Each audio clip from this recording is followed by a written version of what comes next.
But then I realized this was a moot question. Accomplishing the work was mandatory, because if we didn't do it, the company would fail.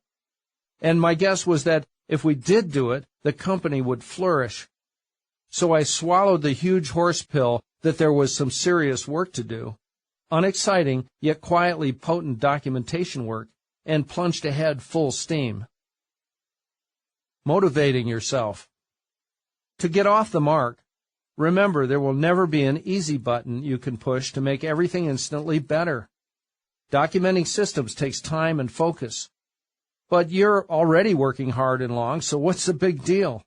Simply tell yourself that you must continue to work hard for just a bit longer. And think about heroics. Yes, documentation can be seen as boring, but conjuring up the fortitude to accomplish it is courageous. Preparation leads to command. Yes, the one-time heavy lifting of creating your documentation will be intensive at first, but once in place, your ongoing workload will dramatically decrease. In my case, I transformed 100-hour workweeks into 2-hour workweeks. That's one way to look at it.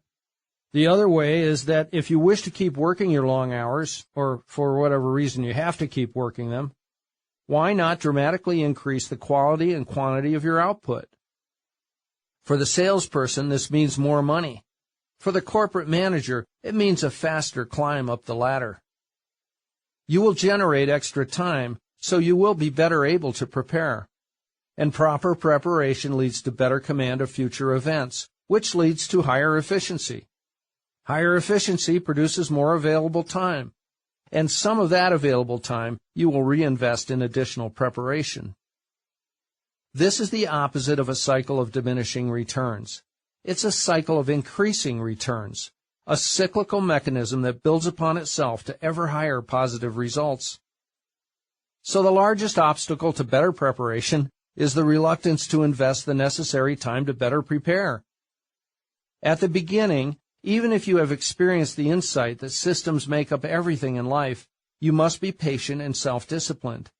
You must keep your head down and grind out those working procedures until prosperity and free time begin to arrive, thus confirming deep down in your belly that this is a smart thing to do.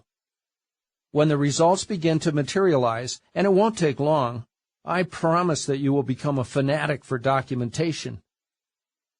Note that some documentation will be useful in your personal life, but it will be informal and less intensive.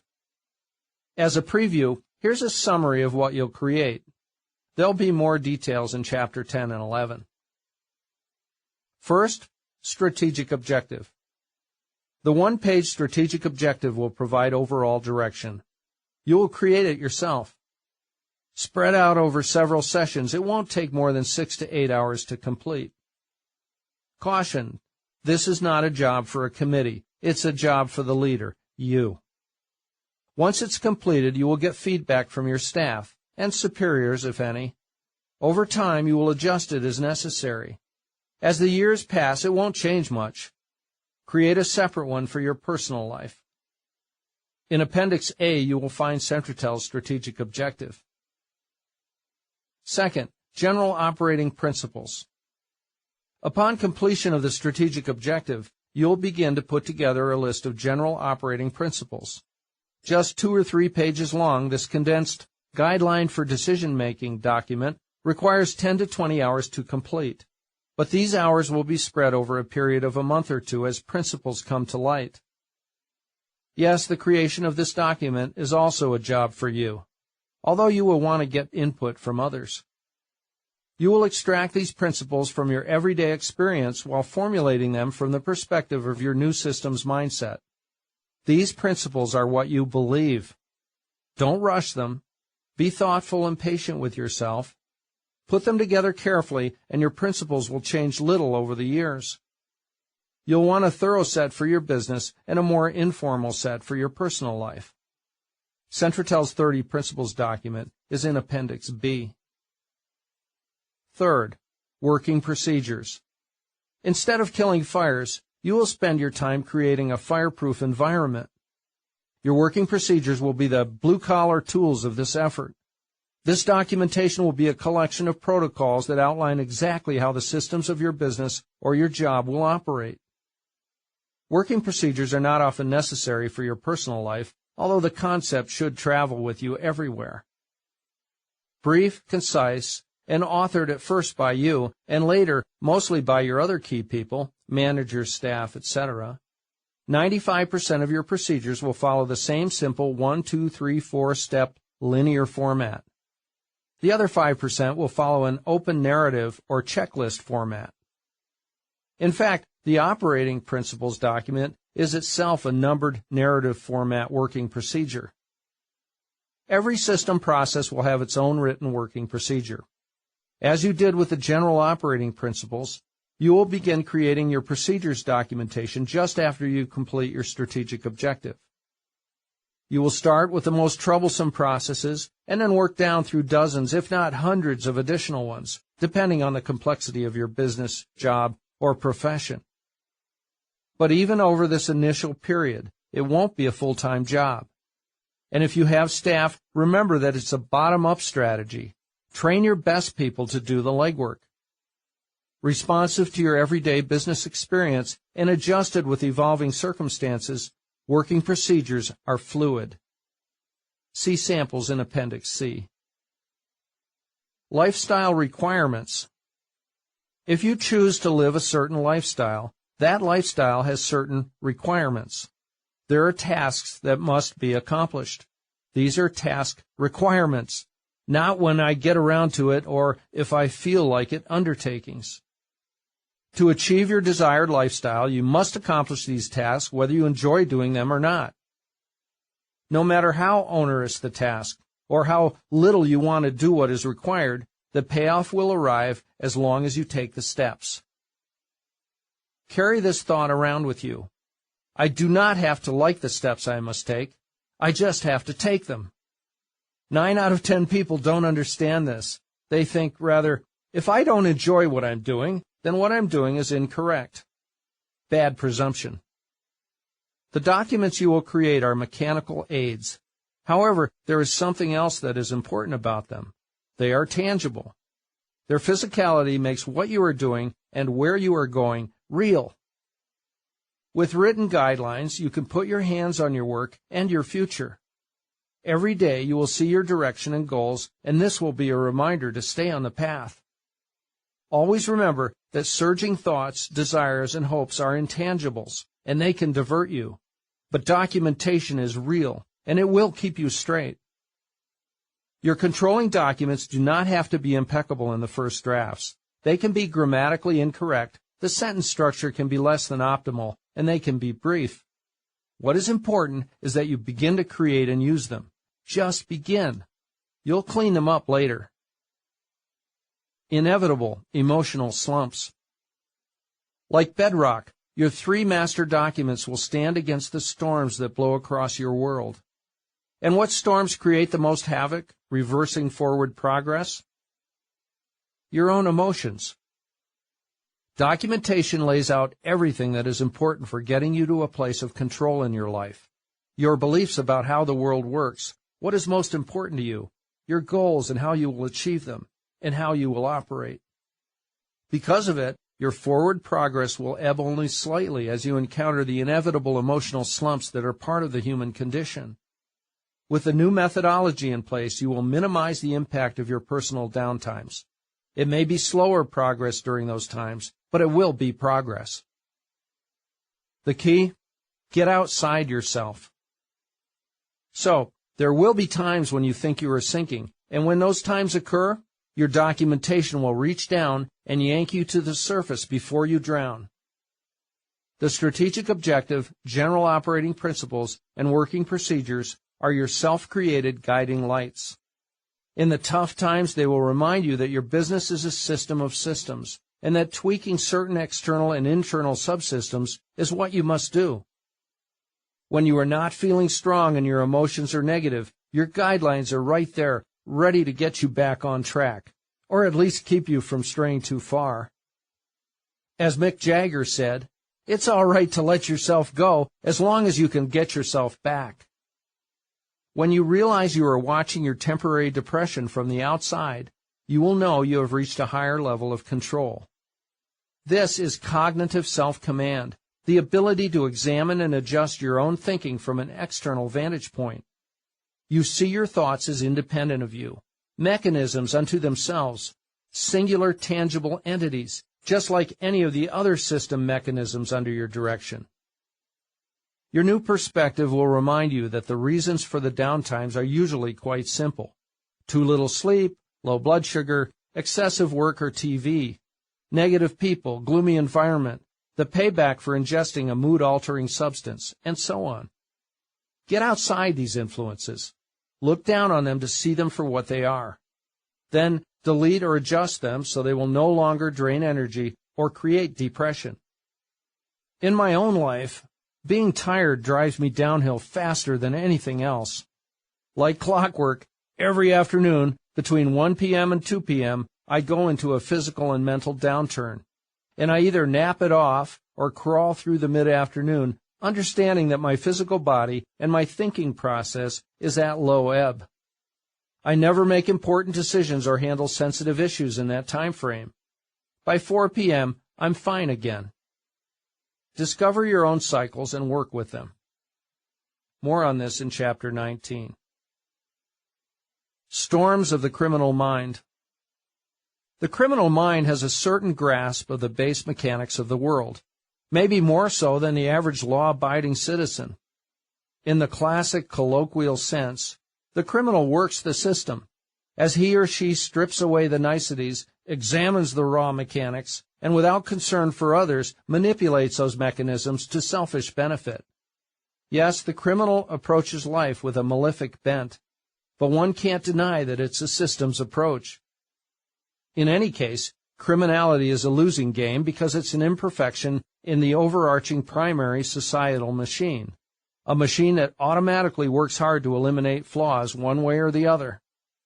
Consider the plight of the chronic lawbreaker who gyrates outside of common expectations, ignoring accepted notions of how one is expected to act.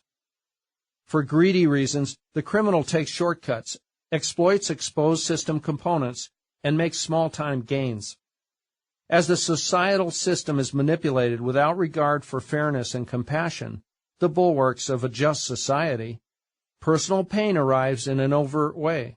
Jail time, for instance, or a more covert lack of inner peace. The criminal is afloat in a stormy sea. The TV series The Sopranos perfectly illustrated the paranoia of fighting the system. The characters were diabolical, tormented, and ultimately doomed. If you are a criminal, the force is not with you. If one is working outside the system, what is the solution? It's to make the decision to step back inside, to accept the general human process as it is, to play the game like an adult, to follow the rules. Things are just smoother that way. The universe welcomes manipulation if it results in a better, more efficient process, but it will fight manipulation that is disruptive. In the free world, there is huge opportunity to fit in and to get ahead. One has unlimited options to succeed without going outside the boundaries. A backbone of steel. Look forward to this. In the midst of a less than awesome day, from your outside and slightly elevated vantage point, you will watch yourself drag your emotions out of a black hole rather than allowing them to swallow you up. Later, you will witness the self-rescue again. These incremental successes will strengthen your control, and after a while this even-keeled response will come effortlessly. Soon you will find you won't be so inclined to resort to the old antidotes of avoidance. No longer will you bludgeon your way through the downtimes with overwork or excessive alcohol, coffee, food, sugar, or drugs. The temporary fixes that used to rescue your mood in the moment, but guaranteed more intense declines later on. The learning cycle will continue upward until you have a solid grip on your world and you realize your strategic objective, general operating principles, and working procedures have pushed you to become one of those rare individuals whose backbone is made of steel. It seems odd that dispassionate documentation can have this kind of effect, But as you can see, there is much more to this than the written word. Outside and slightly elevated. At Centratel, when we took action from our new external stance, turmoil evaporated and was replaced by order. Once we began the new methodology, it was easy to continue to implement it because great results accumulated quickly. The more we invested in system improvement and attending documentation, working the system, the more positive results we experienced. Centratel is highly profitable now, and I spend little time managing it because the business is self-propelling. As project engineer, I watch over it from a distance, nudging here and there to keep it traveling in a straight line and at full speed. Centratel is not under control because of my presence as a heroic fire killer. It's under control because of my insistence that we spend the majority of our time perfecting the mechanisms that compose it. Of course, another critical element of our success is my staff's enthusiasm for the method they helped put into place. They are project engineers too. Centratel is a pleasant place to work. Calm efficiency pervades. Concurrent with the business strategy, the system's perspective flows through my personal life, where I have the same levels of efficiency and freedom. I regained my health years ago, and today consider myself more than robust. One might think my adoption of the new perspective came about because I was courageous, but that wasn't the case. It was fear and exhaustion. It took impending doom to see that life was not going to conform to my wishes just because I thought it should. Why weren't the answers obvious to me before there was a gun to my head? Part of the reason was that, although the year-to-year struggle was killing me, it was more comfortable, more convenient, to acquiesce to predictable day-to-day pain than to candidly examine my overall vision and strategy. Don't let that happen to you. There was also arrogance. It was easier to posture myself as a hero, facing and then overcoming incredible external odds, doggedly marching on, rather than to question my presumption that the world would somehow get a clue and adjust to my requirements. But when catastrophe was finally upon me, everything distilled down to the simple fact that I was not managing the processes of my life. Am I happy the insight came as the end result of trauma? If that was what was required, yes. Do you have to have a gun-to-the-head experience to get to the same place? No. Late that night 15 years ago, when I first got outside and looked down, it struck me that, although there was some work to do, it would be simple to repair my business and my life. All I had to do was identify systems, isolate them, and then fix them one at a time. Does this make sense now? Do you see there is no need to undergo a cataclysm in order to change your perspective and then get your circumstances straightened out? In retrospect, the humbling aspect of my outside and slightly elevated enlightenment was the realization that this was not some kind of divine blessing bestowed upon me alone. The system's perspective is already permanently etched into the minds of those who direct large, successful organizations everywhere. Yet many of the people who innately embrace the approach, as simple a concept as it is, can't describe it, much less identify it as the critical factor of their own success. System questions. By dispassionately dealing with stone-cold reality, the odds of getting what you want are infinitely higher than waiting for a ghost to communicate good tidings, a horoscope or tarot card to predict a prosperous future, or a multi-million-dollar lottery winning to land in your lap. Be mechanical. Can you imagine how you will feel as you watch yourself get a grip on life and create the life you want due to your own actions, not because of improbable fate, magic, dumb luck, or someone else's benevolence? There are system questions, system filters, you can pose to yourself in order to really see the hard facts of any given situation. Ask, without regard for my personal preference, what exactly is going on here? Carry that question around with you everywhere, and when the necessary action is obvious, but you are still hesitant, ask, is not wanting to take action in this moment enough of a reason to not take action? Flow.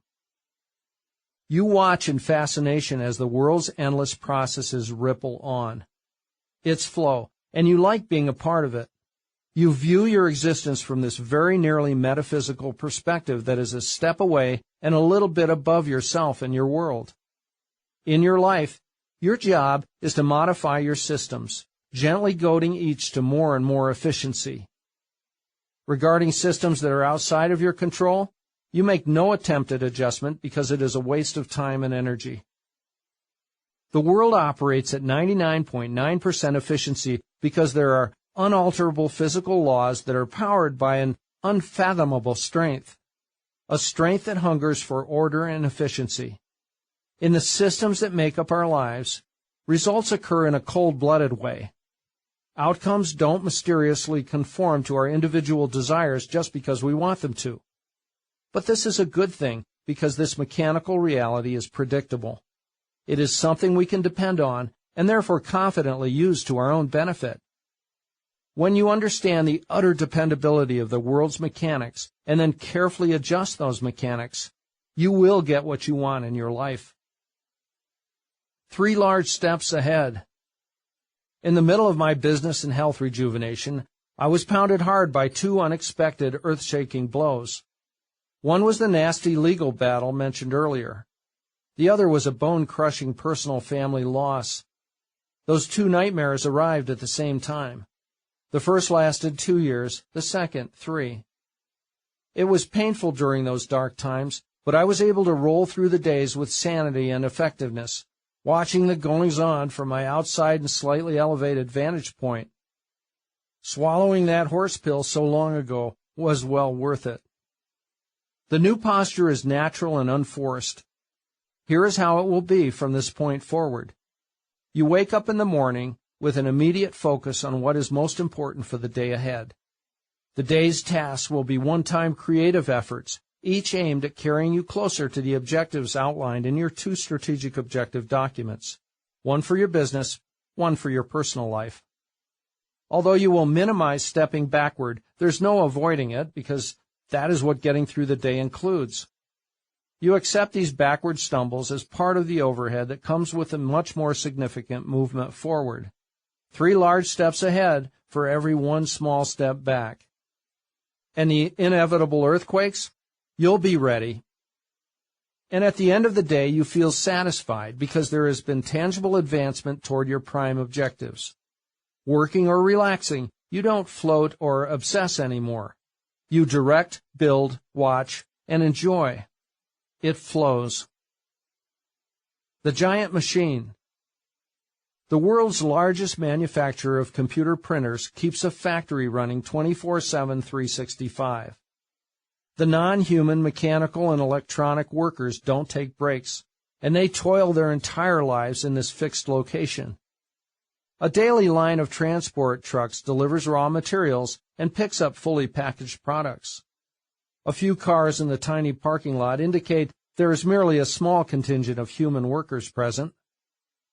Given the proper security clearances issued from the lone guard minding the front gate, a brave person can walk through the center of this huge mechanism. Doing so, one quickly learns that even human visitors are under the machine's governance. Standing at one end of this system of systems, one can barely make out the other end. It's a giant machine, as wide as it is long. Approaching a well-defined walkway, the human intruder is warned by red flashing lights to stop while a part of the mechanical line physically retracts in order to allow passage. Once the visitor passes, the track closes and the machine continues at an accelerated pace to make up for the time lost by the encroachment. This is not a place for the faint of heart or the claustrophobic. There are no escape routes. Should the machine fail to detect your presence, there are no humans readily available to intervene on your behalf. Yes, you are free to leave, but only at the mercy of this primary system and only at a pace that doesn't compromise system requirements. The colossal machine is made up of subassemblies, and those subassemblies cooperate with one another until complete products are rolling off the end of the line. The fully tested printers are packaged and shipped to a local store near you, and in all likelihood, the first human hands to touch the printers are those of retail purchasers. This is a primary system with a clear goal, the production of objects of value. And where are the human masters? Removed from the process, of course, monitoring, adjusting, and maintaining. Chapter 9. We are project engineers. Management works in the system. Leadership works on the system. Stephen Covey. As an ad hoc synopsis, by now you know how much I like to drill home the simple principles from different angles. In your work, the essence of the Work the System method is to 1. Acquire the mindset. Deeply internalize the fundamental perspective. Get it. 2. Pinpoint and describe goals for your business or job. Briefly define the approach you will use to achieve these goals. This is your strategic objective. 3. Create your collection of general operating principles, your guidelines to decision-making. 4. Identify specific processes for improvement, including the ones that exist and the ones you must create. Be ready to discard others. You will deal with the most problematic ones first. 5. Dissect each system into its most elemental components. In detail, describe each on paper in a 1-2-3 step checklist or narrative format. 6. One system at a time, leaning hard towards stark simplicity. Improve the efficiency of the component steps. Change sequences and add or delete steps as necessary. Experiment. Make each of your systems perfect. 7. As an integral part of the system improvement process, document each process into a working procedure in order to ensure continuity. 8. Put the new working procedures into play and tend to them on a regular basis, inspecting and tweaking as necessary. Your personal analogy. In step 1, getting it is mandatory. Without this deep grasp, steps 2 through 8 just won't happen in your real mechanical world. The strength to take a new direction comes more from a belief lodged in the belly than from something learned in the head. To truly internalize the perspective, it's useful to create a personal system analogy, a systems template that you will find meaningful. Your analogy will illustrate systems methodology to you, reminding you of the characteristics that all systems share. In your day-to-day existence, you will keep this analogy in the back of your mind in order to keep your new perspective front and center. A vivid system analogy is the antidote to a too-busy day that ruthlessly attempts to divert your attention from the system enhancement process to wasteful acts of fire killing. Your analogy must be utterly believable, its mechanical basis something you don't question. Also, it's essential to find an analogy that is easy to visualize as separate from its surroundings, one that can stand on its own. You want a closed mechanism. If you are in medicine, bodily processes and mechanics offer unlimited possibilities. You can draw examples from organ function, skeletal structure, respiratory and circulatory systems, etc. If you sell cars for a living, consider the car itself. It's a primary system made up of a multitude of subsystems. Think about how those subsystems must be monitored and maintained in order to keep the primary system at peak efficiency. As a firefighter, think about the equipment that must operate flawlessly no matter what. A pilot has the pre-flight checklist, which is a terrific example of examining an existing mechanism for flaws while ensuring that all sub-mechanisms are at peak efficiency. A single flight is a great system analogy as the aircraft automatically makes directional micro-adjustments, confirms subsystems are operational, and warns of dysfunction. Your analogy will keep your energies channeled toward system management as it reminds you that a jumble of fire killing will drag you down. It will be a steady reminder that you are a project engineer who calmly creates and maintains efficient systems, not a fire killer who responds like a puppet to crisis after crisis. The analogy will help you enormously at the beginning, and later, after it's hardwired into your psyche, be an occasional pleasant reflection of what you believe and how you see things. As an illustration, here's the analogy that I use. As you read, start to think of one that fits your own world. No, you don't have to put it down on paper. The new service facilitator. My analogy is about electricity, how it reaches people in their homes and businesses, and my past role as an electric utility employee. Power line circuits exactly illustrate the mechanics of the system's mindset to me. I can easily visualize an electricity distribution system as a separate, unique entity and not one on which the surrounding complexities of the world infringe. It's my private, perfect illustration of the mechanics of linear systems everywhere. When I was 28, I took a job in the engineering department of a rural electric utility in Central Oregon. The utility is one of the largest rural electrification administration, REA, co-ops in the United States, with thousands of miles of power lines branching throughout the central and eastern Oregon regions. It serves tens of thousands of residential, commercial, and agricultural customers. The co-op's operations staff face extreme environmental, meteorological, and socioeconomic challenges. On the same day, linemen can experience both mountain snowstorms and desert heat, vertical mountain pitches, and long river crossings, high-density city construction, and extreme remote rural troubleshooting. For the first half of my 7-year stint with the co-op, my job title was New Service Facilitator. As one of the co-op's 4 new service facilitators, I met with contractors and landowners who were about to build homes. My task was to arrange for our line crews to tap into the nearest existing power line in order to extend new electric service to the customer's construction site. Usually the distance from the power line to the site was fewer than 100 yards. I examined the new home site, found the closest power pole, and wrote up instructions and a list of materials for the construction crews so they could get the electricity delivered to the customer via a transformer and low-voltage overhead and/or underground cable.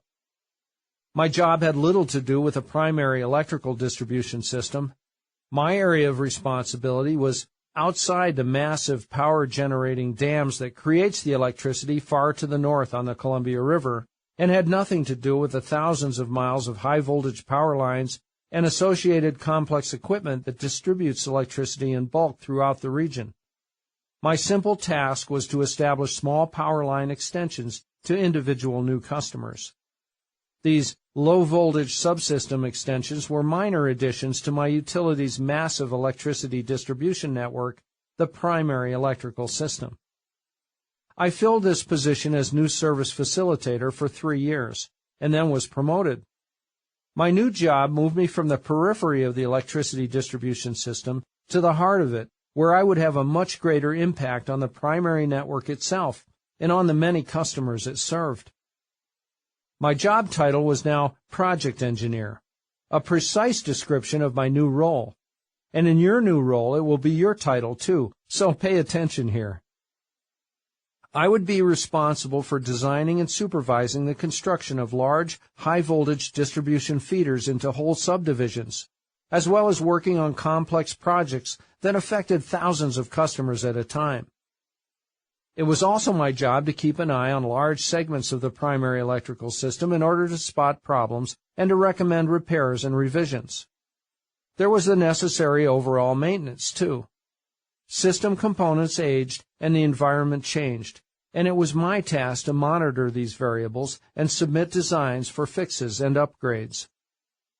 In short, my job was to analyze the main electrical distribution system, design improvements, and then pass those improvements on to the construction crews.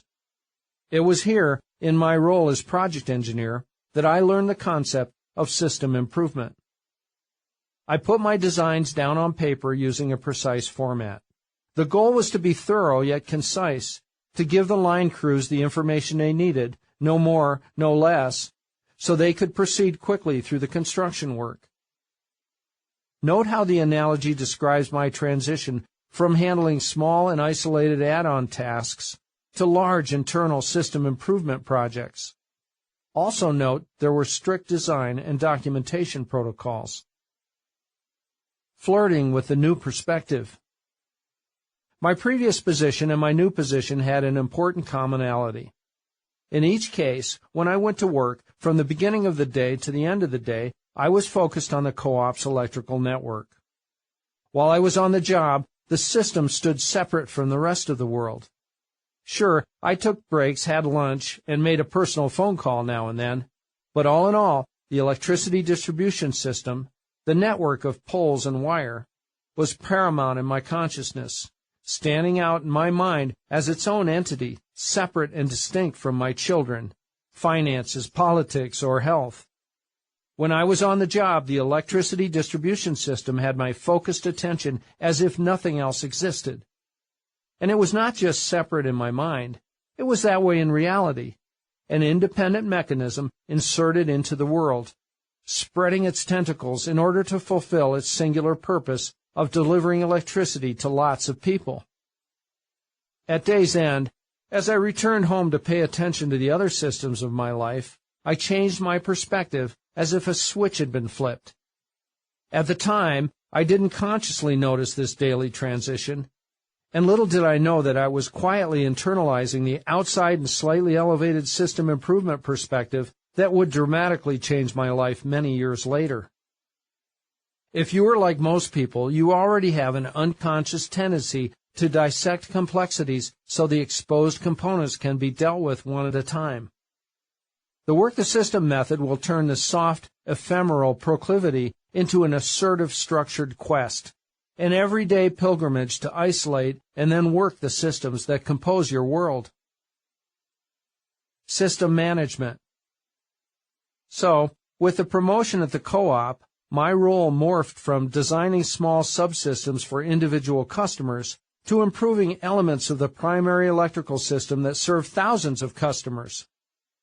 Instead of adding to the electrical network in bits and pieces, I was managing whole segments to ensure that we continued to provide an uninterrupted supply of electricity to large numbers of people. I tweaked the network to keep it strong and efficient. Notice I was not climbing the poles or stringing the wire. My job was to devise revisions that would make the primary electrical system more robust and then to oversee the implementation of these improvements by other people. It was a strict protocol. As project engineer, I would create the design, but professional linemen would perform the physical work. This is a crucial point of the analogy. My job was system management. At the time, I was unconsciously working the system, and after my awakening many years later, this view would be permanently etched into my root thinking process. Today, my former role serves me well as a template for how I want to visualize all aspects of my life. Like my position as a project engineer with the electric utility years ago, today I spend my days examining, adjusting, maintaining, and upgrading all the processes of my existence, while I avoid getting caught up in secondary add-ons. I no longer major in minors. Your own analogy will remind you to do the same. Maintenance and 99.9% reliability. Electricity originates from a generating facility, and then the power lines carry it to the end user. For the electricity, it's a long, hazard-wrought trip through multiple electrical subsystems and tough terrain. Weather extremes, vandalism, and the incessant ravages of time imperil the electricity's delivery. Yet, interestingly, in checking official statistics at the utility where I used to work, I found that over the last 7 years, the average customer's power failed an average of just 73 minutes per year. Wow, think about that.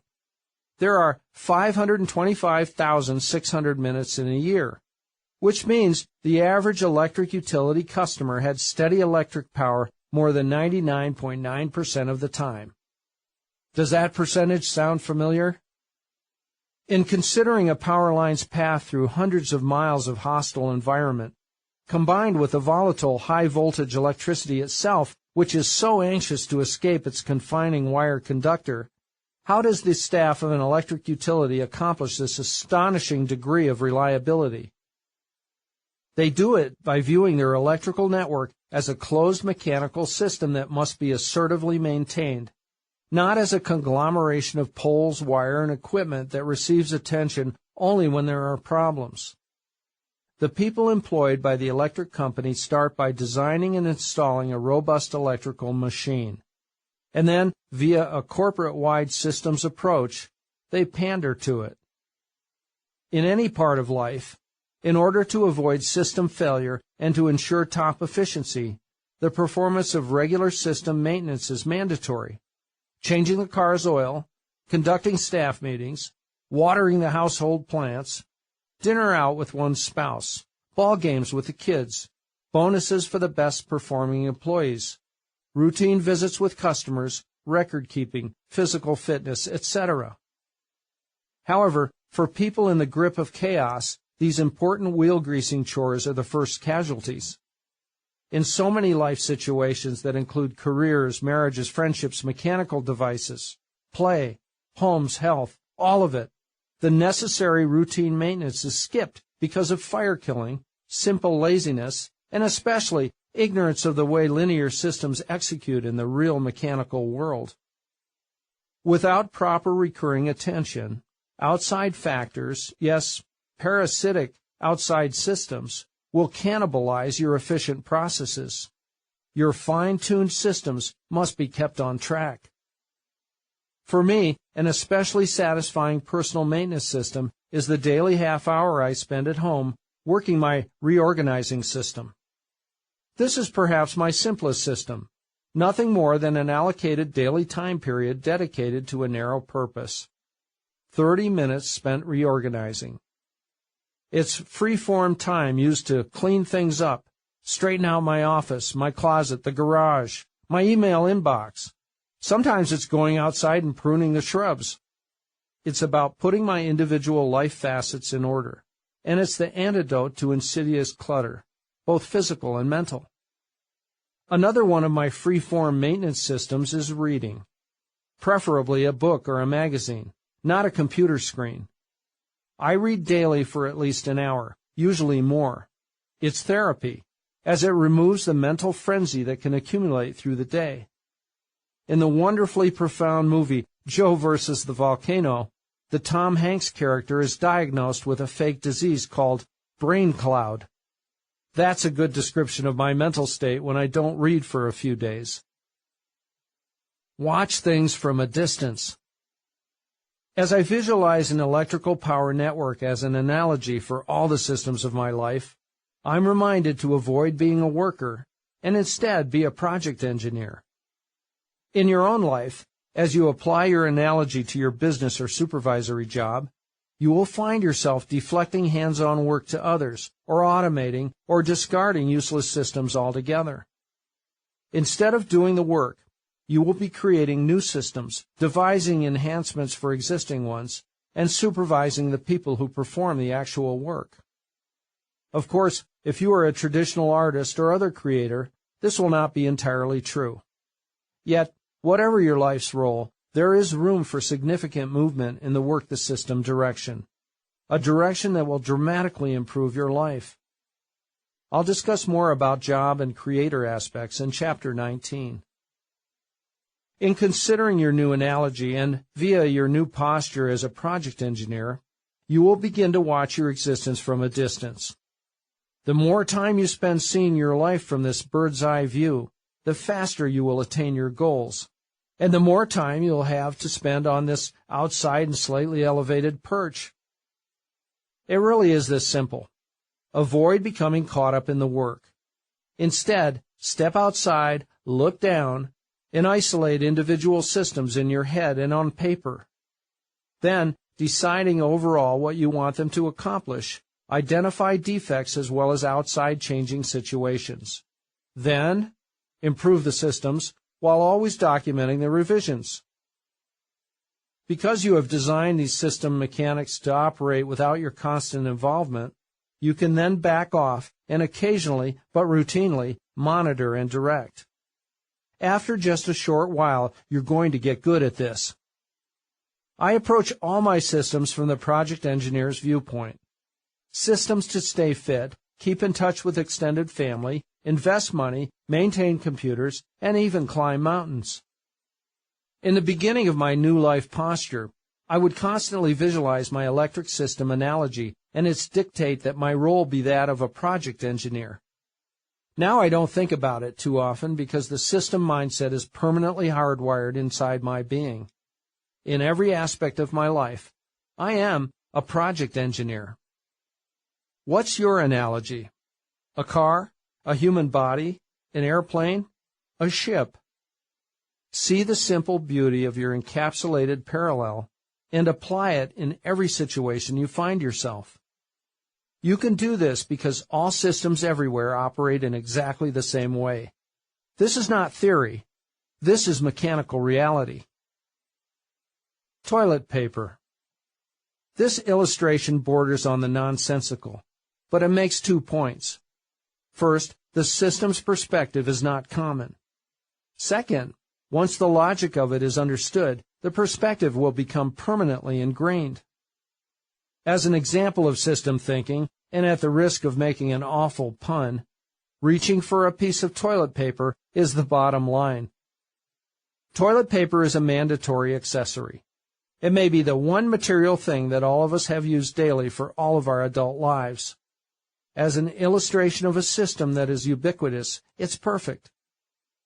The act of loading toilet paper on a toilet paper dispenser is a system that proceeds in a linear fashion until the goal is accomplished. Step 1. In the bathroom, approach the sink. Step 2. Open the cabinet door underneath the sink. Step 3. Reach into the cabinet and grasp a roll of toilet paper. Step 4. Take the protective wrapper off the roll. Step 5. Approach the toilet paper dispenser with the roll. Step 6. Install the roll in the dispenser. Ask yourself the following question. Right now, in your own house or apartment, is the paper roll loaded on the dispenser with the free end of the paper rolling off the top of the roll where it can be easily grasped? Or is the leading edge rolling off the bottom of the roll, where one must awkwardly reach underneath the roll to retrieve it? With a couple of notable exceptions, paper flowing off the top is the most convenient. It's the better way to retrieve it. Off the top or off the bottom? For the fun of it, and as a student of human behavior, over the years I've kept an informal tally. Not counting hotels and motels where professional house cleaners have been instructed on the most efficient positioning, it is nearly a 50-50 split, with a slight advantage going to those who choose the top. This means most people don't think one way or the other about the insertion of the roll in the dispenser. Or, implausibly, one half the population is adamant that the roll be inserted one way, and the other half of the population the other way. Since having the retrieving end of the paper on the top of the roll makes grasping the paper easier, why doesn't everyone load the paper that way every time? Is the task of inserting the roll one way more difficult than inserting it the other way? Not at all. But deciding to always do it one way or the other would require a one-time systems thinking analysis. In this case, it would take just a few seconds to establish a permanent protocol. But most people don't spend any time considering underlying processes. Yes, this is a silly illustration, but try to get past that and see it as a reminder for the big picture. See that in considering loading the paper in a different way, you are putting yourself outside and above the act of loading toilet paper. You are deliberately managing the process in order to produce an incrementally better result every single time the toilet paper retrieval process is executed in the future. There is another more visceral lesson here, and maybe it's a bit unnerving. Because you have considered this toilet paper question, it may cause you to choose to load your rolls in a more deliberate way, or the contrarian in you may consciously decide not to do that. Whatever your choice, my prediction is that from now on you will think about the toilet paper system every time you replace a toilet paper roll. Like it or not, due to this illustration, there is a small slice of systems methodology that has been permanently embedded in your mind. Ha! Welcome to my world. For the record, as I was writing this book, I polled my management staff in a staff meeting on how they load the toilet paper at home. I got this paraphrased response from every single one of them, all in unison. Please, off the top, of course. Duh. Even in the most mundane tasks, Centratel employees reflexively take a posture of being outside and slightly elevated. Because they have studied and worked with the logic of the methodology, the principles are ingrained permanently. Like my staff at Centratel, the systems mindset will keep you ever alert to small enhancements that can easily be implemented. The notable exceptions? Toddlers and cats are amused by quickly stroking the off-the-top loaded toilet paper roll, thus creating a useless pile of paper on the bathroom floor. The system tweak? Load the paper so it dispenses off the bottom of the roll. It's hard to say this delicately, but what the heck. For me, using the toilet has become a powerful recurring reminder, an anchor for the system's mindset. I'm betting that you will see it this way for yourself, too. Think about it.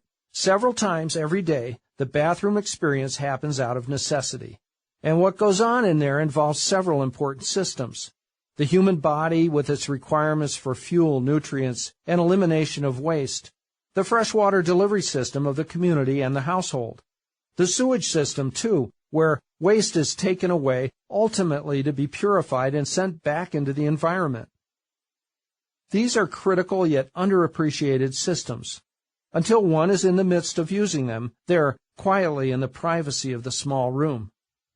Yes, this is the system's mindset. It watches, thinks, appreciates, and acts. So, will you forever use the bathroom with a new thoughtfulness? Each time, will this primal system experience be an anchor, driving the system's mindset to the front and center of your consciousness? Chapter 10. Your Strategic Objective and General Operating Principles. I don't want to be a product of my environment.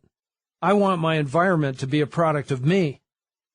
Frank Costello, Jack Nicholson, from the movie The Departed. To review, the mini-enlightenment arrived because I was under enormous mental and physical pressure. Until that late-night revelation, my strategy was to approach life with a bulldog, damn the torpedoes, pound the moles, I'm so damn clever persona. It was a toxic brew of arrogance and ignorance, perhaps the most noxious combination of negative human traits. The seething chaos had reared up and was about to crush me for good. Instead, it released me with a flash of insight.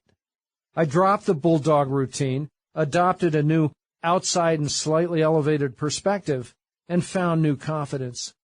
I knew exactly what moves to make and charged out of my self-imposed prison.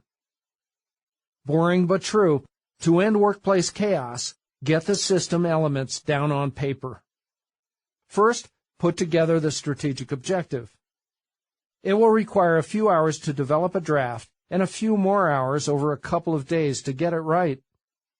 Creating it is pretty much a one-time task, but allow for future minor revisions as the environment changes and new insights arrive. Limit it to one single-spaced printed page. Second, after you write the strategic objectives first draft, you will begin work on the general operating principles, the contents of which will be accumulated bit by bit and then refined over a period of a few weeks. Still, the total time invested isn't much. Once completed, this document will also remain relatively static over the years.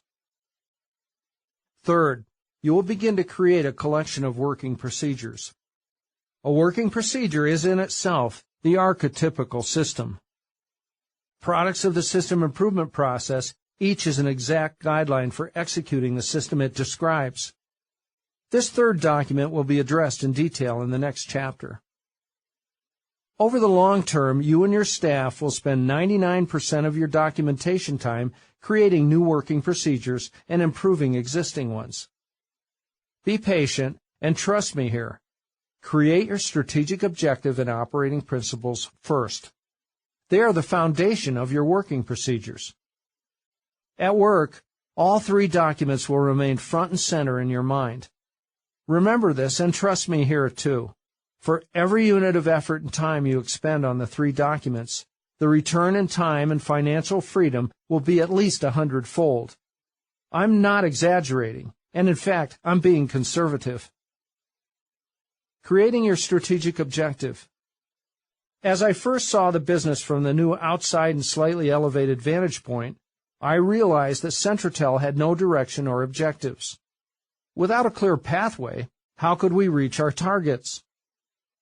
When I bought the ailing Girl Friday telephone answering service 30 years ago, my goal had been to make the company the best in the industry. That objective quickly evaporated as my small staff and I coped with serial fire killing. For 15 years, we thrashed. But in year 16, as we began to plow through the systemization process and witnessed immediate increases in quality, my dream of being the best in the U.S. came out from its hiding place to take center stage. We would not just survive. Per verifiable statistics, we would become the best among the 1,500 competitors in our industry. This was our first concrete objective. I dug in and laid out direction, targets, and strategy in the strategic objective. The strategic objective is the first and most important of the three documents. It gives identity and direction. It prevents flailing away. With this overall guideline at the forefront, no longer will time and energy be squandered in efforts that don't contribute to the overall objective of the business. The other two documents follow from it. For Centratel, the ultimate purpose of the strategic objective is straightforward, as noted in the use of the present tense in the first line. Statistically, we are the highest quality telephone answering service in the United States. See Appendix A for Centratel's strategic objective. All large and small decisions follow from the strategic objective statement. Every ounce of energy is focused on the primary goal. The strategic objective is not a nebulous feel-good mission statement based on self-aggrandized hope. It is not something designed to make the board of directors feel good about themselves or intended to impress stockholders and staff. Instead, it's a blueprint in which we acknowledge day-to-day existence in a mechanized, non-wishful thinking way. Without syrupy excess, it includes a brief narration of what the company does, where it's headed, and how management and staff will get there. Most business owners have a cursory idea of what success would look like and an inkling of what they have to do to succeed. But because they're hamstrung with fire killing, they don't take the time to firmly establish objectives or to develop specific strategies. They don't even take the very first mechanical steps necessary to sort things out. As you garner the self-discipline to create your strategic objective, you will find new strength as you hold a single sheet of paper in your hand. You'll instantly insert yourself into an elite category. As the owner of a small business, you'll be the 1 in 100 who has a document that outlines company identity and intention. You'll have direction. And once you have this concise, tangible representation of who you are, where you're going, and how you'll get there, you'll find it uncanny how the physical world will align itself. When you get past the words in this book and the thoughts in your head and take real-world physical steps, the first of which is the creation of your strategic objective, you will know that you do indeed have the strength to pull yourself out of the hole. Creating your general operating principles. After I completed the first draft of the strategic objective, I began creating the second critical document, the general operating principles. Congruent with the spirit and the specifics of the strategic objective, this became a collection of foundational guidelines for making decisions. In the end, it included 30 separate operating principles, so we named it simply 30 Principles. You will have your own set, and of course they may number more or fewer than 30. I'm jumping ahead just a little here, but note that Centratel's 30 Principles document is a working procedure in itself. And then note that it is a nonlinear working procedure, a set of components that are not sequentially related. but each of which must be considered across a wide spectrum of decision-making possibilities. Operating principles are tried and true, sensible, and simple to understand and remember. They are not flashy, as they lie quietly beneath the events of the day. They change very little with evolving circumstances. Over time, they will be slightly adjusted, but their long-term immutability will be evidence of their soundness. Your operating principles are guidelines for decision-making for your business or your job. It's helpful to make up a set for your personal life, too. You will find your personal principles resemble the set you put together for your work because they reflect your character and your preferred way of approaching the workings of the world. For whatever roles you play, these principles will remain constant. For an illustration of how the principles can work, consider the following from Centratel's principle number 8.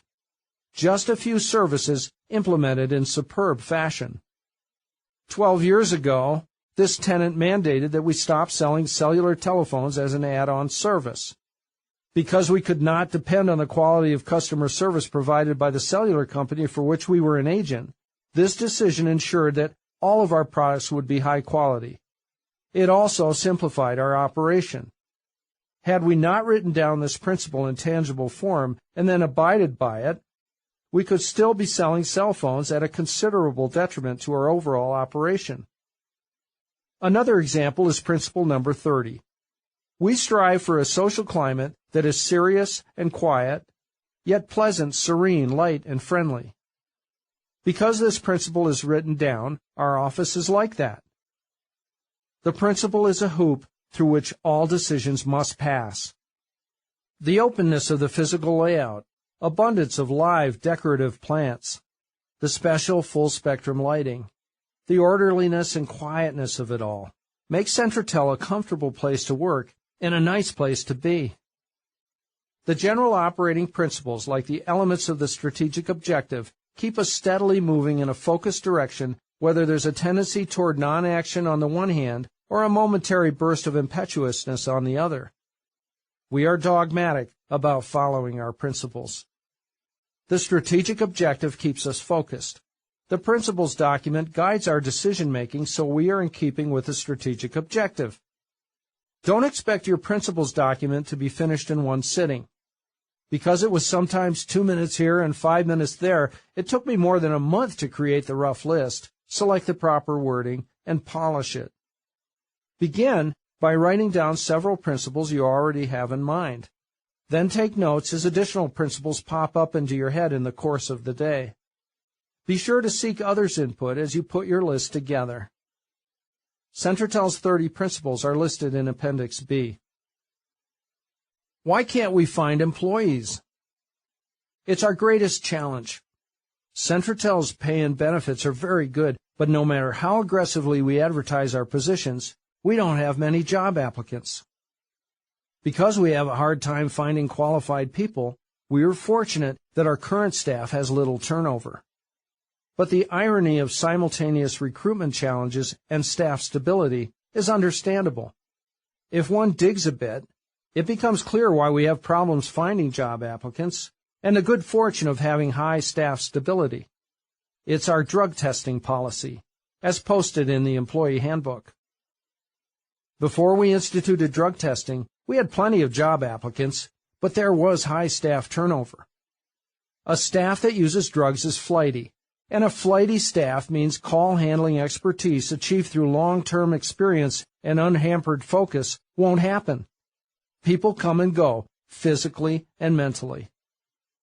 Our brutal judgment is that only a limited number of service industry job candidates are drug-free. It's a painful, almost unbelievable conclusion, but we operate on that basis because the statistics bear it out. The choice seems to be, I'd rather smoke dope at a minimum wage, no benefits menial job than not smoke dope at a job where I could earn more than double the minimum wage and receive full benefits. Ouch! Many business owners understand the truth of this, so they don't require drug testing. Of those who do, it's a gamble. There was a local restaurant that had to close its doors after an impromptu drug screening of all its employees. They had to terminate employment for 9 of their 12 people. Another business located in a town near here, a new big box store, selected 20 people for its automotive department. 16 of the 20 failed the subsequent drug testing. And clearly management did the job awarding drug testing sequence backward. At Centratel, did our decision to use drug screening stem from an outside and slightly elevated perspective? There's no question. Per our strategic objective, we looked down on our business and decided we couldn't reach our goals without a stable, clear-thinking workforce. We decided to trade the chaos of high staff turnover for the staged challenge of finding drug-free people who are steady, superb performers. There was no other choice if we were to become the best. Our staff stability is almost scary, with tenures up to 24 years. Interestingly, as I update this chapter on Tuesday, April 15, 2014, we celebrate Andy Freeman's 10th anniversary. To be sure, the introduction of a drug testing policy must be handled with care and supported by a well-thought-out written policy. Chapter 11. Your Working Procedures. Keep your eyes on the road, your hands upon the wheel. From the song Roadhouse Blues, written and performed by The Doors. The quality of execution of a recurring, non-documented system can vary with the time of day, the weather, or the mood of the individual executing the process.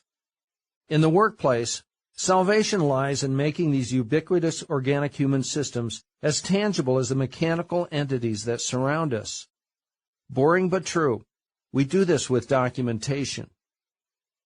At Centratel, we analyze an individual system process and document it as it is. Then we find the cause of any inefficiencies, devise fixes for those causes, and then create a prototype written working procedure that will include the necessary steps to remove the causes, thus preventing the inefficiencies from returning. We then test the procedure in the real world, tweaking it into final written form that precisely explains the desired execution of the process. The new working procedure is released, and Centratel employees follow it exactly as written. Will staff buy into this rigid protocol? Yes, for 4 reasons that I will discuss further on in this chapter. I want to reiterate something I just said. It's about going to that deeper level. We don't just fix the less than ideal outcome, we also modify the system so the bad outcome doesn't happen again. The working procedure makes the system tangible, something to be seen, grasped, understood, perfected, shared, and then applied exactly the same way every time. The difference between a large successful business and a small struggling one? Documentation. The former has it, the latter doesn't. Know that a "this will happen every single time" protocol won't materialize via mind reading, a one-time conversation, or when discussed in a meeting. A system must be set in concrete if it is to be performed the same way every single time, and this means creating it in hard and/or soft copy and then ensuring it will be implemented. As a leader, it's your ethical responsibility, not just an efficient way to operate, to provide working procedures for your staff.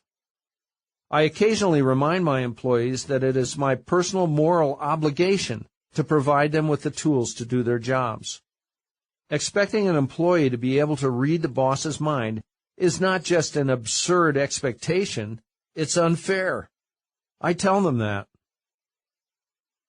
Creating your working procedures.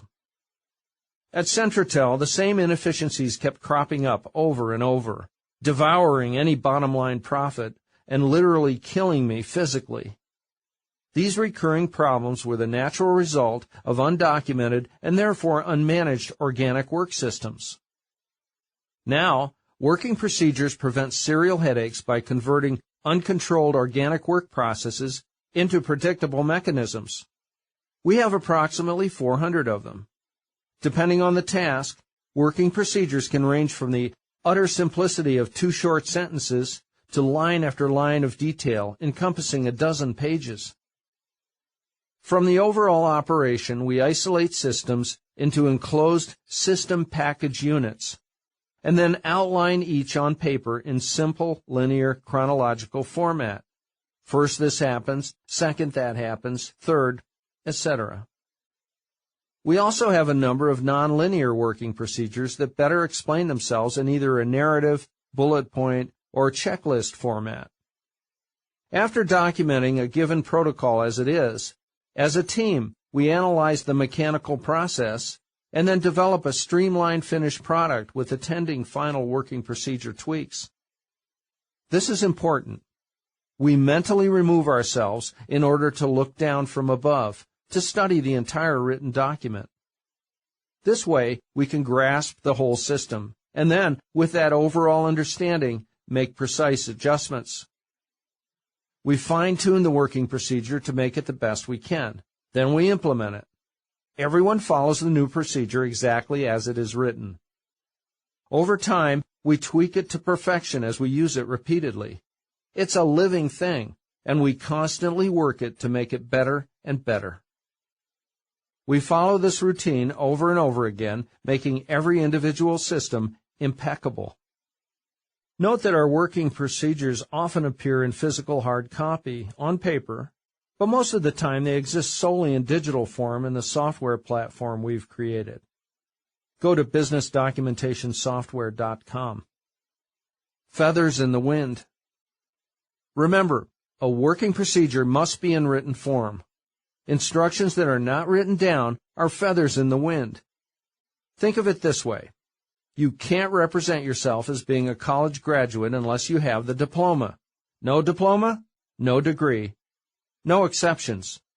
You are either a college graduate or you are not. Think of your working procedures in the same way. If they are not in tangible form, they are not working procedures. 4 key points for creating working procedures. Key point number 1. Create a formal, bottom-up corporate expectation whereby frontline staff is encouraged and expected to pass recommendations up to managers. And managers will do the same with their managers, and so on, right on up to the top of the administration chain. In all cases, review of a recommendation should happen immediately. A fast bottom-up strategy is the key to both hyper-efficiency and staff buy-in. And yes, it's contrary to traditional pass-down corporate governmental thinking. Key point number 2 for designing, producing, and executing recurring procedures is to use the best solution every single time the process occurs. At Centratel, we collectively decide what works best in the majority of circumstances. We cast the procedure in concrete, in written form. Then we apply it exactly as written every single time. No matter who applies the protocol, the same best solution will always be applied, and therefore best results will almost always occur. It's a numbers game, and the opponent is randomness. To create a consistently superb primary system, internal subsystems must execute superbly. In the real world, will a working procedure provide a perfect result in every situation? Of course not. But results will be perfect most of the time, and that will be plenty good enough to ensure the primary system is performing with enormous overall efficiency. Key point number 3 is that procedure documentation is not limited to just the obvious problem protocols. It applies to all internal systems. Documenting a seemingly flawless system will often reveal small defects. If a subsystem is already 90% effective, yet it can be boosted to a level of 98% effectiveness, that's obviously a good thing. It will take a while to turn every system into a working procedure. But the boost in efficiency due to these multiple efforts will accumulate geometrically. What could be better for a primary system than to spend your time incrementally improving its subsystems? Key point number 4 is to create your working procedure documents for anyone off the street. This means that someone who doesn't even work for your organization could instantly perform the process. More on this soon. These days, little goes wrong at Centratel, and what does go wrong is fixed immediately. As fire killing is reduced and more processes are automated and delegated, additional free time becomes available. This is the main reason our managers seldom work more than 40 hours a week, and why my work week, as company owner and leader, is never more than 2 hours. Our first working procedure. Coming immediately after my midnight epiphany, our first working procedure was the deposit procedure, which provided our administrative staff with exact directions for processing the scores of client payments that arrive by mail in our office each day. This involves more than the actual bank deposit. It also includes physically receiving incoming checks, crediting them to clients' accounts in the receivables software, cross-checking totals, etc. Years ago, when we created this first procedure, 3 management people, including me, were authorized to make a deposit.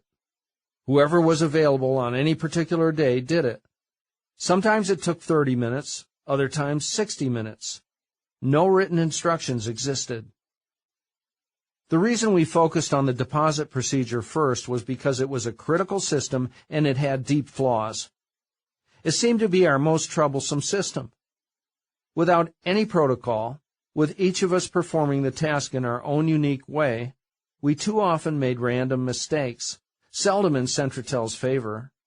And if they were in our favor, a client was shortchanged.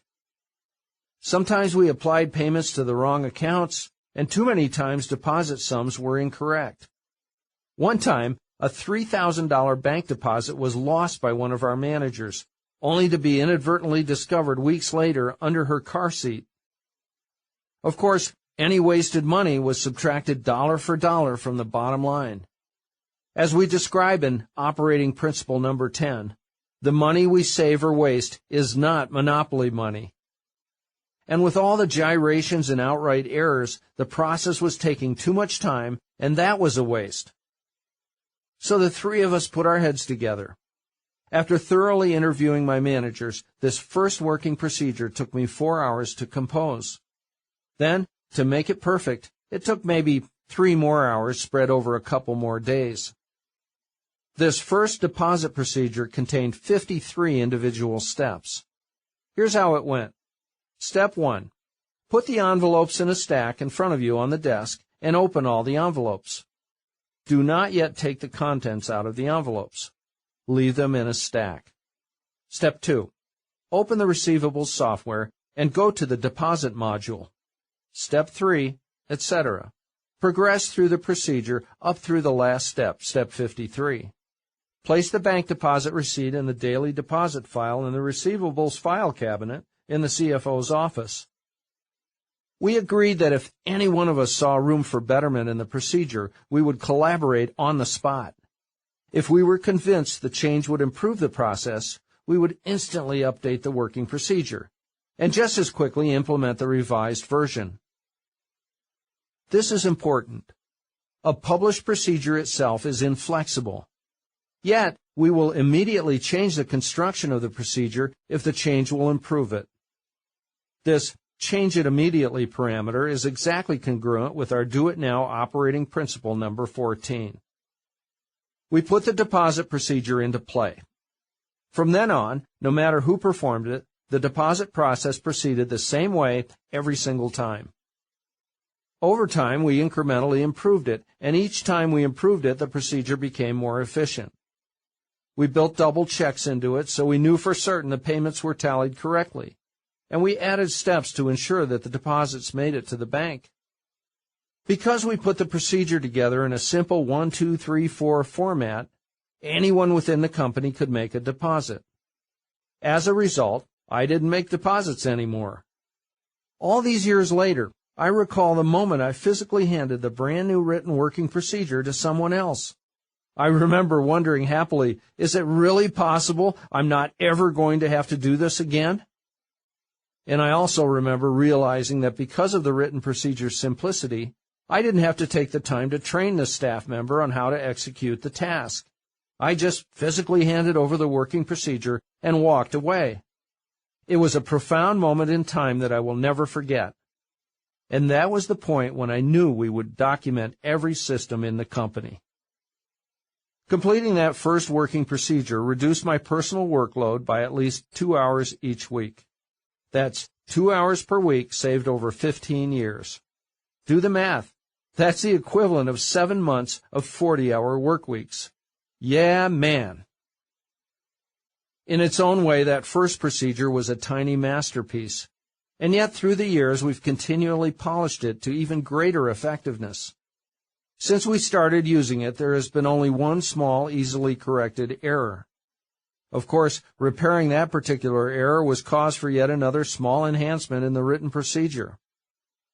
Today, the deposit process has become much more complex. Yet the deposit procedure has been reduced to 42 steps because of better software and my staff's learned ability to simplify, streamline, and economize. We constantly work it.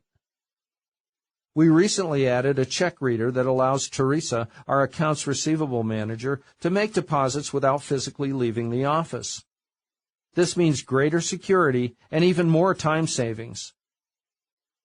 Per William of Ockham, simplicity is indeed evidence, a solution is sound. Even though we put that first procedure together so long ago, I remember this vividly. It was satisfying beyond words to know that the deposit processing was finally stable and efficient. That satisfaction has not decreased over time. The working procedure, a mandatory element of the system improvement process, is not theory or feel-good fluff. Rather, it's a mechanical tool that is down and dirty useful in the real-time world. This reminds me of the title of a short story by Raymond Carver, A Small Good Thing. That's what a working procedure is, a small good thing. The idea is to make your business and your life a huge accumulation of small good things. A structure of steel cast in concrete. Yes, the system working procedure is inflexible. The procedure is to be executed exactly as described. For staff or even outsiders, this intense regimentation can be off-putting at first. However, there is a critical counterbalance to that regimentation. If a staff member recommends a change and affiliated staff and direct management concur, the working procedure will be tweaked instantly. A work in progress. What was our second working procedure? We analyzed, dissected, and set in stone the methodology the telephone service representatives use to process incoming calls. It took us a full month to complete it. Our TSRs have executed this working procedure thousands of times every day since we put it into place 15 years ago. Precisely following this procedure is the ticket to relaxing and enjoying their work. For example, if there is an error in delivering a message, the TSR holds no blame as long as he or she followed the message delivery procedure exactly. The huge majority of message relay problems are due to system error, not TSR error. Because our TSRs follow written procedures exactly, most errors are traced back to clients who have not informed us of changes that invalidate the previous on-record working procedure for that client. The procedural system was at fault, not the employee. The cure is to make an immediate mechanical update in that client's message relay working procedure, not chew someone out. This lack of finger-pointing contributes much to the serenity within our office. We were jazzed. In the months after instituting the deposit and TSR answering procedures, we hammered hard, working our systems, analyzing and streamlining scores of other recurring systems, including how to put together the staffing schedule, how to streamline collections, and how to pay the bills. We created procedures for performing the monthly customer invoicing, ensuring various housekeeping tasks were done on a regular basis, and for making the most effective sales presentation. We always attack the most dysfunctional system first. For some undocumented processes, our analysis suggested that creating a working procedure wasn't necessary, and in fact we had been wasting our time performing the process at all. Eliminating the system of storing paper records of customer contacts was a good example of this purging action. In analyzing the system from outside and slightly above, we discovered that after years of carefully storing hard copy evidence of every client interaction, no staff member had ever gone back to those files for information. Not once. When these obsolete systems occasionally appeared, we dumped them with a flourish, a collective grin on our faces. It's curious. In reinventing Centratel, there was nothing more satisfying than discovering and then discarding useless processes. For other less than efficient tasks, we found ourselves devising radically different protocols, with final versions unrecognizable from the originals.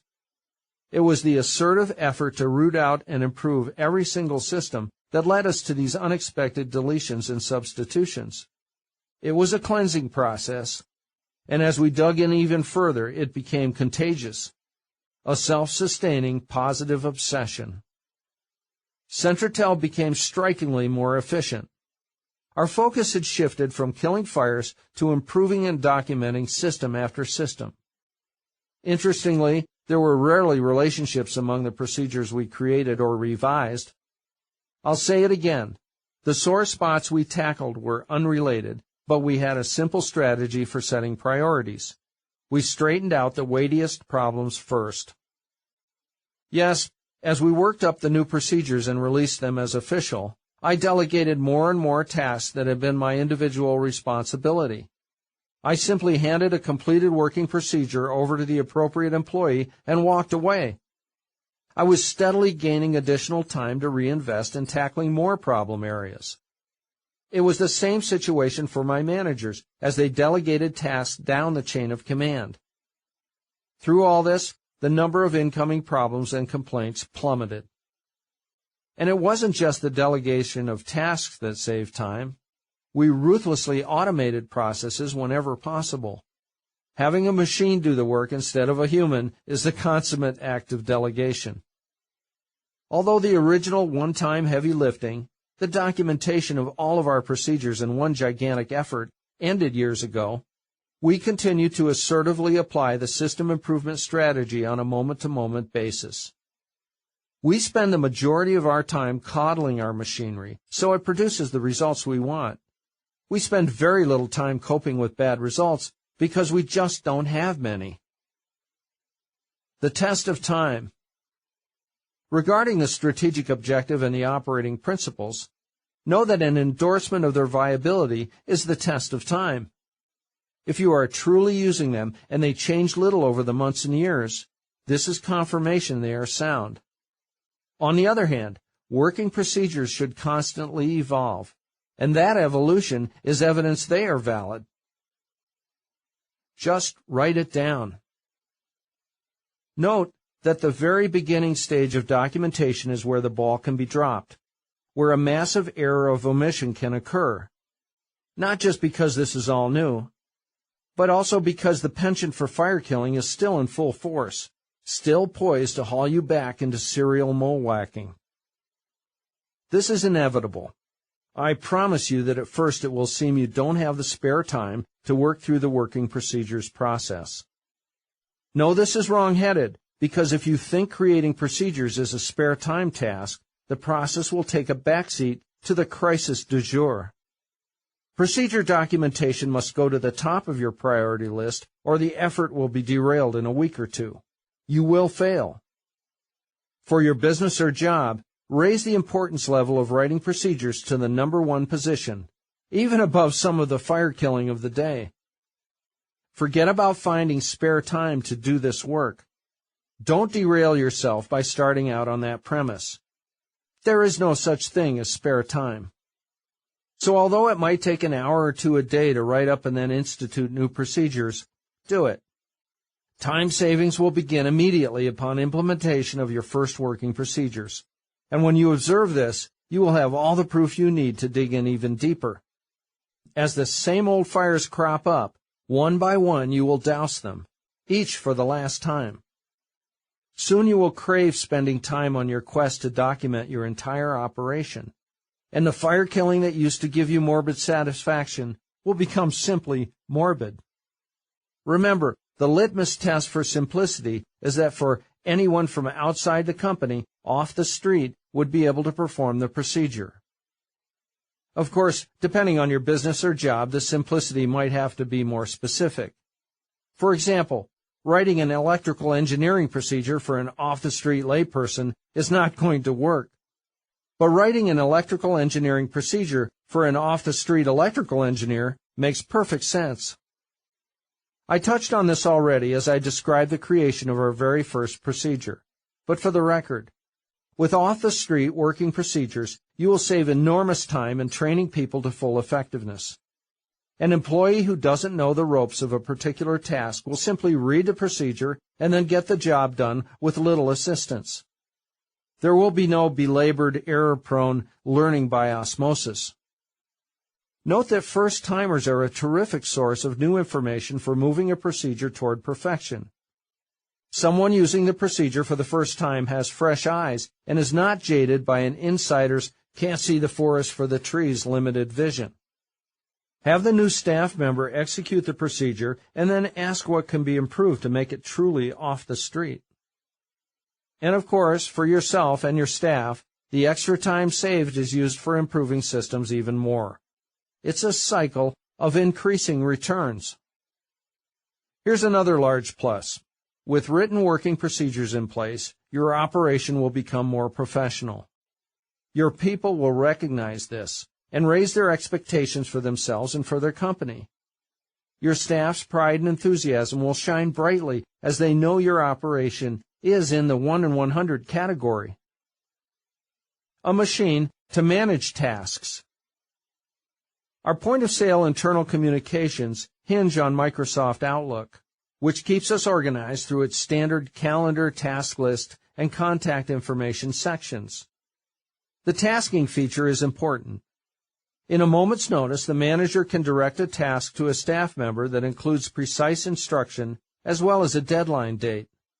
The task doesn't disappear from the manager's task list until it is completed. Personally, I've devised a way to keep tasks in my email inbox. I only use the Outlook Tasks feature for recurring reminders. See Appendix I. Of course, there are other platforms that perform the same functions. Whatever the method, the key is to keep the uncompleted task front and center and to have the person who delegates the task be the same person who confirms the task is completed. There should always be full circle conclusion to the process. A procedure to create procedures. As we first began creating working procedures at Centratel, I felt compelled to do much of the documentation myself. It took me months to see this was unnecessary, and I caution you to not fall into the same trap. There is a system for everything, so certainly there is one that will direct the creation of procedures, a procedure for procedures. This master working procedure lays out the format and tone you want staff to use in creating everyday working procedures. Once complete, you will train your people to use it exactly. Centratel's procedure for procedures is listed in Appendix H. Whenever I mention the procedure for procedures to an audience, I hear some ah-ha-ha chuckles. This is not because procedure for procedures sounds silly. It's because it is so profoundly logical, as it illustrates in a nutshell the essence of how to create a self-sustaining machine, a machine that can operate itself. A centerpiece of management staff training is the procedure for procedures itself. And when I say train, I mean train. Set aside group classes that will be uninterrupted. You will be the teacher, and your managers will be the students. Be sure they study this book. Note, a quiz for testing comprehension of Work the System principles is available at workthesystem.com/quiz. Having your staff create the working procedures ensures they will buy into the approach and they will see the logic of it firsthand, from the bottom up. However, be relentless in examining the procedures they create. You want to know what's happening.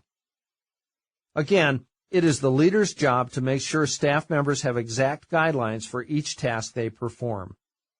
Then it is the employee's job to follow the instructions precisely, yet assertively offer suggestions for improvement. Will staff buy into the rigorousness? On this point, I am adamant. It is the staff member's first responsibility to implement a procedure exactly as written. There is no latitude here. There must be strict adherence.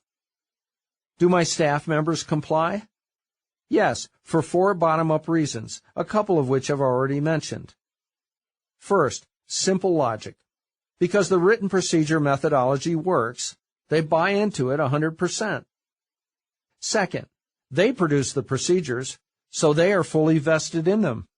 In fact, Centratel's employees create 98% of all procedures and have a heavy hand in the other 2% that I write on my own. Third, if an employee has a good idea for improving a procedure, we will make an instant modification with no bureaucratic hang-ups. No one wades through the procedure process grumbling about how intractable it is. Fourth, staff appreciates that if a procedure is followed and something goes wrong, he or she is not at fault. It is the procedure that is in error. Compare this to classic corporate top-down protocol. Ruthlessness and flexibility. Point number 3 in the previous paragraph merits further discussion. Yes, be ruthless in insisting that your staff follow procedures exactly, but balance this strict rule with the understanding that if a procedure can be improved, it will be improved instantly. The procedure itself is rock solid and inflexible until the moment your management people agree that changes are necessary. At Centratel, we make the decision to modify a procedure right now, in an ad hoc meeting anytime, any place. We modify the procedure in that moment, and in the next moment the adjusted procedure is distributed to all parties affected. The entire enhancement, including the distribution of the modified document, can happen literally within minutes. Unwieldy bureaucracy is the enemy, and like a super virus, it infects most organizations. If one of us at Centratel witnesses slow-moving decision-making in another business, we cringe. The classic example of bureaucratic paralysis is, of course, government, the public sector nonprofit organization that is in business to spend other people's money on other people. Bloated, incredibly inefficient government has given documentation a bad name. If there is a cultural generalization about the nightmare of paperwork and bureaucracy, one can point to the overabundance of governmental organizations that surround and engulf us. And I'll add this here. Government is a system in itself, and it has a penchant for preying on the efficient business and cultural systems that are the foundations of any healthy society. Some functions of it are necessary, of course, but in the United States, for example, local, state, and federal governments now eat up close to 50% of GDP. It's worse in some other Western countries, particularly in Europe. Government systems are too often parasitic, justifying their own growth by referring to themselves as benevolent entities as they voraciously devour the resources of those who truly create value. The Centratel staff is paid to tweak. Based on their personal performance in the current month, we pay TSRs a bonus of up to 35% of their previous month's wages. However, in order to qualify for the bonus, each month the TSR must submit at least 12 recommendations for improvement to the main customer information database, the same one they use to process client calls. This database of our 1,000 clients is massive, and errors or less than perfect descriptions or instructions can occur due to the sheer immensity of information.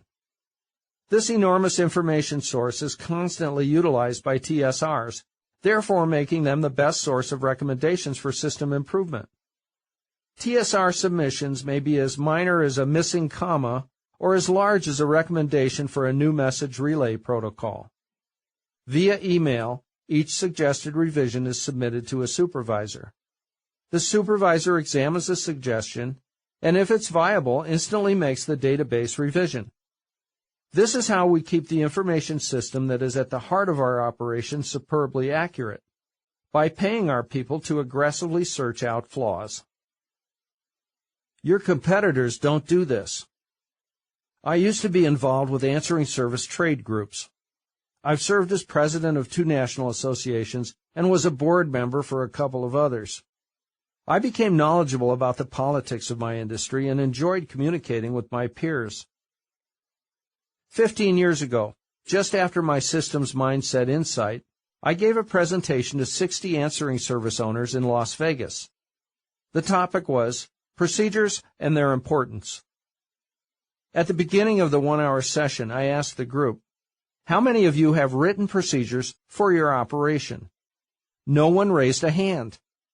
I'm still shocked to think of that moment, of the sudden realization that the vast majority of small businesses operate without any written guidelines.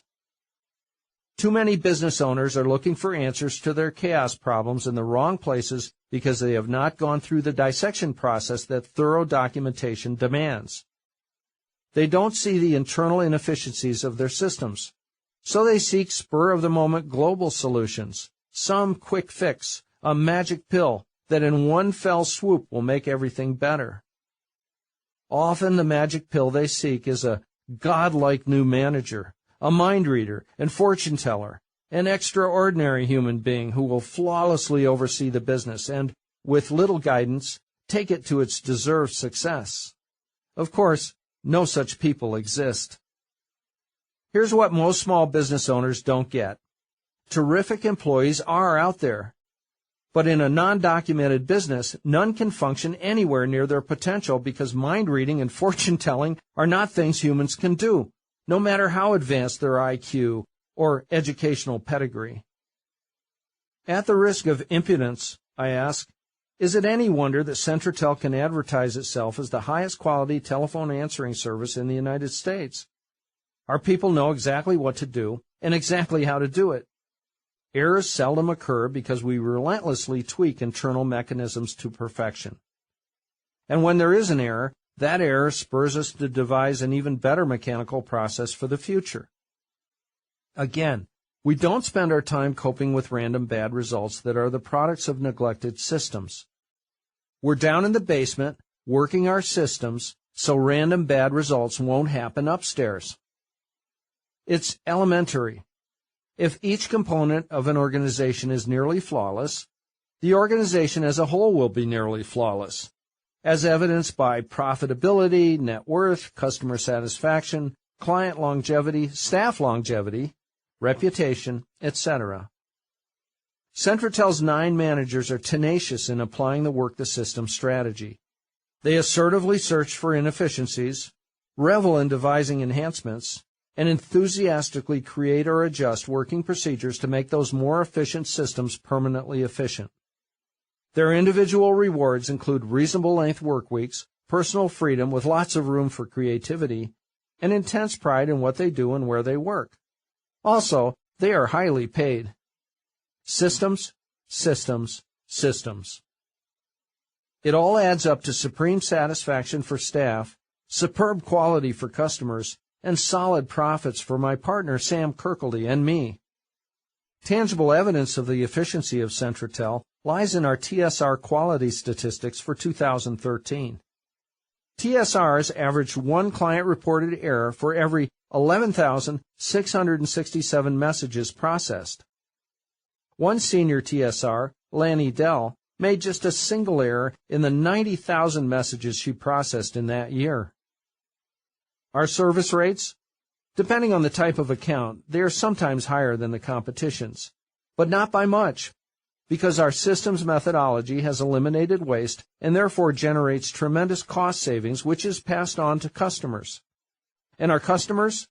Successful in their own businesses, they are happy with the arrangement with Centratel, as illustrated by our average client tenure, which approaches 7 years. Keep in mind that the average small business has an 80% chance of failing in its first 5 years. How about your own business, or your management position in the company where you work?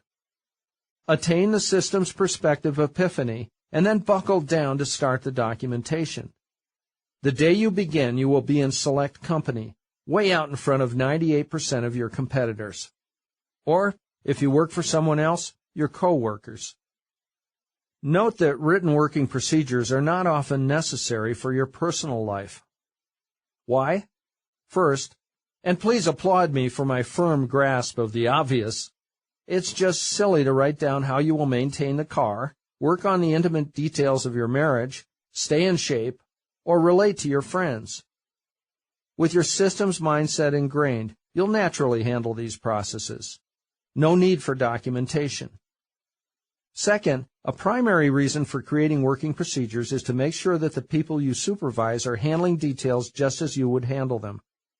Since you are the only one operating your own life, it is good enough to mentally internalize your personal working procedures. The exceptions? Travel itineraries, shopping and to-do lists, and intricate technical instructions, perhaps for complex in-home electronic devices. I have a working procedure for precisely mounting the bicycle rack on the top of my car. I'll reiterate this here. You are not documenting processes and then filing away the documents. In real time, you are creating and modifying exact step-by-step instructions for completing everyday tasks. The word working in the term working procedures denotes movement. Constantly keep your documentation in the middle of things, on the front burner. A summary of procedure documentation. 1. At work, every recurring process requires a working procedure. The procedure will precisely define the best way to execute the process, handle the situation, or answer the question. 2. A problem is a good thing when your staff takes it as a cue for the creation or modification of a working procedure. 3. Do not create an unwieldy bureaucracy by writing up procedures to handle problems that are random or seldom occurring, problems that have little chance of resurfacing. There is a danger of being inundated with a massive conglomeration of rarely used procedures, thus creating complexity due to the sheer volume of instruction.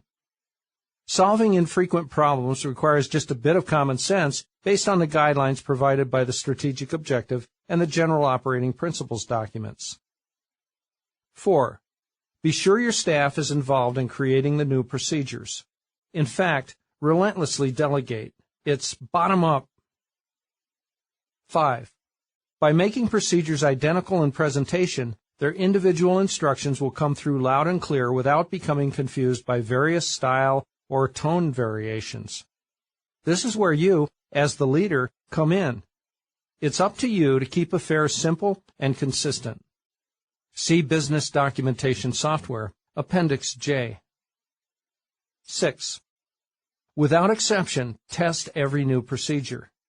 Before releasing it, give it to a staff member who will carefully go through the steps to spot glitches. Take this stance. In a new or revamped procedure, glitches will always appear. 7. As the leader, sign off on major procedures yourself. Make sure they are congruent with your overall vision. Always keep your operation in line with your strategic objective and operating principles. That's your job. One more thing. Yes, links, photos, and videos can be incorporated into working procedures. We like video-based Camtasia, especially for computer applications. And for still shots, there's Snagit. I've kept this chapter simple to better explain things, but once you understand the principles of what is necessary for effective working procedures, I encourage you to create them to fit your personal desired format. In the consulting arm of our business, one-on-one with the client, we go deep into this particular customization. See Appendix F. Frank Zappa's System Improvement Strategy. Frank Zappa was one of the most brilliant avant-garde rock artists of the 70s and 80s. He scored each note of every song and required 100% performance accuracy from his band members. After a concert, when most of his contemporaries would likely be living it up at a post-performance party, Frank would be conducting a mandatory attendance post-mortem with his backup band. During these performance autopsies, individual players were assessed a $50 fine for each and every note missed. New band members were quick to challenge Zappa's recollection of their individual performances. More experienced members knew better. Frank's perfect recall of the performance was easy enough to verify. The evening's audio recordings would confirm what Frank already knew, and the fines would stand. Band members who were penalized were not likely to forget to rehearse their parts before the next performance. Frank set the bar high, and his success is rock music history. Does this attention to detail seem persnickety? If so, prepare to change your attitude. Your challenge is to embrace this level of attention rather than be repelled by it. The end result? Less work, more time, more money. By the way, Frank Zappa never used drugs and was quite the family man. Part 3. So Say We All. Chapter 12. Good Enough. A good plan violently executed right now is far better than a perfect plan executed next week. George S. Patton. To preface this discussion, understand we're talking about work, not about relaxing or some combination of the two. If you own a business, your mission is to work hard but not long, to reduce the work week significantly, and to earn more money than you require. If you have a job, the goal is to use your 40-hour work week to produce large quantities of superior output in order to quickly ascend the corporate ladder so you are earning serious money and can call your own shots. This needs to be said, and it's a good time to say it. If you're going to work, then work. Kill the Facebook, Twitter routine, get your feet off the desk, stop the pointless babbling with coworkers, and put your head down. Get in, do the work, and get out. If you're a smell the flowers person, sniff the flowers later when you can give them proper attention. Combining working and relaxing will result in frustration in both areas. In your work, long hours spent in a mishmash of unsatisfying mediocrity, and in your leisure, an unsettled persona. Less than perfect performance is okay. Here's my definition of perfect, as noted in the Work the System glossary in the introduction. In the Work the System world, 98% accuracy is perfect, because trying to achieve that additional 2% demands too much additional output. It's the law of diminishing returns in action, and it's a catch-22. The enormous energy required for this tiny betterment is in itself imperfection, because that energy could have been put to much better use elsewhere. So here it is. Getting circumstances too perfect is short-sighted and counterproductive. The following story from my background illustrates that more than good enough can be a horrible waste of time and money. When I was 24 years old and studying land surveying in technical school, the instructor told our class a story at the beginning of the term to prep us for the curriculum lessons that would follow. The story setting was the early 70s, when the typical survey crew consisted of a party chief, who was responsible for supervising the actual in-the-field survey work, and 3 additional crew members. The party chief was given a project, and it was up to him, in those days it was almost always a him, to take the crew into the field, do the job, and report back to the owner of the surveying company with accurate and usable notes so a map of the surveyed land could be created. With the notes in the map, the landowner's questions of property size, boundary lines, and future development possibilities could be answered. A survey project is a linear, encapsulated process. Yes, a system. And a project begins when the survey company owner tells the party chief, in not so many words, "Here's the job. I presume you can handle it. Be quick and accurate according to the specifications I give you. Then come back and give me your field notes so the draftsman can make a map of the property. Then I can get paid by the landowner." Ben and John. This scenario is about a surveying company and 2 of the half-dozen survey crews it employs. The party chiefs and their respective crews are to survey the boundaries of 2 parcels of land. The landowner wants the surveys performed in order to get a general feel for where the property lines and property corners are located. The owner of the survey firm assigns the first parcel to one crew, with Ben as the party chief, and the second parcel to the other crew, with John as the party chief. The owner provides Ben and John with concise verbal instructions about what is required.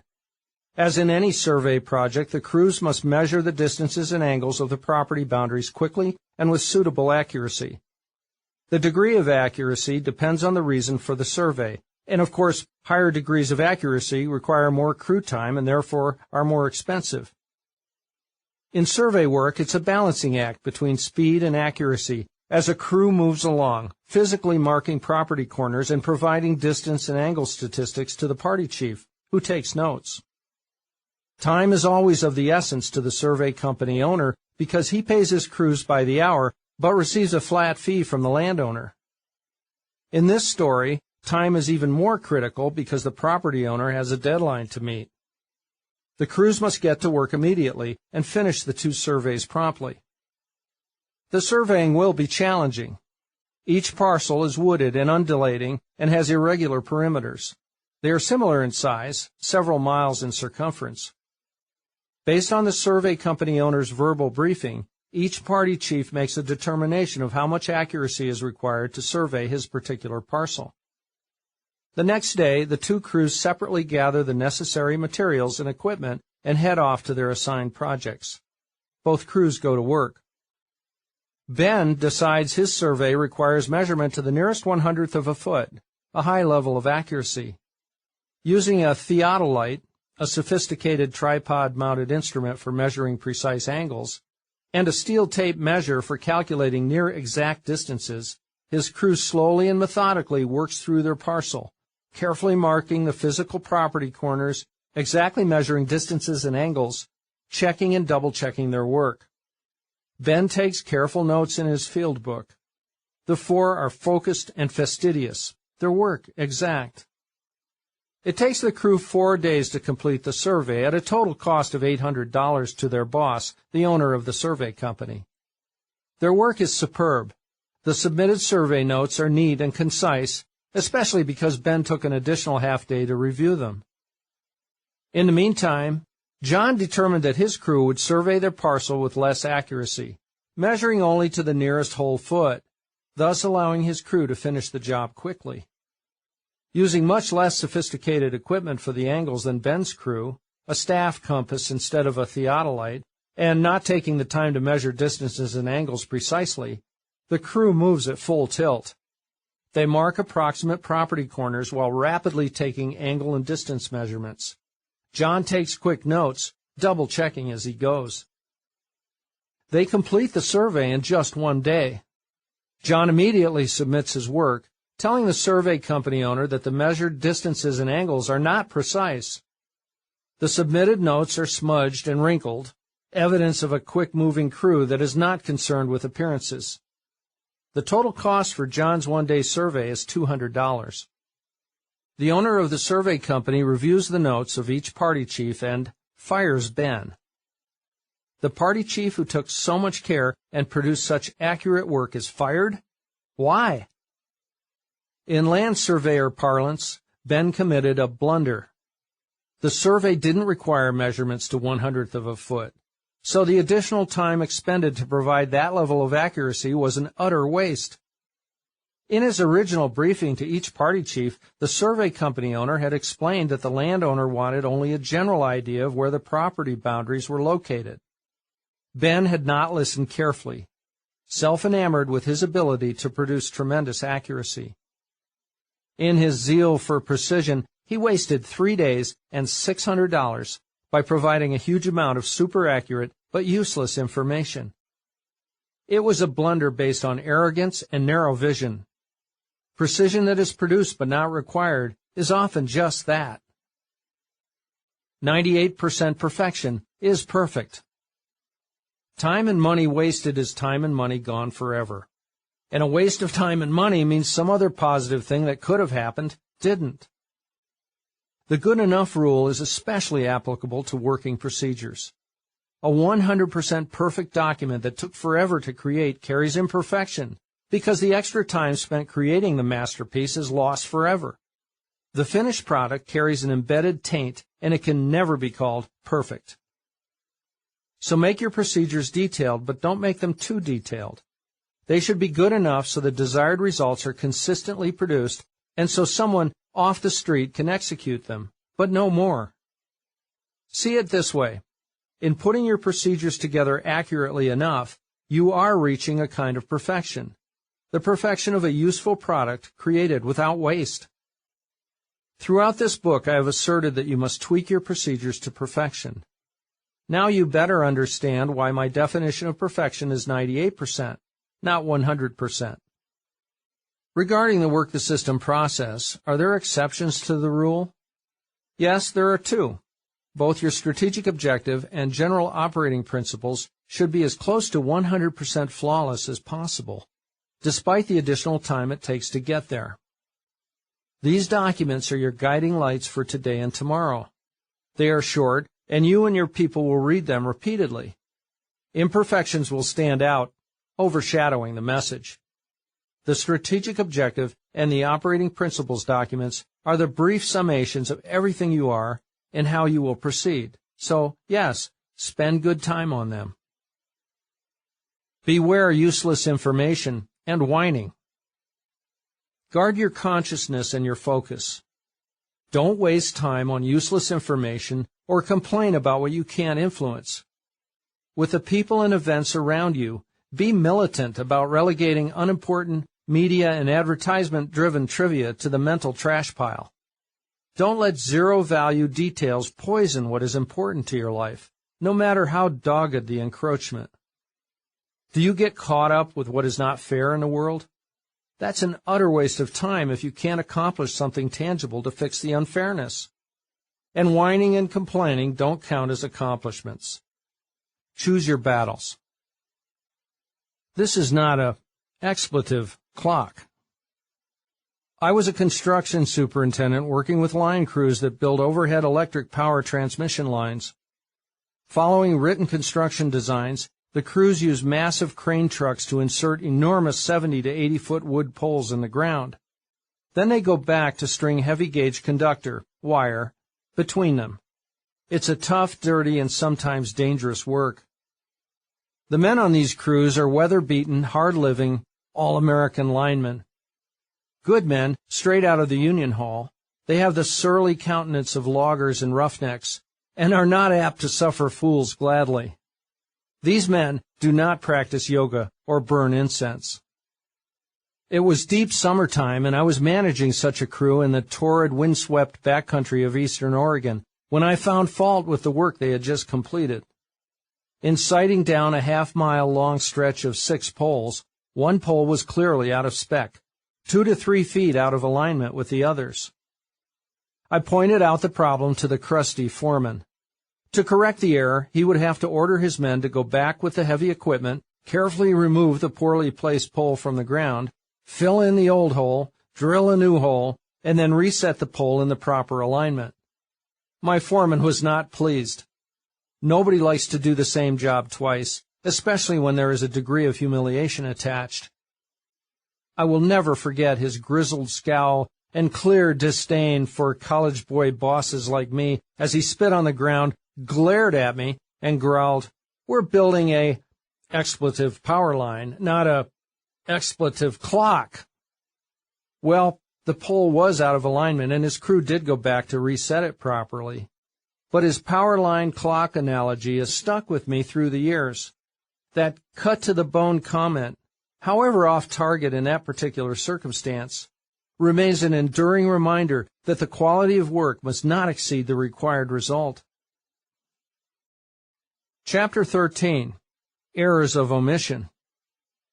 We do not so much look at things as overlook them. Zen proverb.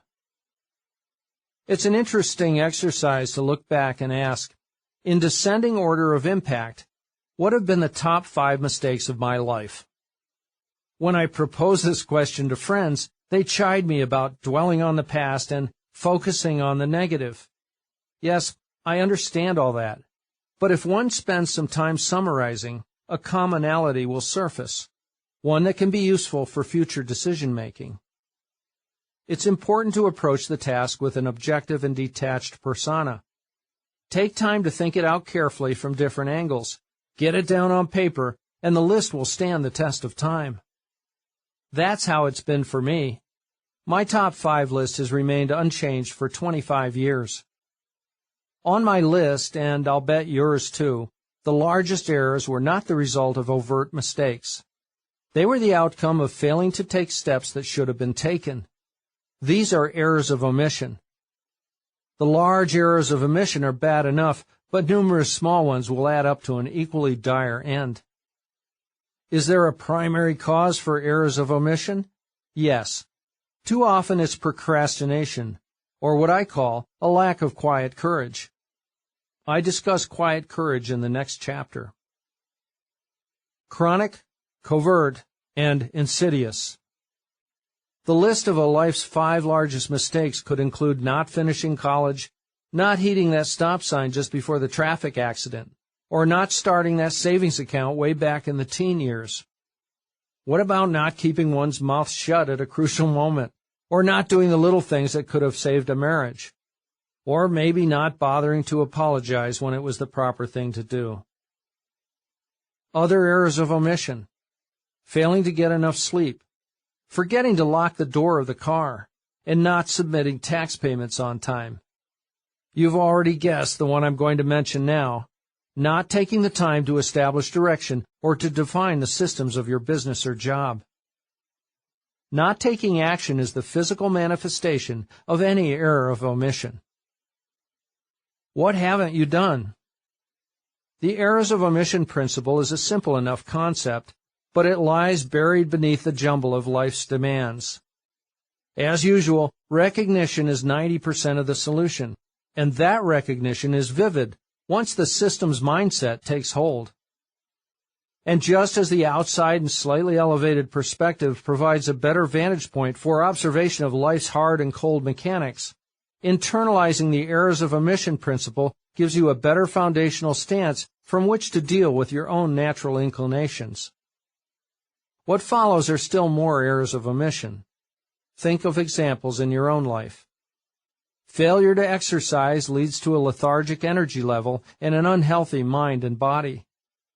Failure to recognize birthdays, anniversaries, and holidays contributes to the transformation of a friendship into an acquaintance. Failure to pay a bill leads to late charges. Failure to drink sensibly leads to a less than productive next day. Failure to make a phone call, close the sale, smooth out the misunderstanding, or ask for help contributes to less than desirable outcomes. Failure to clean the house contributes to an underlying sense of confusion. And failure to admit a mistake leads to the end of a relationship. The errors of omission principle works hand in hand with the axiom, what you say or think is irrelevant. It's what you do that counts. Nike's simple, just do it credo, which is as metaphysical and profound as a dictum can be, and is perhaps the most recognizable 3-word sequence in the English language, confirms Occam's admonition for parsimony in scientific explanation. Inaction is action. In any context, an omission is something left out, something not done. Here's the rub. It's a choice not to do something that should be done.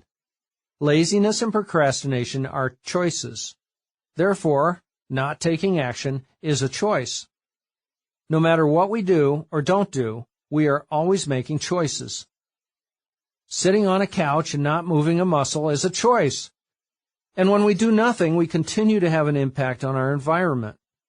At a minimum, we take up physical space, absorb energy, and create waste. So it makes sense to get off the couch, take that body that is already using up resources, and do something constructive with it. It boils down to the usual flat-out simple logic. Since you are making choices all the time anyway, focus on making more active choices and fewer inactive choices. Does your body, the physical mechanism that carries you around, need attention?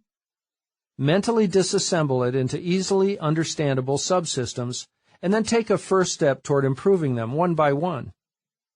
Does your disorganized home system require attention? Acknowledge the disarray and begin to organize, one room at a time. Don't just sit there. What am I not doing right now? How can you, minute by minute, apply this action principle in your daily life? Stand apart and watch the events of your day as they occur. And while they are occurring, ask, what am I not doing right now that is holding me back? Should I stop and buy a small gift for the person I love? Should I find a way to exercise for an hour? Should I have a chat with a certain employee who seems a bit disconsolate lately? Shall I start, right this minute, to read that book I bought 2 months ago? Today, will I make an active effort to get a grip on things by writing a first draft of my strategic objective. Of course, you know this approach is in exact alignment with the system's mindset. Your new life will be on the offense, not the defense. The power is out. Late in the afternoon on July 3, 2006, the electricity in Bend, Oregon failed. A lightning strike had disabled a main transformer at the power company substation on the edge of town. I was 160 miles to the north in Portland when Andy called to say that half of the city was without electricity, including Centratel.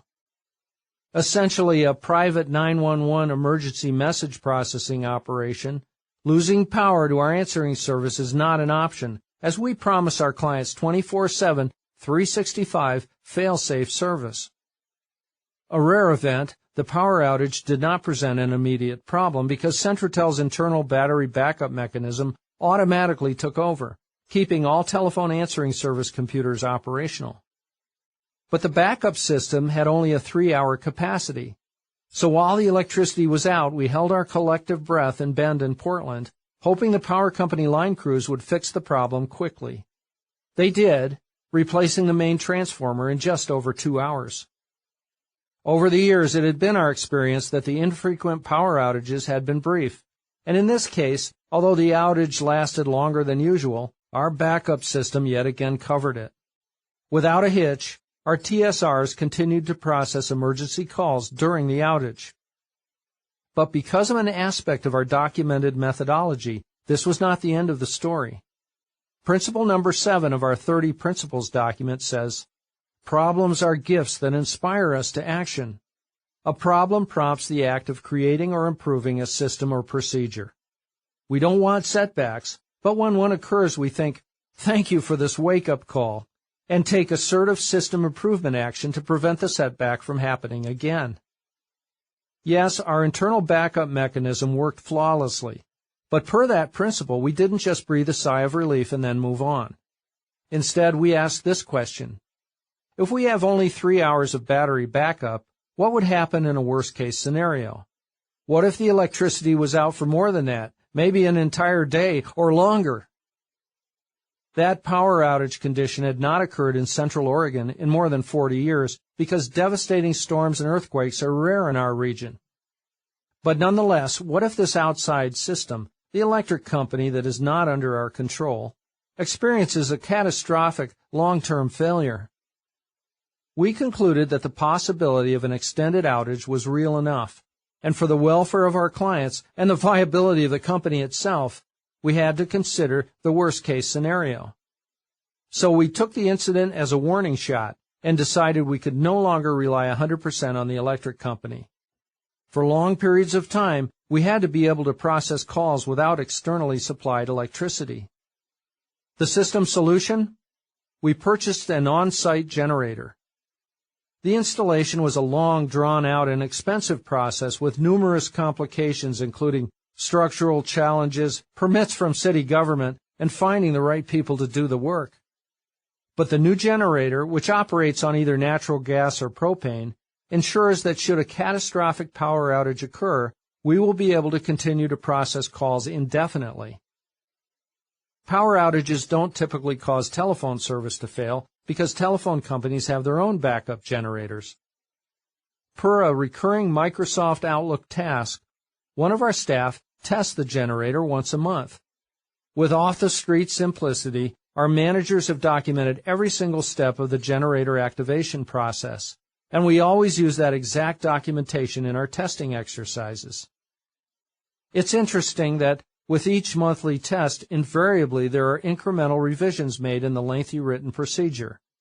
The power outage working procedure is a living thing, conforming to a changing environment, advances in technology, and the tester's additional ideas for making the process better.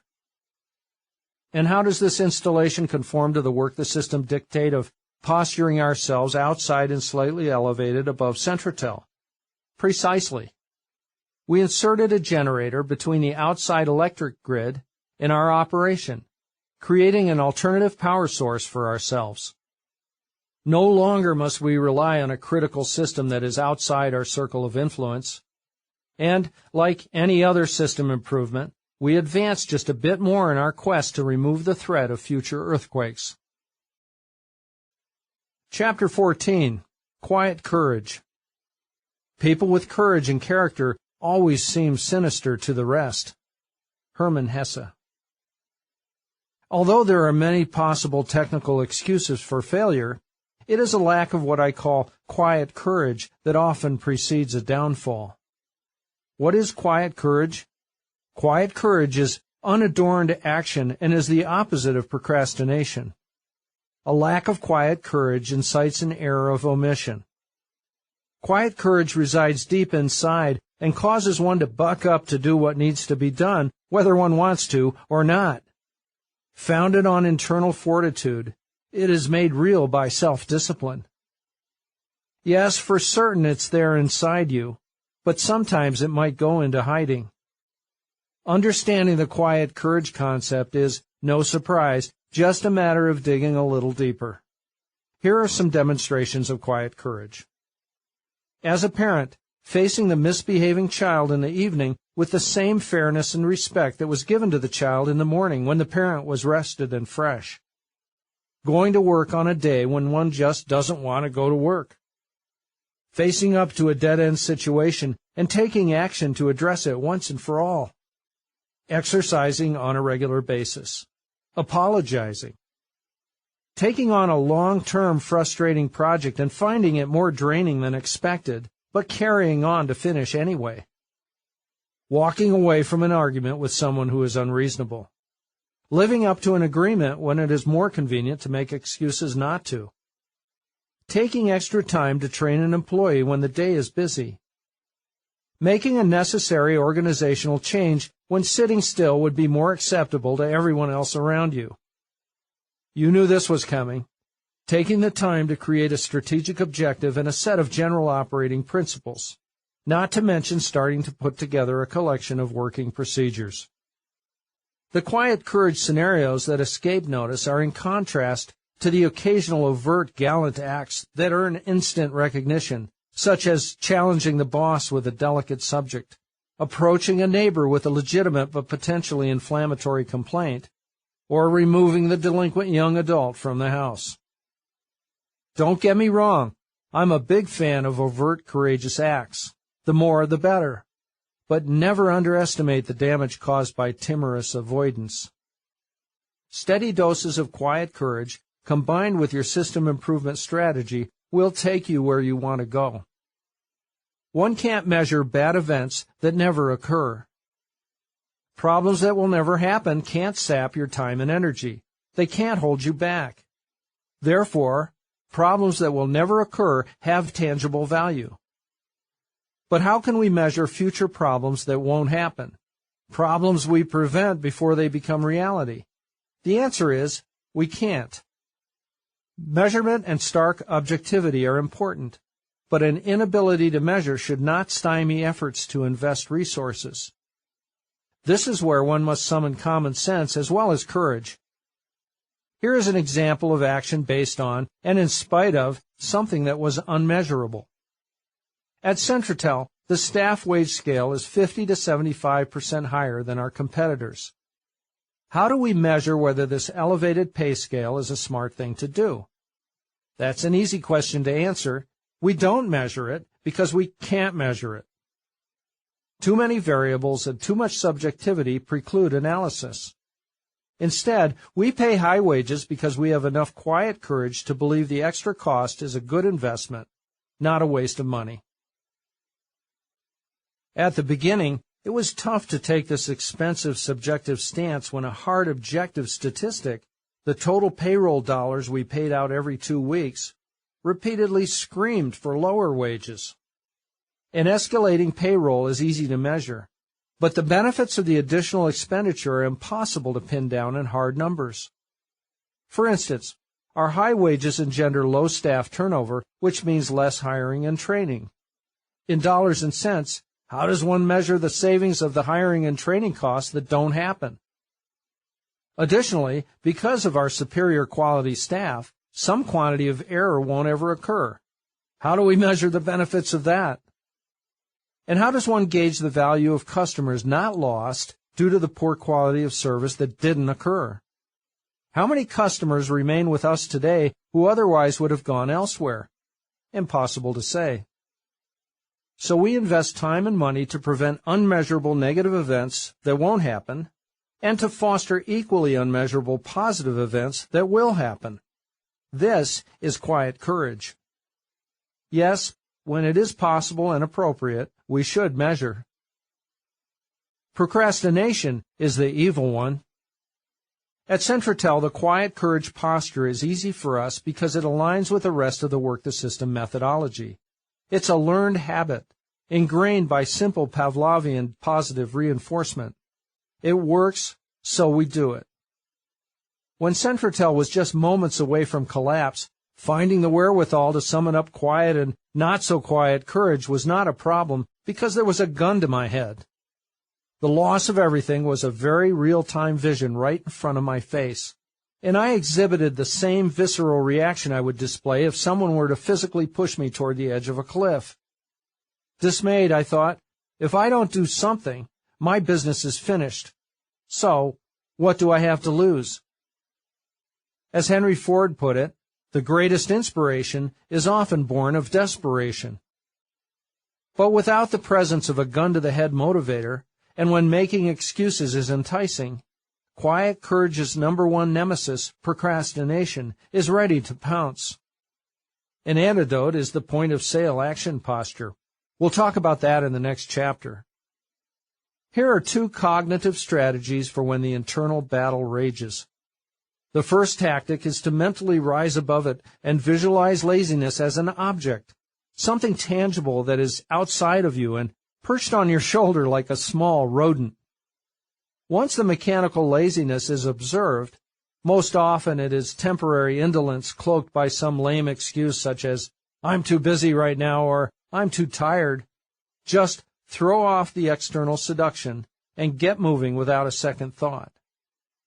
As the excuses line themselves up, the second approach is to ask, why am I being cowardly in this moment? Why am I being a sissy? It's a bit of twisted psychology that rattles the cage and invokes passionate reaction. Of all human failures, cowardice is perhaps the most abhorred. Procrastination, that is, the lack of quiet courage, will ruin your life if you let it. Here's one more thing to think about as it relates to making decisions and procrastination. In the words of my Work the System consulting business partner, Josh, the mark of a super successful CEO lies in his or her ability to take diverse and sparse empirical evidence and rapidly make cold, hard decisions. The effective leader doesn't dilly-dally, mired in analysis, statistics, and what-ifs. Decisions are sometimes made from the hip, but decisions are made. For these special people, procrastination just doesn't happen. You will begin now. Here is a real-time, outside and slightly elevated exercise. It's about what is happening right now. Here, you are the story. Anyone can read a book, but it's a courageous act to shift in a new direction. Clearly, because you have read this far, implementing the Work the System method is a new life trajectory you are considering. How do you get to the point of actually beginning the process without relegating it to some future date when spare time might become available? Here's how. Right now, this second, find a blank piece of paper and write strategic objective at the top. You can do all of this within 60 seconds. Do it. Now, place the page in a location where you will easily find it later, so it will serve as a reminder to get you on the computer and actually hash it out. Putting your strategic objective together won't take much time. It's just one page long, and I promise you'll be happy with yourself. Congratulations! Your pilgrimage has begun. Chapter 15. Point of Sale Thinking. Why? Because I'm the mommy and I said so. Anonymous Mommy. Do it now and let's get on with whatever is next. Point of sale is a phrase taken from the cash register industry. It describes action where and when the purchase takes place. Consider the cash register. Before the customer walks away from the till, a replacement for the purchase item has been ordered, internal accounting is completed, and the commission is tallied. The concept is described in our operating principles document, principle number 14. Do it now. All actions build on point of sale theory. We don't delay an action if it can be done immediately. Just like any major retail outlet, we update inventories and databases at the exact time the transaction takes place. At Centratel, there is no paperwork floating around the office after a transaction. We ask, how can we complete the task now so we don't have to deal with lingering details later? Bam! We completely finish a task now, and then get on with whatever is next. The aim of point-of-sale processing is to gobble up details as they arise. Accomplishing this is the antithesis of fire killing. Point-of-sale means being on the offense, eyes open, ready to handle whatever comes up, instead of defensively looking backward, burning up precious time sorting through old details. New project? Get the wheels rolling this minute. For both your business and your personal life, the point-of-sale posture allows you to focus on the path ahead, while your other systems strategies prevent problems from sneaking up from behind. Wear the point-of-sale banner on your sleeve, and you will experience robust confidence, the opposite of being overwhelmed. The excuses, I don't have enough time and I've been too busy, will disappear from your life. In a nutshell, here are 2 point-of-sale strategies that will help make your life simple and clean. The first is to altogether reject procrastination. Get tasks out of the way now by immediately doing them, delegating them, or discarding them.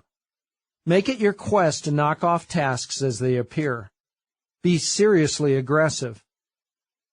The second strategy is to automate tasks and thus eliminate the requirement for human action. By doing this, the do-it-now goal is achieved without any effort at all. The mantra? Automate, delegate, discard. Here's an additional benefit of the point-of-sale stance. You will be in an assertive posture, better prepared to handle the inevitable body slams that are part of living a life. Your conga line dance leadership. Embracing the point-of-sale stance makes you the first person in the system's mindset conga line. You're the one determining the line's direction and speed. The dozens of followers shadow your movements. The conga line goes where you want it to go despite the disparity in shape, size, and finesse of the dancers who follow. You are the leader, forging the path ahead while those gyrating behind sort themselves out on their own. The simple systematic task for those following? To keep their hands on the hips of the preceding dancer and to stay in step. It's just the way we do things around here.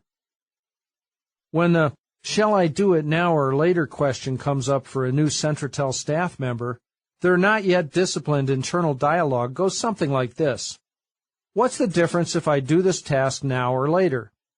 I just don't feel like doing it right now. I'll do it later because my guess is I will feel more like doing it then. A variation is, I function better under pressure. I need an imminent deadline to force me to take action. So I'll do this task next week when that deadline arrives.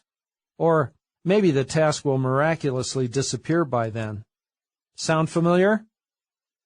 We ask the new employee to change that internal self-talk to, I'll do it now, because that is how things are done at Centratel.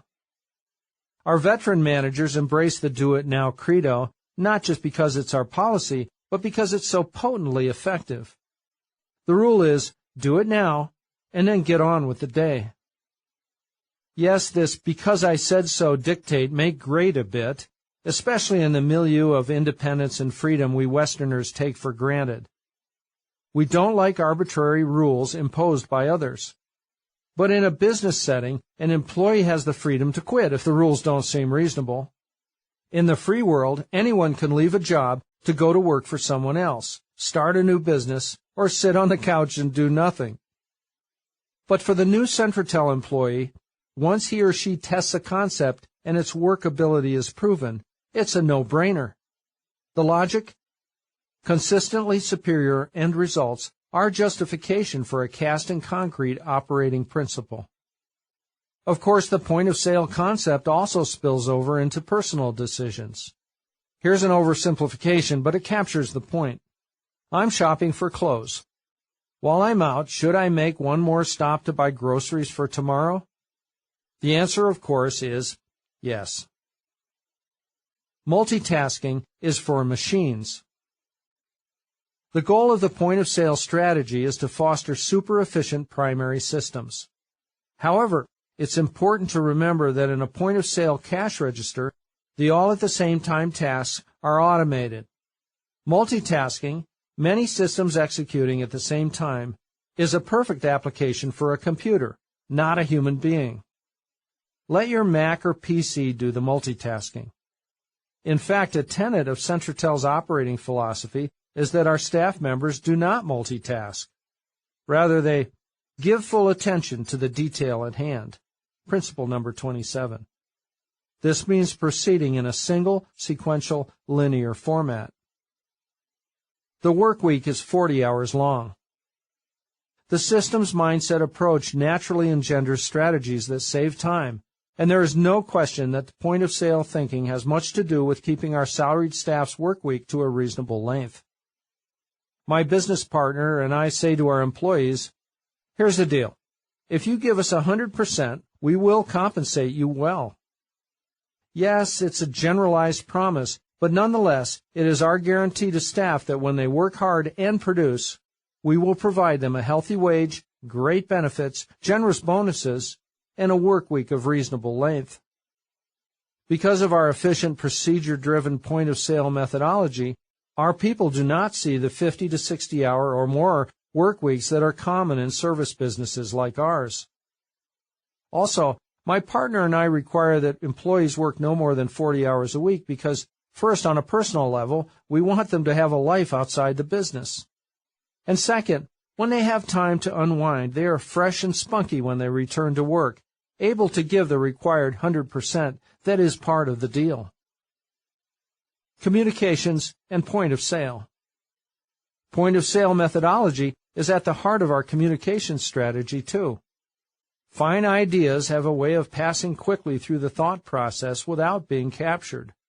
One might be driving, talking to a colleague, or lying in bed when a great idea arrives out of nowhere only to depart in the next instant.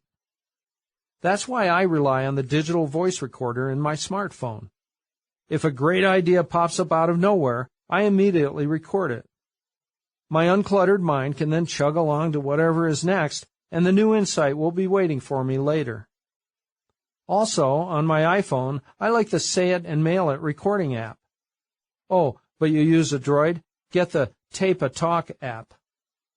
Fleeting as they are, great ideas are too valuable to lose because there is no mechanical way to instantly capture them. We have also configured our office voicemail system so voice messages can be easily sent to the entire staff. Yes, of course we use email and instant messaging, but for some subjects, a voice message explains a situation faster and with more nuanced subtlety. Be ruthless about unsubscribing. In your business or job or in your personal life, how much of what you deal with really matters? This is not a loaded question. It's one of enormous pragmatic consideration. Be relentless in eliminating life spam, the thoughts, data, and preoccupations that have no value. Also look hard at the information that is of some value. See if it serves enough value to make its existence worthwhile. If any information you receive is not used or is of marginal use, categorize it for what it is, a waste of time, energy, and/or money, and then dismiss it from your life. Ruthlessly unsubscribe. What will you do with the time, energy, and money you save? you'll expend these precious resources on things that matter. Strengthening the habit. Procrastination, here it is again, most often appears in the low times, the times when willpower is weak because of stress, fatigue, problems, and distractions. Failing to carry through with a point-of-sale mandate is often the first casualty. You think, yes, point-of-sale is a good concept, but this afternoon I'm tired, and there is always tomorrow. You are probably right. More often than not, a task can happen tomorrow. The danger is that when you compromise a habit, the habit becomes weaker. But when an excuse to put something off arrives, and you do it anyway, the do-it-now habit becomes incrementally stronger. Point-of-sale actions are about self-discipline and the willingness to stretch into uncomfortable territory. Just do it. Slow down. Get organized. Too many people live in chaos because they fail to slow down enough to set goals and determine sensible strategies to reach those goals. Mindless rushing too often prevails when one should instead be calmly making system adjustments, which would prevent problems from recurring. Yes, the key phrase is slow down. And let me guess, slowing down is what you are struggling with right now as you work your way through this book. Am I right? If so, take a deep breath and just slow down. If slowing down doesn't feel right at first, that's normal. Be patient. I had my first clue to this quietly potent mindset on my high school ski team while training for slalom, a discipline that requires forethought, fast reflexes, strength, and balance. I used to slam through the slalom gates with abandon, powering down the course off balance, my arms and legs flailing. I was giving it everything, but my race results were mediocre, and too often I crashed and didn't finish the race at all. It was because of what I couldn't detect on my own. Multiple errors and inefficiencies generated by my brute force, hell-bent approach. My aggressiveness generated my inefficiency. Then one day, Otto Fry, my coach, told me to relax, to think smooth and slow instead of power. At first it was frustrating because it seemed to me I was not trying hard enough. But I forced myself to hold back, to ski slowly and smoothly. My results instantly and dramatically improved. From then on, including 2 years on a college team, I never failed to finish a race and consistently ranked in the top 5. But that lesson at 16 years of age was just a lone clue to a more effective way of handling things, and it affected only my skiing. It would be decades before the slow down and be smooth lesson spilled over into the rest of my life. Measure your body. I mentioned this earlier, but I want to go into more detail here. 15 years ago, in the depths of my workplace chaos, I was also dealing with a sick body and an exhausted mind. I was delirious during the day and couldn't sleep at night. My doctor had me on antidepressants, then Ritalin. Convinced my problems stemmed from depression, my 100-hour workweeks notwithstanding. But as a result of my mini-enlightenment regarding the systems of my business, I knew that my body was likewise a collection of systems. I asked myself, what is my physical body made of? It was obvious. The human body is composed of chemicals. Armed with this realization, I asked my doctor to give me a wide range of blood tests. Convinced of my depression, at first he balked at the idea, but then he conceded. The blood analysis showed that my adrenal glands had shut down, and so the master hormone, DHEA, was not in evidence. The stress hormone, cortisol, was in the stratosphere.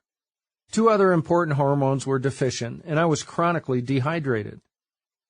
My task was to work on the dysfunctional systems individually, and one by one bring each back to normalcy. Once I got all 5 flawed systems back to proper functioning, I would have a balanced, holistic body and an alert mind. How could it be otherwise? For the next 2 years, I took blood tests repeatedly while I faithfully took supplements, doubled my fluid intake, and modified my lifestyle, bringing my problematic chemical systems back into balance. At the end of that time period, I was physically strong and my thinking was clear. Was it that simple? Yes and no. On the one hand, the road to recovery was obvious. What I had to do was clear. On the other hand, it was sometimes a struggle to be self-disciplined enough to do what needed to be done. I stumbled once in a while, but I succeeded enough to enormously improve my physical being. Do I still stumble? Yes. How about you? Are you sure the chemicals that compose your body are okay? If they aren't, could this be negatively affecting your physical and mental performance, your happiness? Consider taking your health into your own hands by directing your doctor to perform full-screen blood tests. Then again, your solution may not require a doctor. Maybe you just need to get regular exercise, eat better, and go to bed earlier. System improvement. A final thought about measuring your body. If you're addicted to a substance, however benign, an imbalance exists. Any foreign substance throws your systems off. So a good starting point is to quit those substances and face the world cold turkey.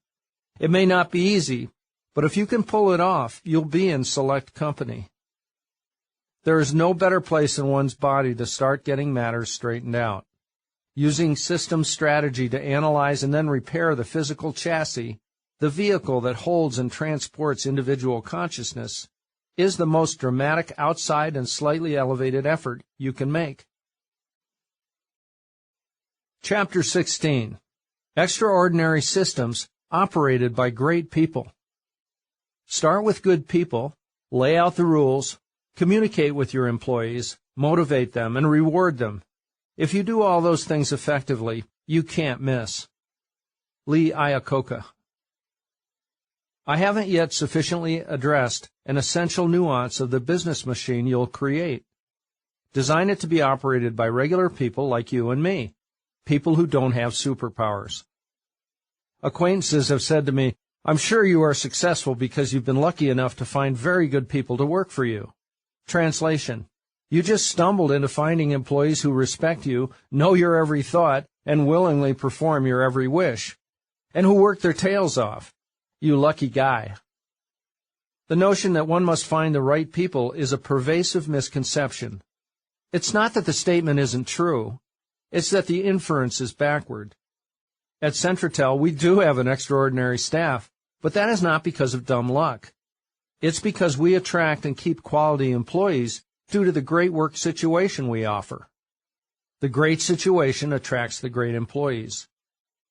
We just need to have enough sense to recognize them when they come in the front door. Plenty of disciplined, hard-working, honest people are out there, quietly looking for a fair shake so they can put themselves on the line to show what they can do. And when they perform well, they want to be rewarded. All you have to do is find these people and then give them black and white instruction, good pay, and the promise of a bright future. As always, it's just simple mechanics. Seeking the consummate employee who will solve all problems, a from-the-top-down quick fix, is not system thinking. In the work the system business, your job as a leader is to provide an exceptional business machine that will cultivate a hard-working, loyal, and long-term staff. A bottom-up solution. So, these great people become great employees. You make it possible for them to shine by providing a forum for their innate skills and high motivation.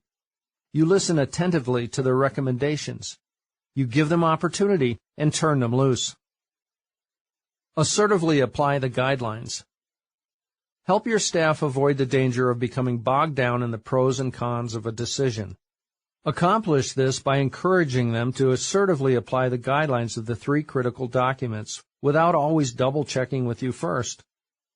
Tell them it's better to make mistakes than to hem and haw or wait for approval. At Centratel, I like it very much when an employee mentions that he or she is taking a certain action simply because it is congruent with a guideline within the strategic objective, the operating principles document, or a particular working procedure. I like it even more when they have a recommendation to improve one of these documents. To these people, you owe your best. You want smart, honest, clean living, and enthusiastic people who will believe in what you have created. Individuals who become intrigued with your vision and who will want to continue into the future with you, at least for a while. These good people are the bedrock of your future. To them you owe the best. And the best centerpiece is the carefully constructed, system-based business machine you provide. Then, if you teach them well and they grow with your company, it will be a compliment to you if someday they go out and start their own businesses. On the other hand, it will be the supreme personal tribute if they choose to stay with you over the long term.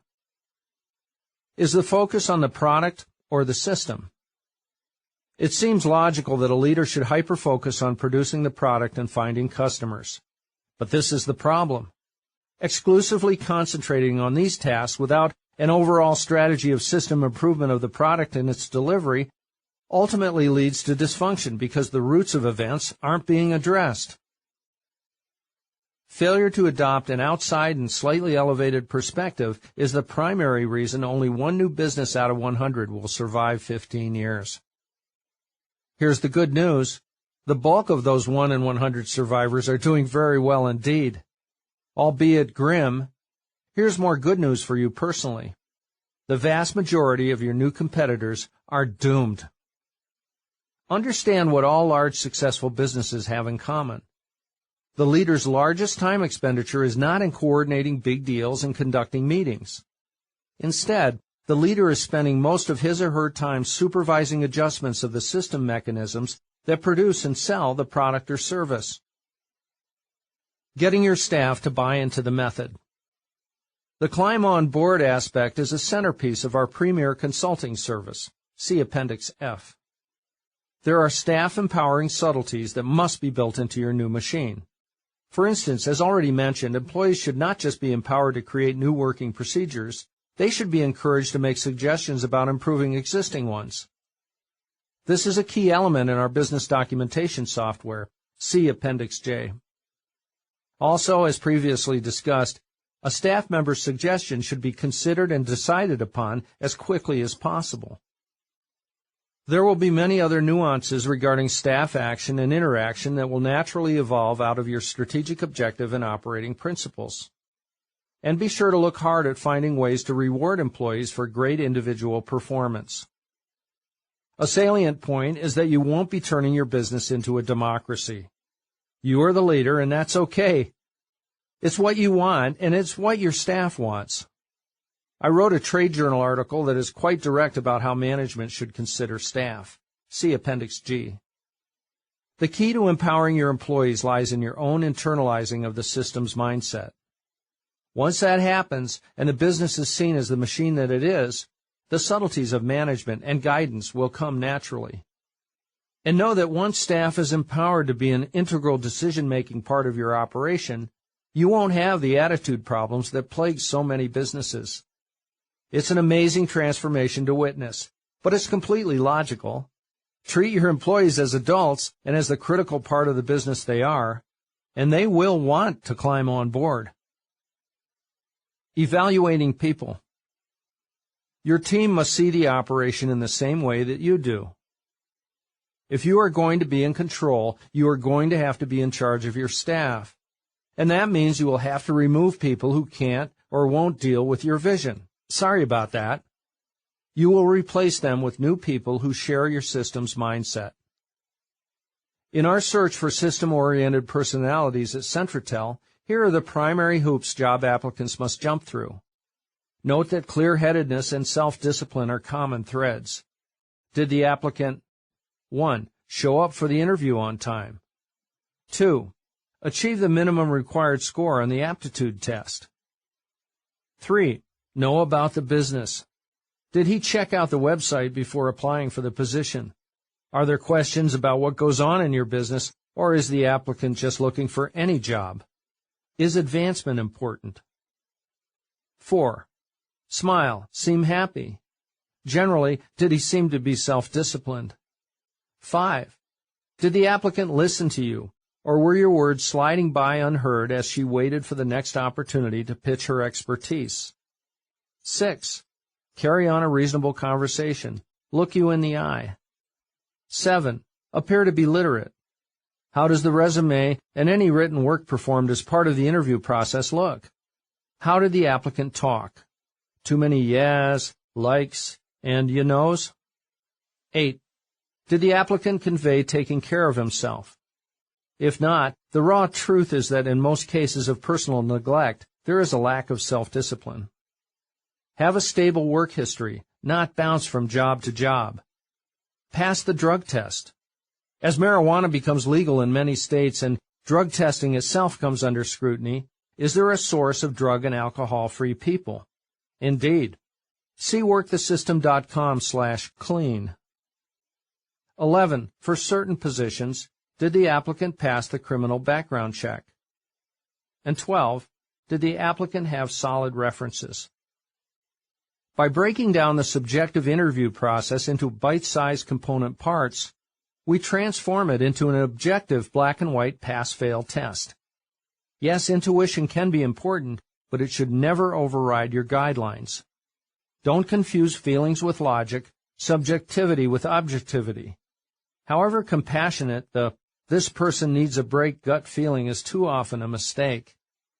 Use gut feelings to disqualify rather than to qualify people. That's a useful guideline to follow elsewhere in life, too. At Centratel, it's critical the job applicant passes through all of the aforementioned hoops. If he or she fails just one, we won't offer the position because that one negative indicator points to a problem that can't be neutralized even by all the other positive attributes added together. We are hard-hearted about this and don't make exceptions. College education? We don't worry too much about that, although a college degree might indicate someone who can stick through long-term challenges to reach a goal and who has learned to mentally focus. Unfortunately, a college degree is no longer a reliable barometer of literate capability or of a reasonable mindset. Only 3 of our 9 managers have 4-year college degrees. In fact, 2 of those degrees are in political science. You know this already. Hiring and then firing someone is not just a bad investment for the company, it's an intense personal blow to the employee. For the job prospect, it's infinitely less painful to not get the job in the first place. Be compassionate by creating a thoughtful and, of course, documented hiring procedure. Kill the moles, command the fleet. And what about the leader of a typical large successful company? Most times, these people are not innately special. Beyond an adequate degree of intelligence and their willingness to work hard, their leg up is that they naturally operate from a systems perspective, while the huge majority of people do not. These leaders are heavyweights because they understand that moles must be eliminated, not repeatedly whacked. I mentioned this already, but it's worth saying again. The systems perspective is permanently ingrained in those who direct large, successful organizations. But despite the fact that it is such a simple precept, many of the people who execute it can't describe it, much less pinpoint it as the critical factor of their success. Via managers who understand the system improvement process, the successful leader is focused on perfecting systems and keeping them that way, constantly making efficiency adjustments while simultaneously keeping up with trends and market permutations. It must be the same for you if you are to climb out of the morass within which most people struggle. For your business, you must find and keep employees and suppliers, supervise the creation and sale of your product, make payroll, pay taxes, and steer the whole enterprise toward a profit. If you are to leap ahead, what you sell must be consistently superior. And that can't happen if your people don't hyper-focus on the underlying machinery. In the short term, you must concentrate on creating extraordinary, well-defined systems. In the long term, you and your staff must relentlessly tweak and maintain them. The byproduct will be an exceptional service or product that people want. Know this. All the ships in your fleet must be traveling at full speed, so you will want to ensure that all of your people are on board. One slow boat will hold back the entire flotilla. You'll want everyone in your organization working at peak capacity, creating, adjusting, and repairing. The fleet must move forward full steam and directly toward the common goal, and it is your job to make sure that happens. Finding and keeping great people is your highest calling. If you hold a job and you want to advance, you have equal challenges. To win in the long term, you must be more efficient than your peers, and you can't accomplish that by winging it depending on good looks, magnetic charm, or by endlessly playing whack-a-mole like everyone else. A supermarket. A byproduct of the system's mindset is the ability to instantly distinguish the efficient from the inefficient. In Southern California, there is a certain grocery chain that passionately ensures that all of its stores are precisely organized and customer-centered. The rows of goods are full. Everything is clean and polished. In fact, the people who work there are clean and polished.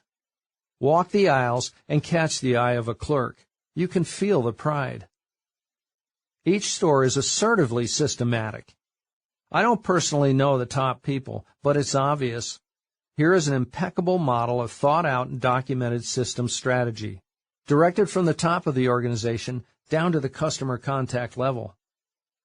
Of course, other businesses just like this one exist. They are not common, but you will find them. When you do, spend time there and think about the system mechanisms that are behind the efficiencies. Watch and learn. It's easy to find floundering businesses. You can't help spending time in them because they're everywhere.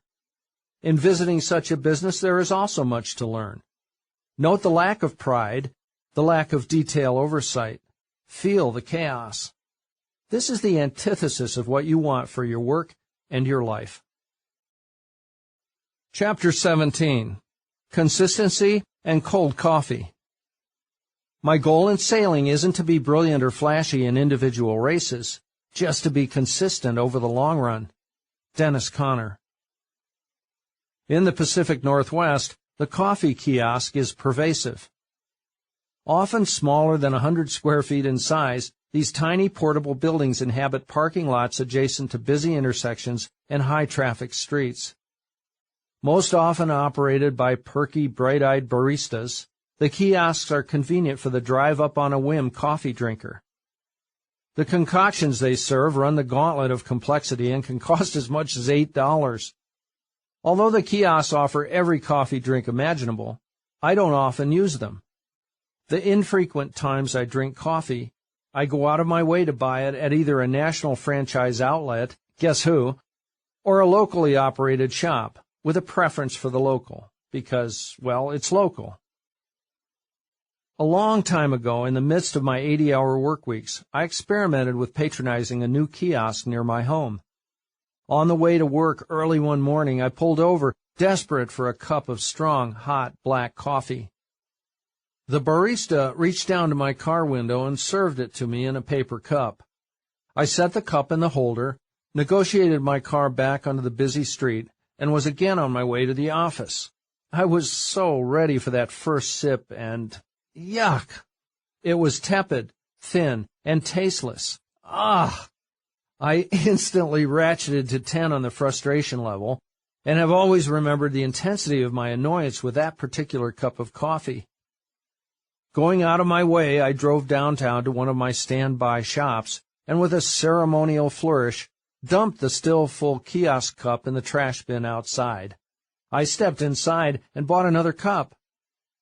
As was usual for this shop, the coffee was hot and strong. And to this day I remember my satisfaction with that particular cup. 20 years later, here's the aftermath that still surprises me. I shy away from buying coffee at a kiosk. Why? Am I being too critical, too unforgiving? Neither. It's more self-serving than that. It's because I don't want to deal with the inconvenience again, and especially because I don't want to feel like a fool for making the same mistake twice. So after all these years, my first impulse is to avoid patronizing a kiosk if one of my regular coffee shops is within 5 miles. And for various other reasons, I have this same aversion to a number of other local establishments, too, including half a dozen restaurants, as many retail stores, and more than one gas station. To be sure, my gut-level judgments are not completely fair or entirely rational, but they are real. Centratel is a pure service operation, so judging quality of service is my natural focus everywhere I go. When out and about, I find myself evaluating the service quality of restaurants, sandwich shops, retail stores, movie theaters, bed and breakfast, public transportation services, etc.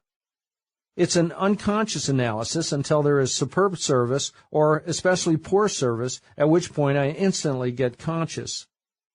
On the spot, I've offered jobs to upbeat servers or cashiers who can't keep smiles off their faces and who seem truly happy that I am there. Then there are the other times when someone with a lousy attitude forever alienates me from that establishment. Outside of work, Centratel managers naturally do this evaluation too. Once the system's mindset takes hold, it's impossible to ignore. There's no going back. In fairness to kiosk operators, a number of years ago, we elected to have Centratel's Latte Monday drinks. We buy coffee or cocoa drinks for everyone on busy Monday mornings, be provided by a kiosk, not one of the local shops as had been our tradition. The kiosk drinks are consistently superb. Could it be this particular kiosk has something special going on? Could it be it's being operated differently from the cold cup kiosk of so many years ago? The answer to both questions is obviously yes. Why was the coffee so poor at the cold cup kiosk? The proprietor had no procedures installed to ensure consistent quality. Disorganized, she had no clue that one has to consciously manage systems in order to keep customers. And further, she had no idea of the enormous negative impact of one bad cup of coffee. I'm sure she winged it every day, hoping for the best, hitting and missing, a victim of her emotions, the attitude of her customers, or even the weather. The result? That particular kiosk went out of business after just a short time. The leader's primary objective. Objectively observing my overreaction to that single cup of cold coffee, I learned something important. The success of a business is the direct result of consistent high quality. What if one works for someone else? That's easy, and here's the mantra. My boss is my primary customer. At work, my number one task is to never let my boss down. Of course, if the boss is impossible or the position is dead end, exiting the situation is probably a better strategy.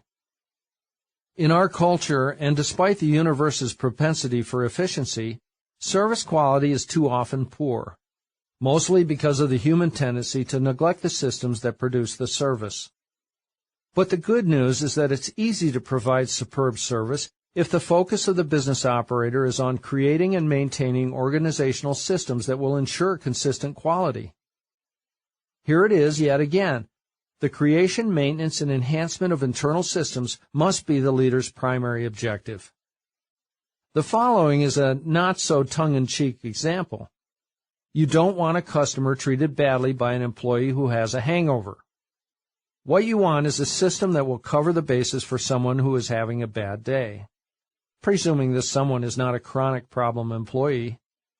You can't stop the person's headache, but you can create solid, fluid, and sensible procedures that will get them through the shift without alienating customers.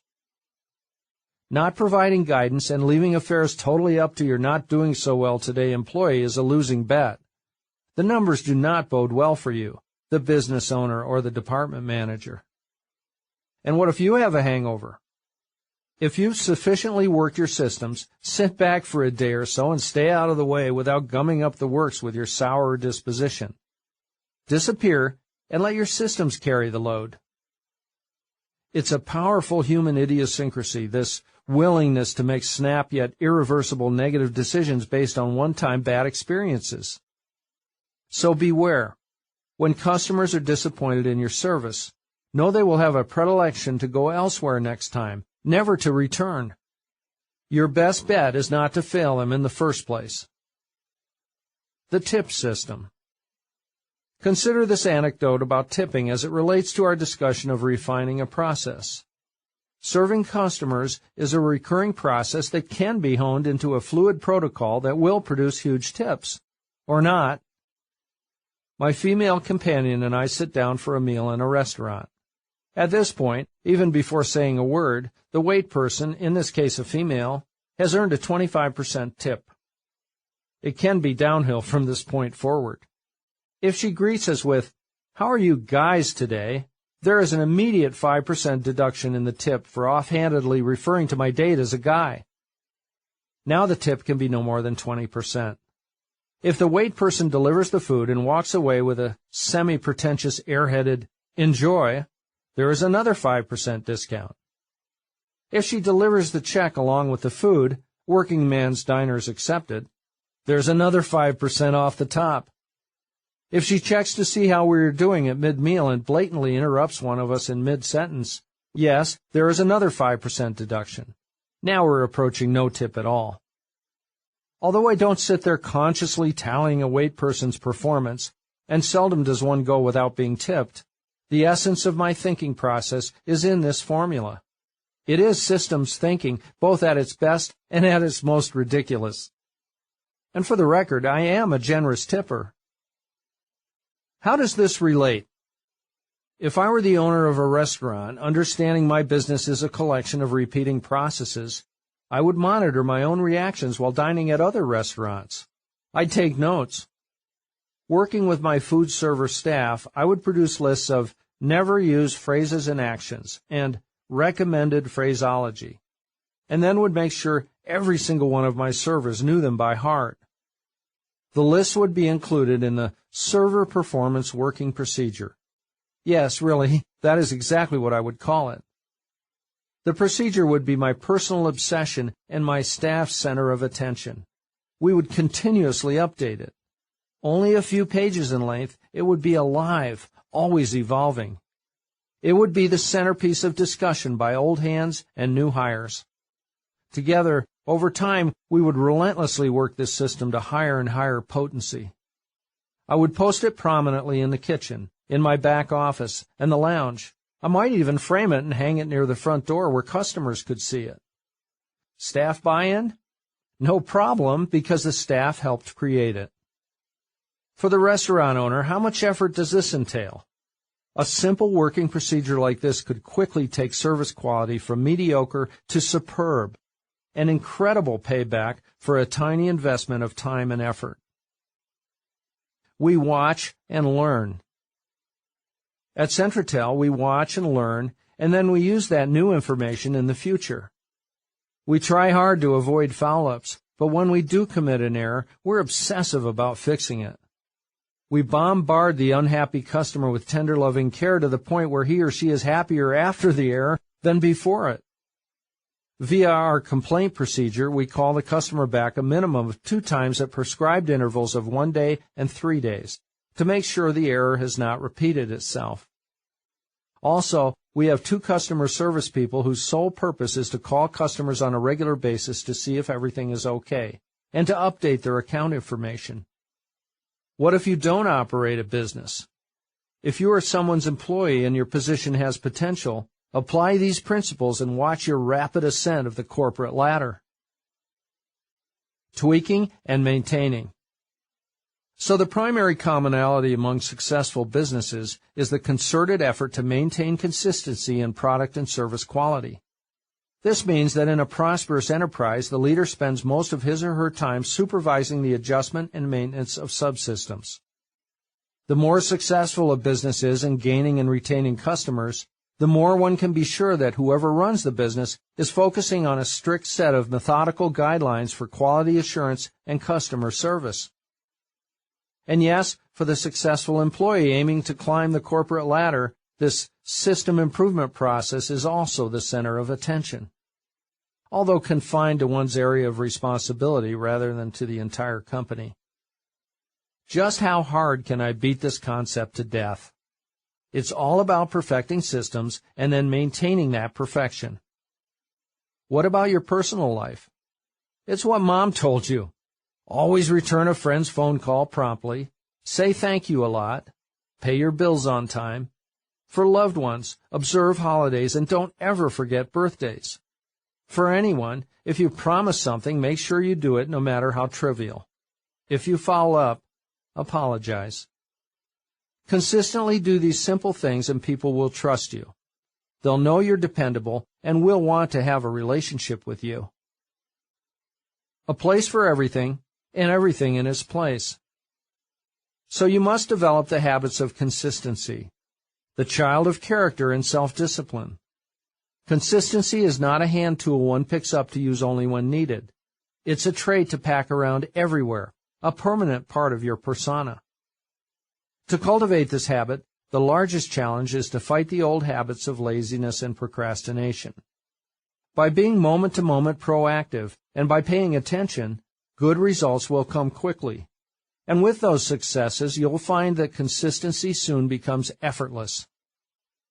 It is no good to set up a highly tuned organization at work and then return home to chaos. It doesn't pay to exercise a few days of the month, be nice to your spouse most of the time, or to apply the work the system principles sporadically. If life is to be efficient, staying steady and dependable is a full-time job. Over 50 years ago, my grandfather told me, "Sam, there is a place for everything, and everything in its place." I was 8 years old then, and I wondered how Grandpa knew his favorite saying was true and why he seemed so caught up in the idea. Was there proof this was a good idea? His simple response was, "It's just true that being organized is worthwhile."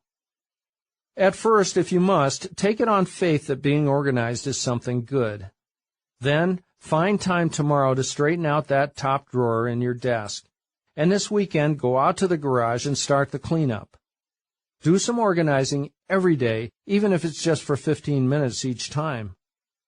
Work on the old clutter, but avoid creating new clutter. Accomplish a cleanup, and then step back and ask yourself how you feel. There will be satisfaction, and this satisfaction is addicting. You'll want to feel it again and again. Keep at it, and soon disorder will bother you. You'll become a fanatic about organization and systems thinking as you watch your world become smooth and efficient. And you'll see disorganization in the people and places around you. Disorganization you can't fix, and you will shake your head as you understand the waste of it. Begin to eliminate the disarray in your existence, and you'll find the process is exactly congruent with the other aspects of the work the system method. Will your new orderliness make you an uptight control freak? No.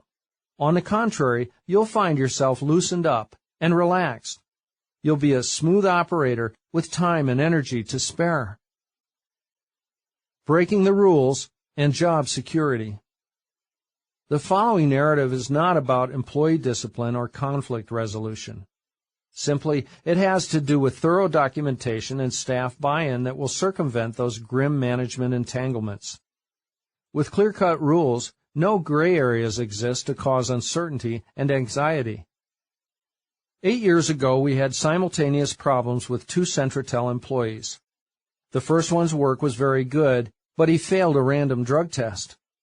The second one's work quality was also exceptional, but she violated our computer privacy policy. Both instances were serious breaches of the company's written guidelines. What to do? It crossed our minds that we could sweep these major offenses under the carpet in order to spare unpleasantness and eliminate a time-consuming search for replacements. But we had to ask, if we allow employees to violate policy, wouldn't this render our policies impotent? The system solution? We spell out rules, regulations, and guidelines in our employee handbook, viewing this collection of policies as a primary system in itself, a giant working procedure. You can find the entire 35,000-word document at Centratel.com under Resources. All employees are required to understand the company's policies and sign a statement showing that they accept them as a condition of employment. Per the handbook, these serious violations are cause for job termination. And that's what happened. We ended the employment of these 2 employees on the spot. There was no arbitrary corporate judgment call. We simply followed the conditions of the employee handbook. Our employee handbook allows leadership to be objective, remaining outside of any emotional or manipulative positioning. It exactly spells out our policies, explaining the ramifications of not following them. Albeit most violations don't result in employment termination. These 2 employees knew they were gambling. They lost their respective gambles, and their departures were simple and clean. Parties on both sides, and our remaining staff, understood why these terminations occurred. Because we follow policies exactly, Centratel employees know that an overt and deliberate act of crossing the line will not be met with wishy-washy, don't let it happen again platitudes or interminable second chances. After a serious violation, do employees deserve a second chance? Well, actually, no. As a matter of policy, they don't. But because of this intractable position, policy violations seldom arise, and we are almost never faced with disciplining an employee. Employees want rules to be consistent and fair. In contrast to some conventional corporate wisdom, my partner and I believe that when we let someone go for assertively violating clear-cut policy, our remaining staff members feel more secure in their jobs, not less. Yes, we lost 2 valuable people, but for the company the losses were outweighed by the positive long-term effects on the remaining rule-abiding staff who always understand where things stand and that management is fair. There is an important subtlety here that I want to clarify. Did we terminate the employment of these 2 individuals to set an example? No. We fired them because that's the deal. If an example was set, it was a byproduct of the action. Chapter 18. Hypercommunications. Grease for the wheels. The quality of your communication equals the quality of your life. Anthony Robbins. It seems sensible that a discussion of communication would parallel other work-the-system protocols that dictate that quality supersedes quantity. I, however, disagree with this. The sense I have developed over the years is that the quantity of communication is a direct determinant of the quality of communication. I am referring here to sensible discourse between 2 parties. It's no good if one party spews enormous gobs of useless information while ignoring what the other side has to say. Is one person talking and the other one listening? Or is there silence? Simply looking at global affairs confirms that between nations, the degree of synergism is in direct proportion to the amount of two-way communication that occurs. Paranoia ensues if exchange is limited. Quality of communication connects directly to any success or failure. It's this way everywhere. More communication leads to better efficiency, stronger cooperation, and deeper trust. Between 2 nations, or between 2 people, if silence reigns, problems will arise in the relationship, or there will be no relationship at all. Of course, if one party is crazy, communicating can become worse than a waste of time. It can be destructive. Clicking communications. Are there social situations where it seems communications don't click? For instance, have you inadvertently disrupted a conversation, which in itself was a kind of a virtual system between 2 people?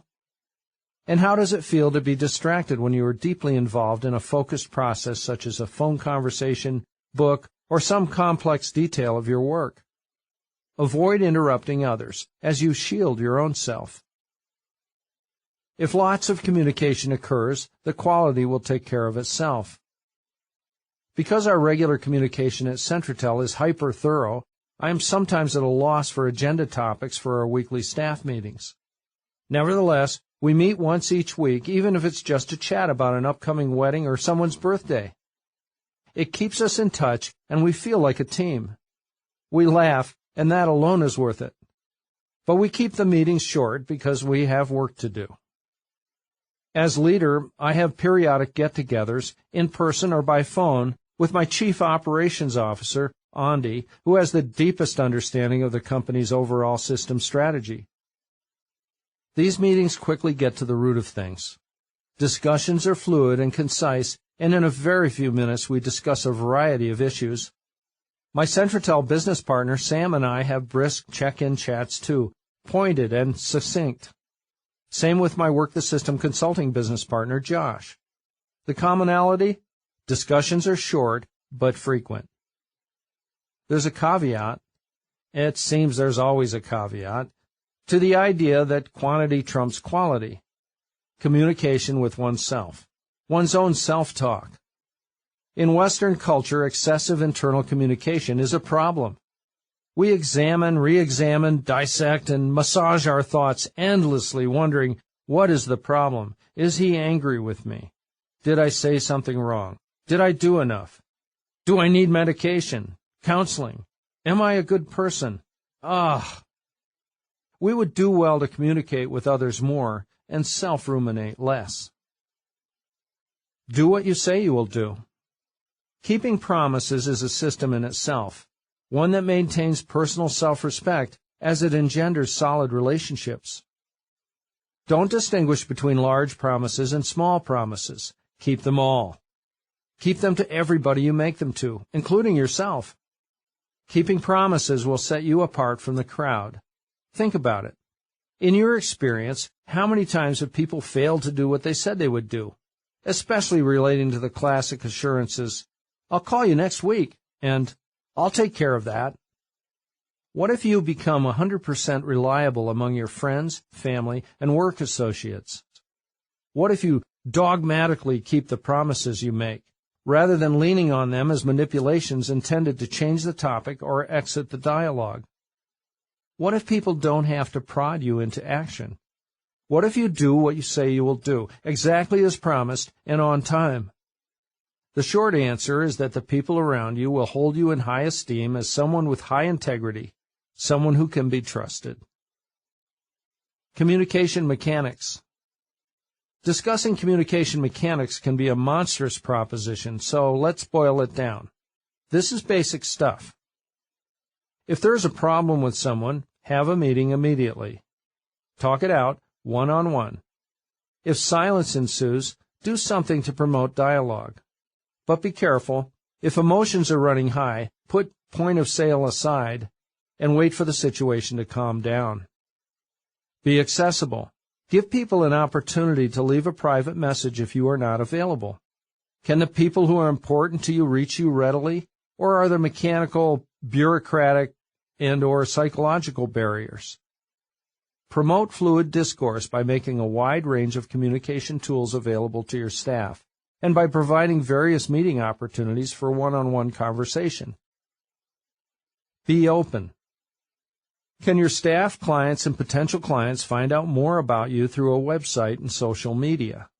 Do you talk about yourself to the people around you, or do you stay on the sidelines?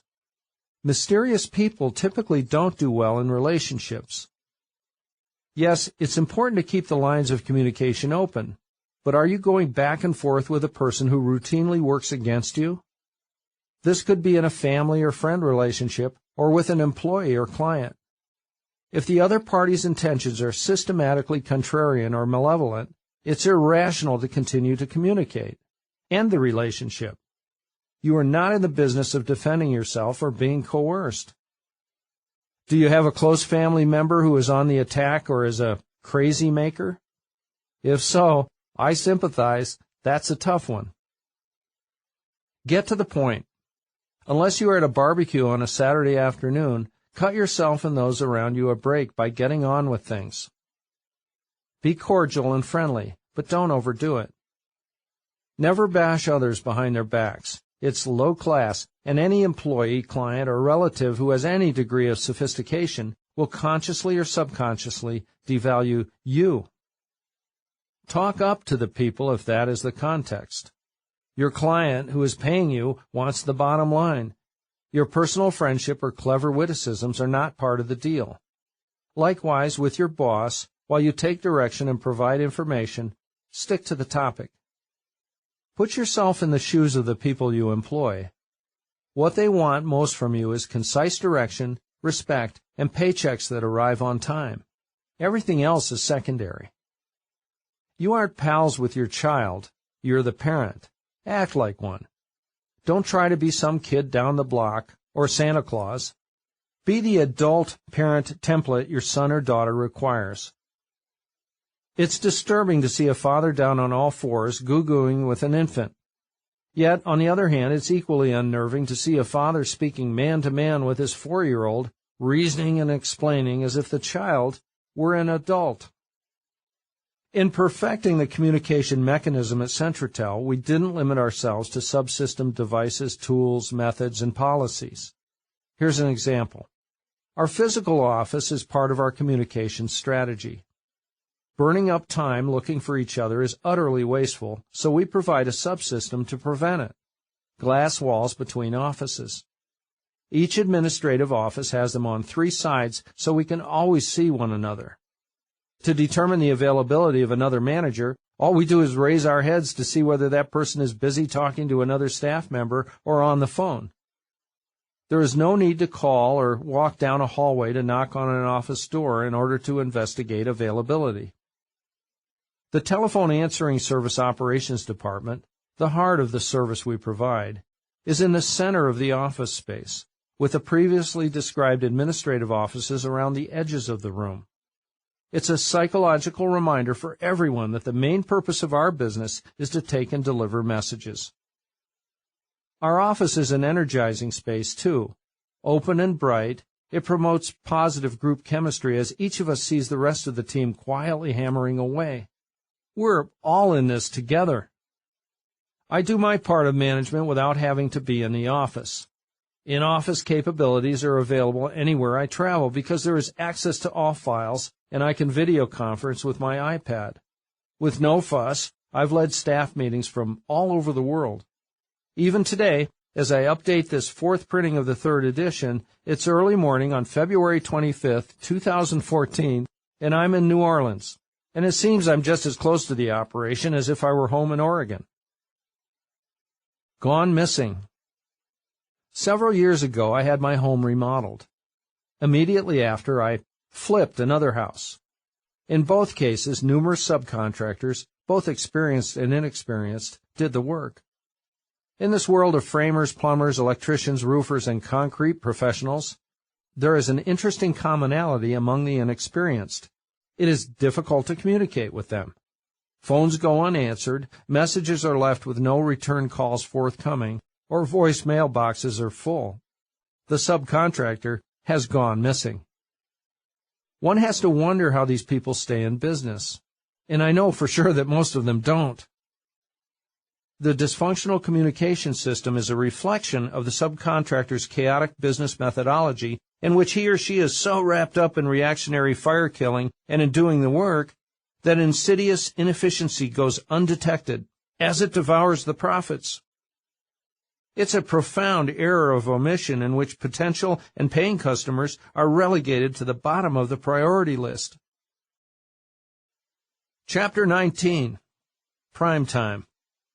It has been my observation that most people get ahead during the time that others waste time. Henry Ford. Prime time is about maximizing productivity when brain power is at peak capacity. The approach aims to amplify the effectiveness of our own actions. Here is the opportunity to exert tight governance over the most potent primary system at your disposal, yourself. There are 2 components. The first has to do with your most effective time of day due to biological makeup. Let's call it biological prime time, or BPT. The other component has to do with what you do with your time. This is mechanical prime time, or MPT. The prime time concept is mind-numbingly elementary, and it has everything to do with Occam's foundational premise that the simplest solution is invariably the correct solution. Like all systems mindset fundamentals, the unadorned logic makes it easy to understand. The ephemeral nature of biological prime time. First, let's talk about biological prime time. We function at maximum effectiveness just a half dozen hours within a 24-hour day. It's important to take advantage of this interesting facet of human performance. To illustrate, I am a morning person, and over a period of 2 years, 6 days a week, I wrote 95% of this book between the hours of 5 a.m. and 11 a.m. I write at this time of day because my energy level is at peak and my thinking is sharp. But that's me. Your BPT could occur later in the day. Like most early risers, I wake in a flash.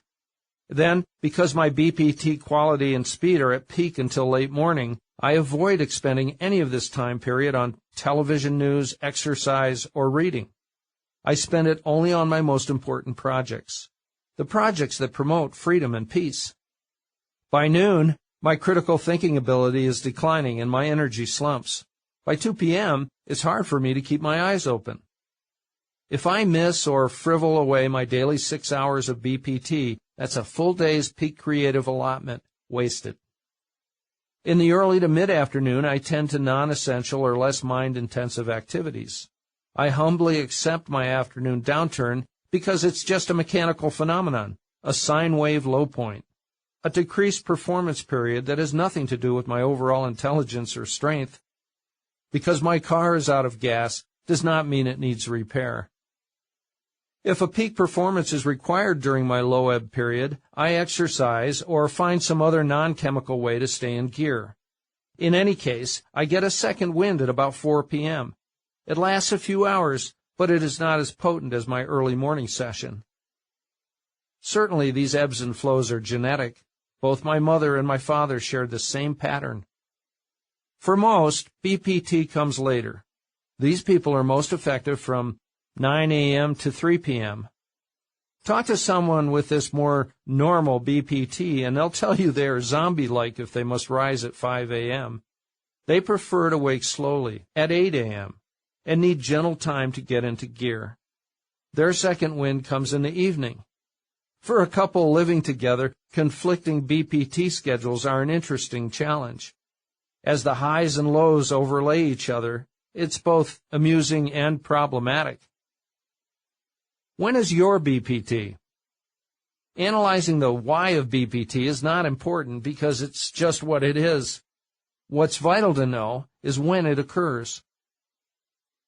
If you are a night person, you'll cruise gently into the day and gradually work up your head of steam. If this is you, zealously protect these midday and evening BPT hours because, unlike people whose BPT is in the early morning, you will be much more challenged by the world's demands and distractions. Events of the day will be in your face, making it a chore for you to concentrate unless you take preemptive defensive steps. Turn the smartphone off and shut the door, or disappear into a library or obscure coffee shop. Protect yourself. So what is your BPT? Stand outside yourself and observe your energy levels over the course of a week or so. Know when you are most motivated, positive, and energized, and when you do little more than stumble around. The downturns are the easiest to pinpoint. They hit like a hammer. You'll figure it out with no problem unless you are a habitual user of mood adjusters such as coffee, alcohol, antidepressants, or other legal or illegal state-of-mind modifiers. Morning coffee, for instance, thoroughly masks the BPT energy cycle. If you are addicted to caffeine and wish to stop drinking it in order to pinpoint your biological prime time, you know this already. Expect mental depression. My experience with caffeine is that it is a 16-hour top-to-bottom drug. People who are mildly addicted need it in the morning to counteract the withdrawal symptoms of the previous day's indulgence. But after their morning dose, they can get through the afternoon and evening without it. Removing 90% of the withdrawal effects of mild addiction takes 3 to 4 weeks of total abstinence. If you are a heavy caffeine drinker, you drink it all day. My condolences, because quitting is going to be onerous. Here's a great book on caffeine, Caffeinated by Murray Carpenter. No relation. There is another benefit to getting through the day without dependence on a state-of-mind adjuster. Personal pride in facing the world cold turkey. In my life, am I completely clean? No, I enjoy a cup of coffee now and then, and during my long-haul trips overseas to Pakistan for NGO work, a jet-lag body slam of 12 time zones, a small dose of Valium helps me sleep properly until my body adjusts. Managing your biological prime time. BPT is when you should create your strategic objective, general operating principles, and working procedures. It's also the right time to sit with your staff to explain your new strategy. Of course, there are other aspects of your day besides work in which you need to be sharp, and biological prime time will be there for whatever requires focus. You'll learn to cherish these golden hours as a commodity to be carefully parsed, never frivoled. After your peak, remaining non-BPT hours are available for taking care of less demanding activities and for recharging the biological, psychological, and social batteries. These are the hours for napping, iPods, periodicals, movies, yard work, exercise, and time with friends. The non-prime time hours are a reward for the prime time hours that were well spent. Both periods are equally gratifying. Day chunks of life. If you're going to break complexity into workable components, it makes sense to consolidate time into one-day manageable chunks. It is easier to master one day at a time. Plan each day carefully, pay attention to linear sequences, and watch the hours quickly pass as you work toward your goals, riding the ebb and flow of your energy cycle. At the end of the day, look back and evaluate your accomplishments. Take what you learned, good or bad, and apply it in your next day chunk. Is this you? For too many, this is the 24-hour cycle. Upon waking, external demands of work and family kick in. A dose of caffeine generates an artificial morning prime time, no matter the natural BPT cycle. The day's fray begins, and the fire killing takes over. The mindset is, there aren't enough hours to do what must be done. The day is spent whacking moles, and any plans for making things better remain amorphous and ill-defined. There is so much to do, and so little time to do it. By evening, the caffeine buzz is transmuted into nervousness, and alcohol is ingested to forcibly calm down. That night, deep sleep suffers because of the lingering effects of the day's mood adjusters. This is a serious consideration because every night, a minimum quantity of deep sleep is necessary for solid mental and physical functioning the next day. As time goes on, sleep debt increases, and until it is paid back, performance and mood suffer. The next morning, the repercussions of long-term sleep deprivation, combined with alcohol and caffeine withdrawal, begin anew, and another caffeine pick-me-up is mandatory if anything is to be accomplished. It goes on, day after day, and whew.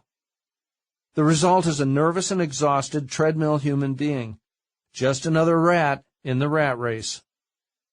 It's understandable why so many Western adults take yet another step, trying to find peace in antidepressants. But here is where things can begin to get seriously shaky. Notwithstanding sleep deprivation, how can anyone be cutting-edge effective, much less at peace, with caffeine, alcohol, and antidepressants circulating in the body? Within this chemically driven mood adjustment cycle, is there any hope for an unadulterated, biological primetime focus each day? In the majority of cases, not without some serious effort. So the magical BPT hours remain a mystery, muddled by unpredictable external demands, exhaustion, and mood-altering substances. It's a hopeless situation for those who don't see it. But this is not for you. If you don't want it to be that way, you can clean things up. Discover when your biological prime time occurs, and then discipline yourself to use it judiciously. Never waste your biological prime time. Universal ups and downs. For the population as a whole, and despite individual variations, a general surge of energy occurs during two periods of the day. The first is in the morning around 8 a.m. and extends 6 to 8 hours. The early to mid-afternoon hours are low-key, which is the reason much of the world takes a nap after lunch. Around 7 p.m., energy picks up again, and a secondary surge begins that usually lasts several hours.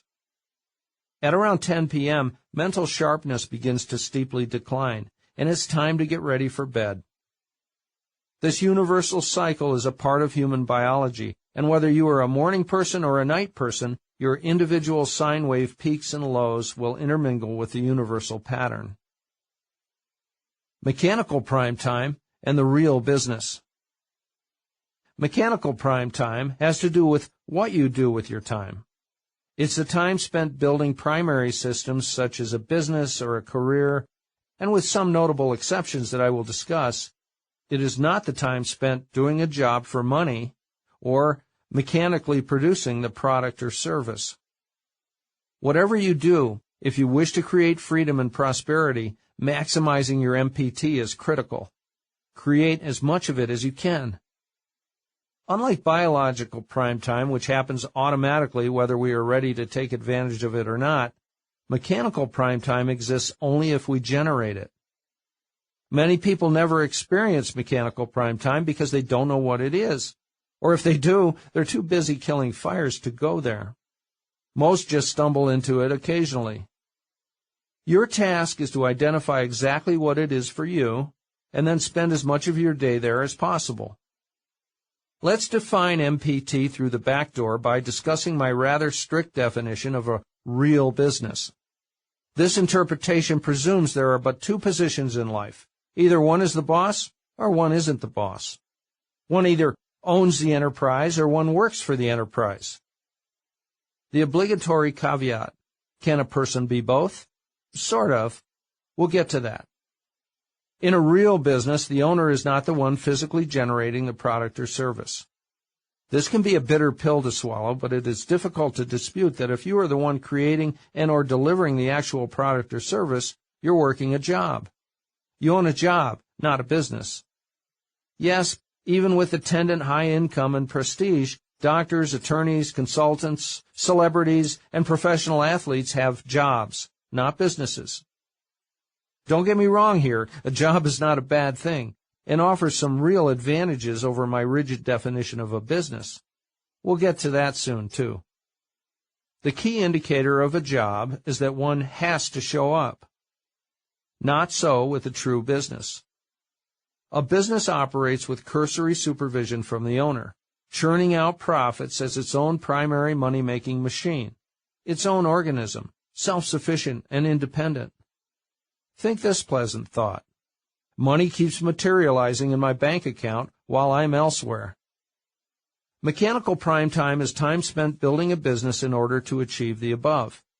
It is not the time spent working in the business producing the product or service or dealing with everyday recurring business affairs. If you are a professional and have other professionals working for you, and without your direct moment-to-moment input they are accomplishing goals you have set out for them, this portion of your life is a business, and the time you spent dealing with it is mechanical prime time. In contrast, the ongoing time spent with patients or clients is production work, so that part of what you do is a job, not mechanical prime time. If you must trot out into left field at specific dates and times as a New York Yankee, or be on location as the star of a feature film, that's a job, albeit a very good job. Here's another example of a job versus a real business. Real estate sales. If the real estate professional is selling property and living on the income, that's a job. However, if some time is spent allocating some of those commissions into investments in rental properties or bare lots, that is a business. MPT is the time spent doing the legwork of acquiring and managing a personal property portfolio, not time spent showing up to list or sell someone else's property. What matters most? As you analyze your actions, know it is the moment-to-moment mindset that matters most. During the workday, no matter what you are doing, look at each action you take and ask yourself if it is contributing to making more and working less. The day you get it, and switch your focus to the blow-by-blow mechanics while leaving aside theory and wishful thinking, freedom and wealth will begin to materialize. You've attained the system's mindset. It's your job and your business. If you are a creative person making a living in art or performing, for example, a professional athlete, a writer, an artist, or an independent consultant, or you are the centerpiece in some endeavor or another, yes, you have a job, but you also have a business. You are the business, and you carry you everywhere. Yours is a unique skill that is a blessing.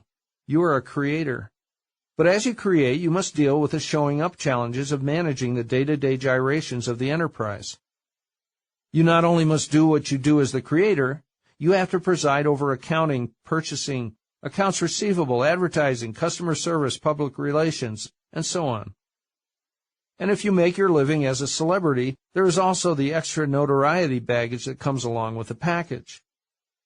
This is the reason why, in an enterprise where the creator is doing the production and managing the details, life can be exhausting at the least and nightmarish at the worst. The goal is to use the mechanical prime-time mindset to find ways to minimize the day-to-day administrative burdens so focus can remain on creative efforts. Mental positioning. If you're a charter boat captain taking fishermen out on the ocean every day, while every night you must hunker down to do the books, recognize that you have a job. And if this job makes you unhappy because you feel a lack of freedom, then only by taking an outside and slightly elevated vantage point will you be able to devise a future in which others are piloting the boat or doing the books. Your new posture will allow you to visualize assembling the pieces in a way that will remove you from the production and secure the peace and prosperity you want.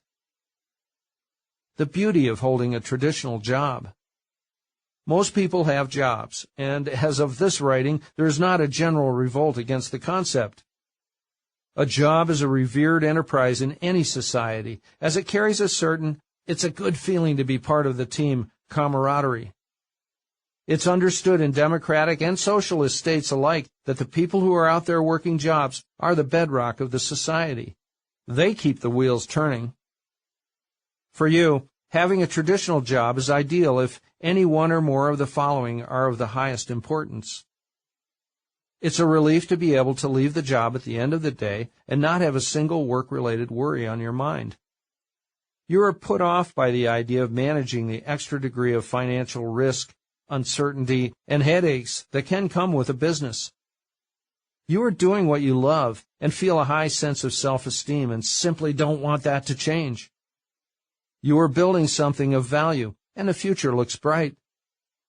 It is the only way you can obtain the necessary resources to do the things you truly love. Flying a jet, participating in politics, etc. You value the social aspect of being surrounded by peer employees. For the moment, you must survive as you prepare for independence down the line.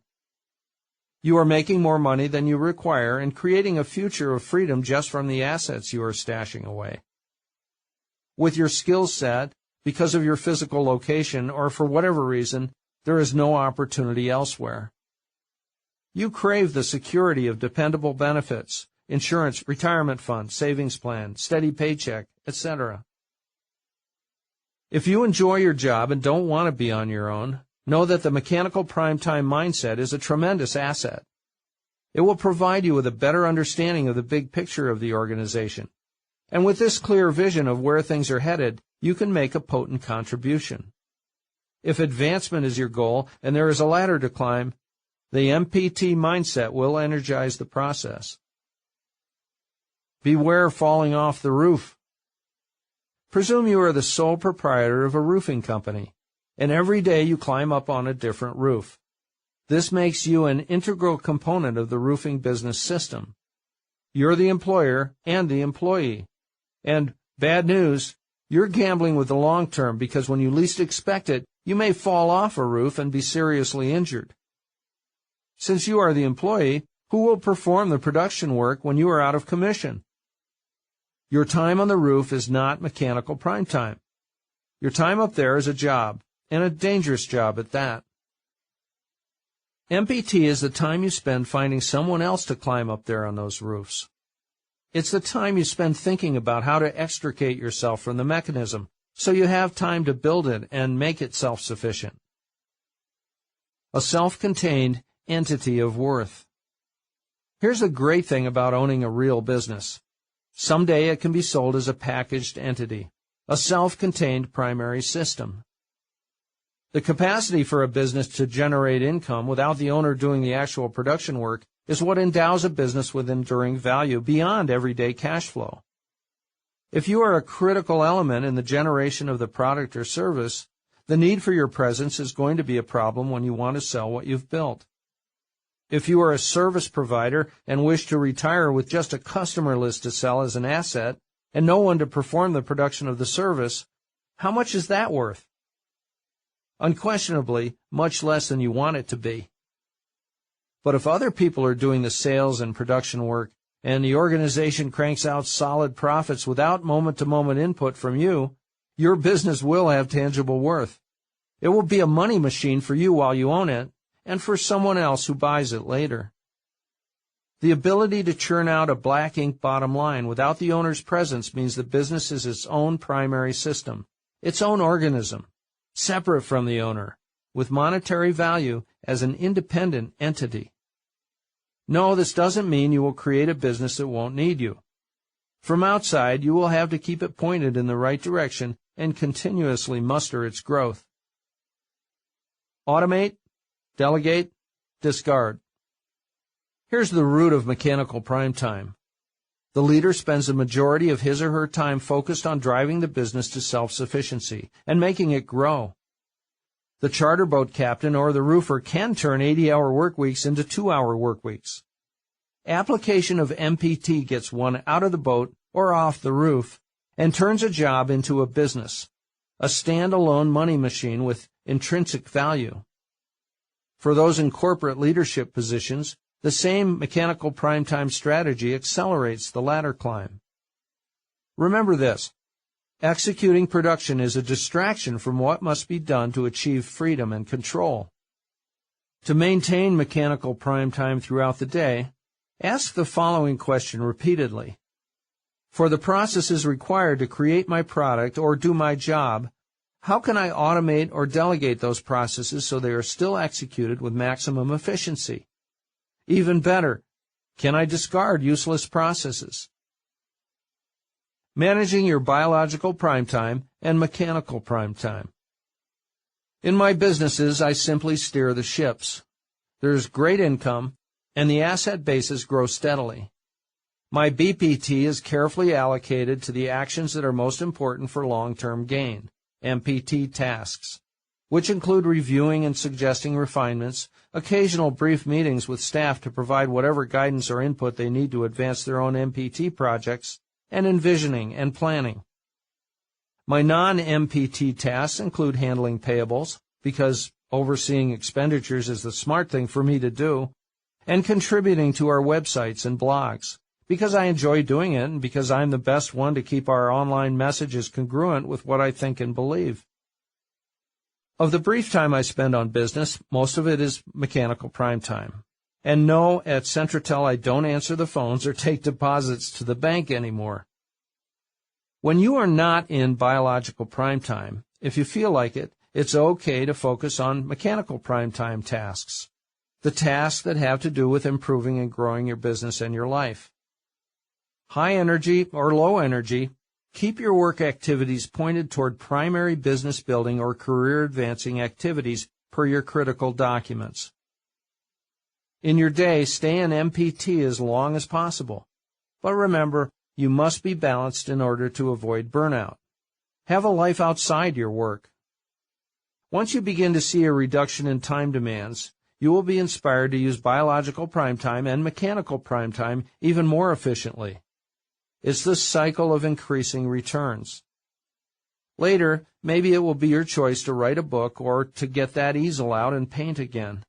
You will have lots of time to do those kinds of things. In this moment, be wary. Once there is some progress, there will be no going back to the old ways. You'll see that you are in charge. You're building something good. Never again will you be the victim of unpredictable circumstance. Nevertheless, in this moment, be wary. You have not yet developed new good habits, and you are still prone to the old bad habits. If the "my life is composed of systems" lightning bolt hasn't struck yet, all you have right now is feel-good theory. If this is the case, go back and listen to the chapters in Part 1 again. But even after the aha strikes, you will sometimes have to muscle your way through the initial documentation, especially when your energy levels are low. It takes maybe 8 weeks to form a new habit, so give yourself time.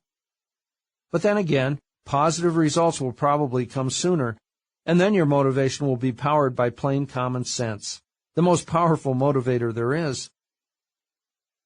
A point of sale appreciation of life. I sit here writing these particular words on a Wednesday in April. It's noon, and I've been on task for 8 hours, and I'm still at maximum throttle. It's one of those rare and exquisite maximum BPT, MPT days, perhaps because that's my topic today. I'll work for a while more and then plug into my iPhone music player and rake the yard because that is both relaxing and satisfying. After that, I'll go for a walk in the neighborhood. Then with a lady friend, there'll be a movie. Then dinner out. There's a Zen proverb. Before enlightenment, chop wood, carry water. After enlightenment, chop wood, carry water. It's perfect, really, as I immerse myself in the simple mechanics of what needs to be done right now, creating, adjusting, and maintaining systems. Chop wood, carry water. Sometimes I think, this is it. It's a simple, happy way to remind myself this is the existence I've envisioned, and there is no need to pine for anything different. For you and me, life is as tangible as it can be when we just acknowledge it in the moment and see it's good. No matter where you and I are or what we're doing, this instant in time, this right now, is it. Any other time is not real, either memory or conjecture. Try this. For brief moments, in the middle of working your systems, withdraw a bit in order to celebrate the only true reality there is, this right now, and be grateful. PTO and POS. In the systems revision discussed here, we altogether eliminated a complex system, as always a delightful event, and replaced it with an automatic point-of-sale mechanism. We went back to a premise. Paid time off, PTO, is an employee benefit intended to help keep staff satisfied and happy. But most of all, it's a perk that will encourage them to continue working for Centratel. And working means showing up for work. There was a problem with our paid-by-the-hour staff's PTO arrangement. In theory, it sounded great when we first offered the benefit, but in the real-world application, it was terrible. First, it was a pain to calculate and administrate.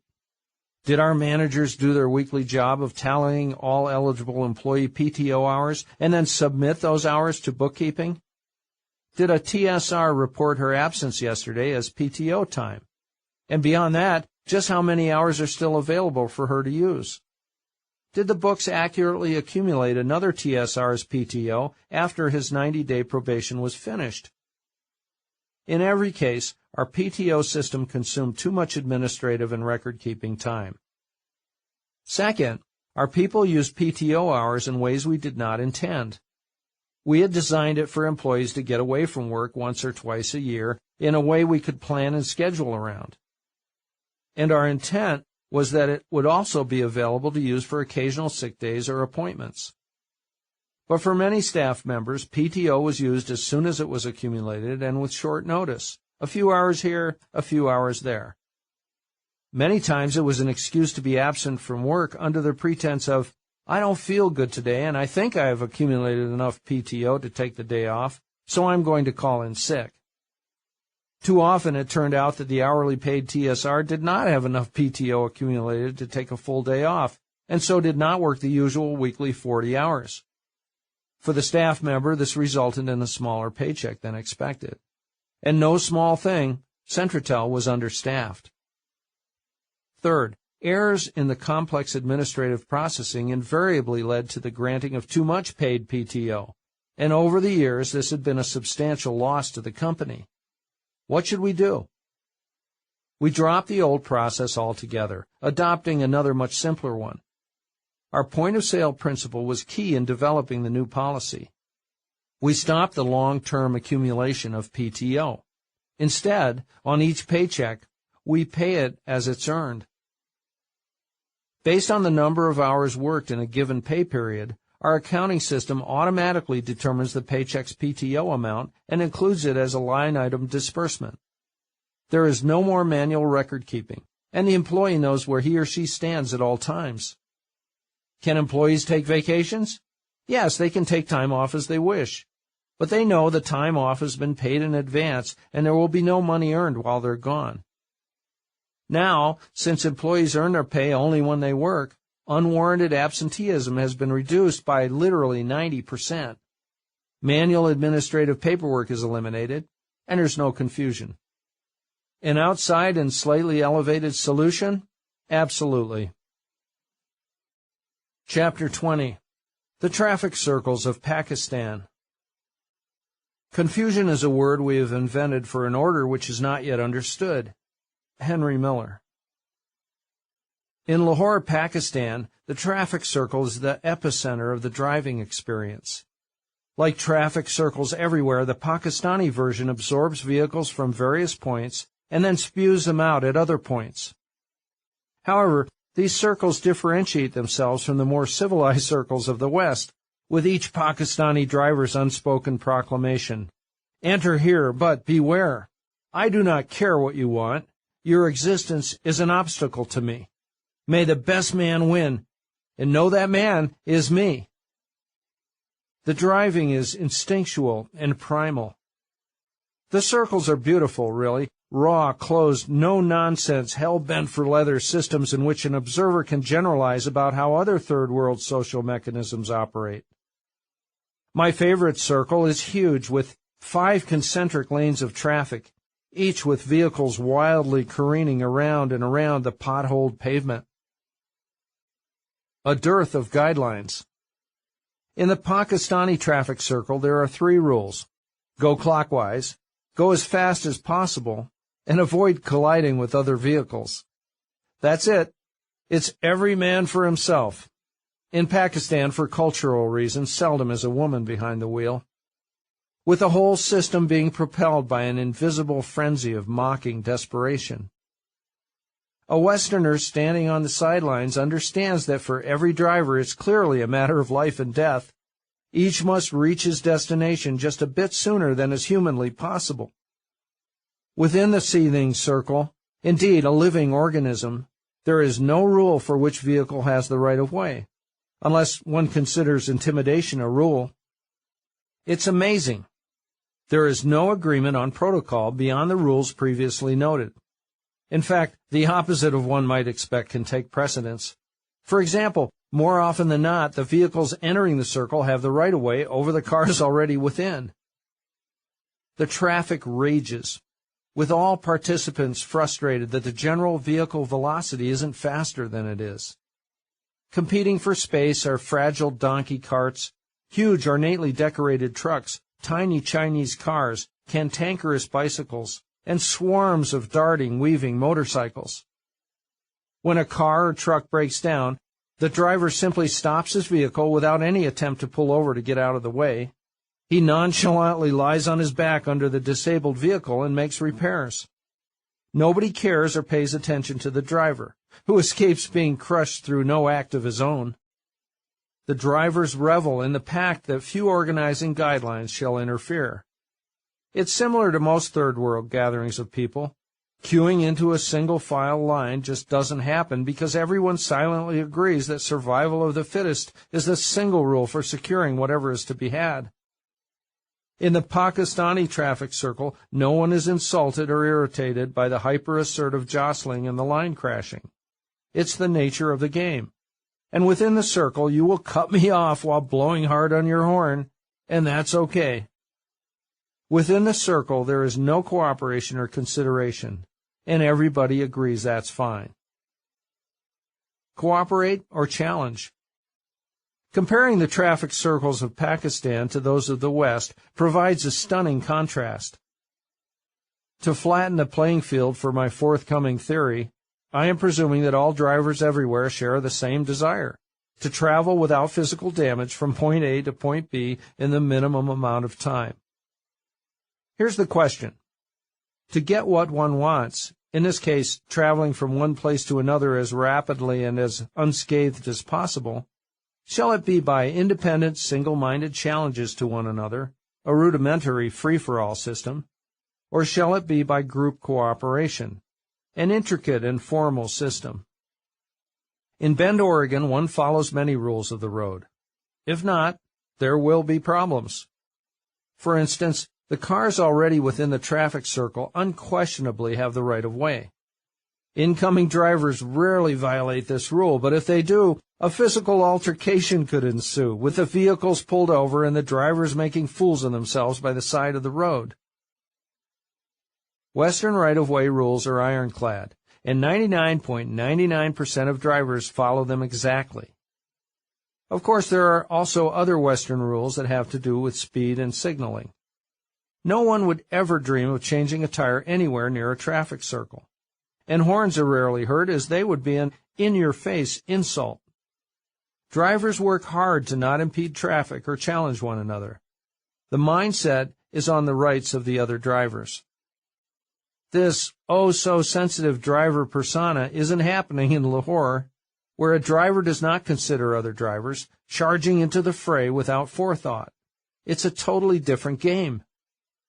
At the risk of being culturally judgmental, it's my contention that in getting from point A to point B, cooperation is more efficient than a competitive free-for-all. My guess is that despite the Pakistani hyper-frenzy, more traffic flows through the staid Bend traffic circle than flows through the equal-sized Lahore traffic circle.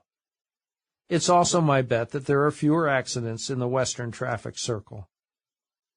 So again, at the risk of making a stupid bellicose east-west judgment, it is obvious to me that if the goal is to move huge volumes of traffic from point A to point B, the social agreement of a cooperative rigid-rule traffic circle beats the chaos of a no-holds-barred, uncooperative traffic circle. The West's higher-capacity circle is an illustration of the importance of mutual consideration, as well as efficiency-enhancing rules that participants understand and agree upon. And away from the traffic circles, in societal processes, it is more productive for each participant to consider the welfare of the other participants and to carefully follow simple rules that deal with common contingencies. For traffic and for the culture as a whole, it just works better. It's a matter of mechanical efficiency. But there is more to this than efficiency. Ignoring the mechanical aspect, which traffic circle is the most creative and fun, the most innovative and free-form? Clearly, it's the Pakistani circle. The flair and competitiveness in Pakistani streets is a remarkable thing, with a colorful, good-natured jostling that is fascinating to watch. For a Westerner on the periphery looking in, it's a spectator sport in direct contrast to the uptight, boring military orderliness of the streets of the West. When I'm in Pakistan, I just stand there on the edge of the madness, fascinated. It makes me feel alive. These people are not just going somewhere, they're free-form artists, creating and surviving and having a hell of a good time doing it. They're living moment to moment. We Westerners could learn something from that.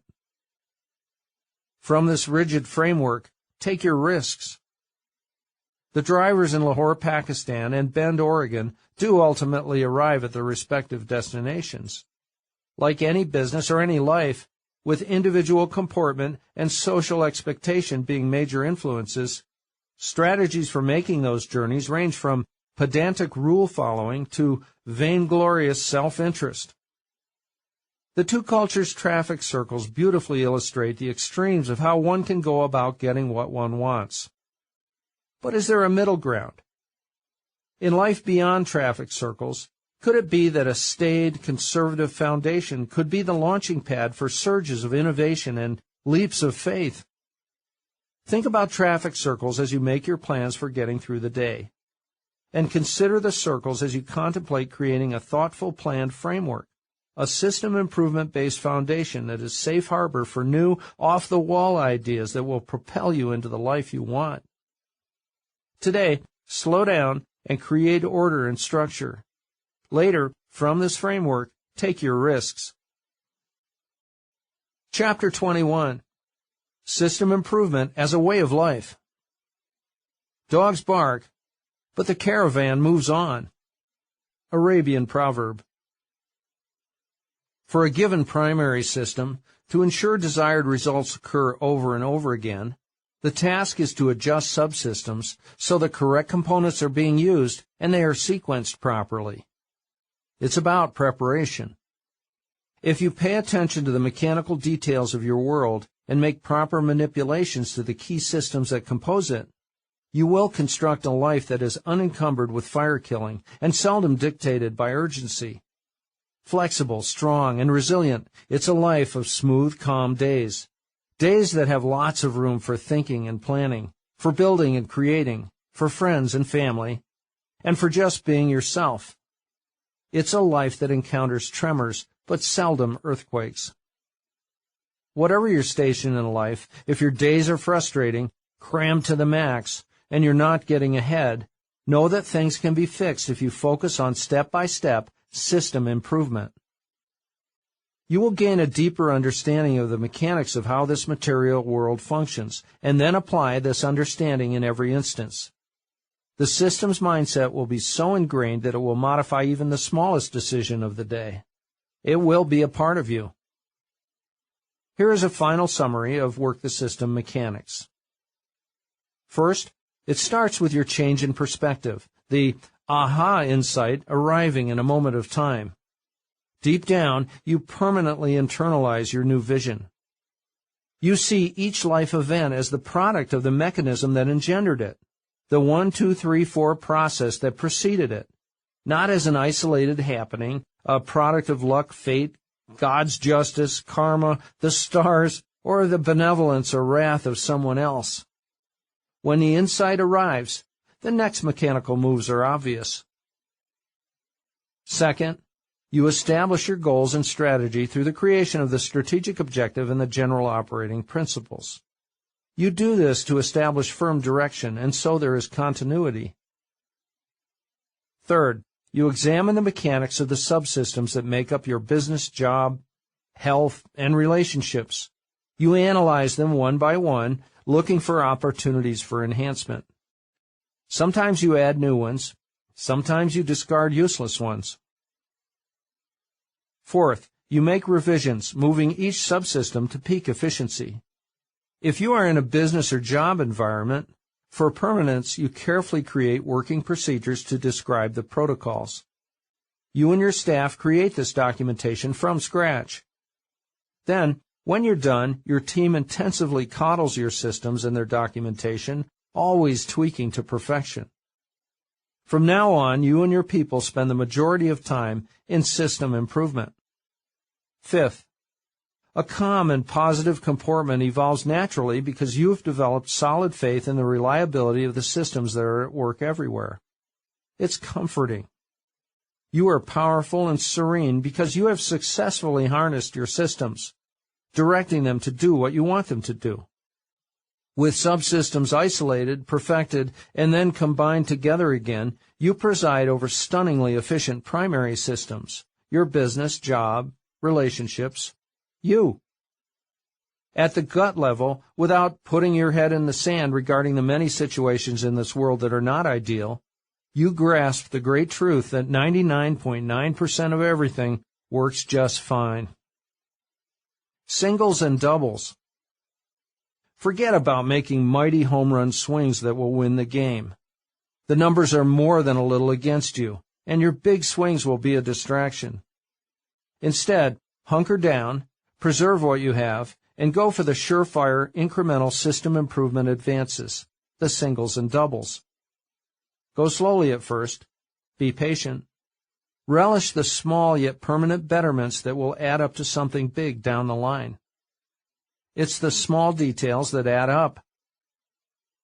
Focus on the mechanical systems that produce the results, and never doubt that a superb collection of subsystems will produce a superb primary system. Maintain a positive regard for those around you and do what you say you will do. Produce quality and do it consistently. Keep your goals in mind and relentlessly work toward them through thick and thin. Don't try to fool yourself or others around you. Start and finish tasks on time. Don't complain. Your job is to lead the caravan and leave the barking dogs behind. Your life will get better sooner than you think. Truth is, most people look for better results without considering the mechanisms that would produce those results. They don't understand the system improvement concept. In thinking locally, this gives you a great advantage. Thinking globally, you know there are a whole lot of people out there not getting what they want. Remember that your body and mind compose the primary system that is your life. Fortunately, these two major components are the ones you can most easily adjust. Improve your systems at every opportunity. Maintain them always. Keep them strong. In everything you do, focus ruthlessly on the pragmatic details. Perform the basics well. Keep things simple, but be cautious of shortcuts. With finesse, take life as it comes. The largest problem with swinging for the home run is that all those hammer swings will cause you to strike out too often. And all those strikeouts added together will make life a struggle or take you down altogether. Instead, slow down and focus 100% on each separate pitch.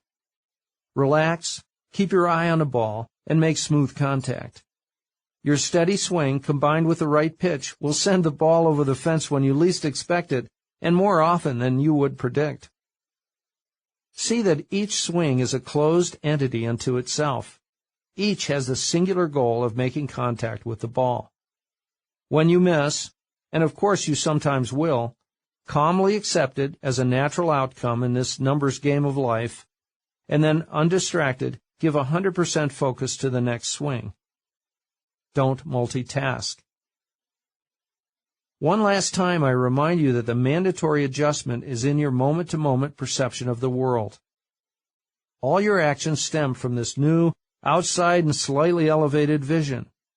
Your world is composed of separate systems that function flawlessly 99.9% of the time. All you need to do is see this and then climb on board. Every day has its flavor, its tone. Work with your individual day chunks. Savor them as they slide by. Stay off the circular track. Know it is the climbing you want. Understand that most people wake up in the morning with only a vague sense of their ultimate primary goals. Events quickly peel back the layers of control, and the day becomes a whack-a-mole epic that dictates stumbling reaction to bad results while disallowing efforts at system improvement. Most people don't know about the machinery down in the basement. In contrast, you carve through the hours as you direct subsystems with confidence and precision, constructing the primary systems you desire. You remember that control is a good thing, and you seek it. You see the machinery. You work it so it produces the exact results you desire. In your life, no longer will invisible systems produce random bad results. You always remember that systems are executing, real time, whether managed or not. By filling your days with accomplishment, the negatives that previously dragged you down will no longer factor into who you are and what you do. They will just annoy you occasionally. Will you become blind to the imperfections around you? Not a chance. In fact, you'll be in a position to do something about dysfunction as it comes within your ever-expanding circle of influence. The work the system mindset is organized, focused, and deliberate. It's about action, not reaction. A vision to cultivate. Most of us have at least one endeavor in which we excel. For you, what is it, and why are you good at it? It's probable that when you are in the midst of performing this process, you experience a delicious taste of precision and confidence. You bask in the flow of it. What you do well is your passion, and you take every opportunity to repeat it. It's a positive obsession. You ask, for this thing I do well, do I love doing it because I am good at it, or am I good at it because I love doing it? The black or white answer is elusive. So why not consider a third possibility? Do the two go together without distinction? Again, what do you do well? What makes you passionate? Leaving aside the chicken or the egg question, and while continuing to hone your particular passion, extend that fire to the improvement of the other mechanical workings of your existence. Get visceral about it. Wallow in it. Be outside the events of your day, and treat those events as elements of an overall game. a game that your proper engineering will make perfect. This game, of course, is your life. Few people understand the magnificence of the systems around them, but now you do. From now on, you will reject escapism as you appreciate the here and now for the miracle it is. The miracle that was always right there in front of you, but which you didn't see. Now you will find command and freedom because you understand the mechanisms that determine the events of your life. You'll never go back. Epilogue. It's just after 5 a.m. on Sunday morning, May 11th, 2014, and I sit at my dining room table. I've spent a lot of time updating this book, and the final manuscript went off to the publisher just a few days ago. This epilogue is all that remains to be written. I haven't had a grasp of how it should go, but this morning the words are coming. I know for sure that everyone has a cross to bear, and in my own life it's been 2 years of heavy personal loss. Deaths and dismissals mostly. In every case, it was nothing I could control. But as those losses mounted, offsetting gains interposed. I've been blessed with new opportunities and relationships, while most of my old arrangements and relationships grow ever more substantial. As Centratel approaches its 30-year anniversary on December 1st, 2 employees, Lanny and Sandra, are getting close to their own 25th anniversaries with the company. Carla and Linda are each closing in on 20 years. The rest of the team burgeons. I love them all. On the family side, there are richer connections with my daughter and 2 brothers. My friendships nourish. Then there are the mechanical aspects, my newly purchased house, high up on this hill, currently in the midst of a total facelift, so it will be exactly as I want it to be. There's my good health, the days of pure creative production that have everything to do with adding value for others, impending international travel plans, and yet another construction project in Azad Kashmir via my nonprofit. And there are record business profits as well as several new business ventures. There is opportunity in the political sphere if I decide to pursue it. And especially gratifying has been this evolving book which allows me to profess what I believe. How satisfying! My next book is half finished too, out by the end of the year. And so, what I think about mostly this morning is gratitude to God, not just for being granted the opportunity to exist in this magical world, but for being given the insight that it's possible to go a layer deeper, to find a way to create the reality I desire. You've been listening to Work the System, The Simple Mechanics of Making More and Working Less, written and read by Sam Carpenter. Note that appendices A through K are available in PDF format by going to workthesystem.com/appendix. Again, that's workthesystem.com/appendix. In fact, there's much more additional information on the website. Be sure to visit. We hope you've enjoyed this production of Work the System, The Simple Mechanics of Making More and Working Less. Again, please don't reproduce this audio, but refer your friends and colleagues to go to workthesystem.com. This audio was produced by Tim Underwood Productions, Bend, Oregon.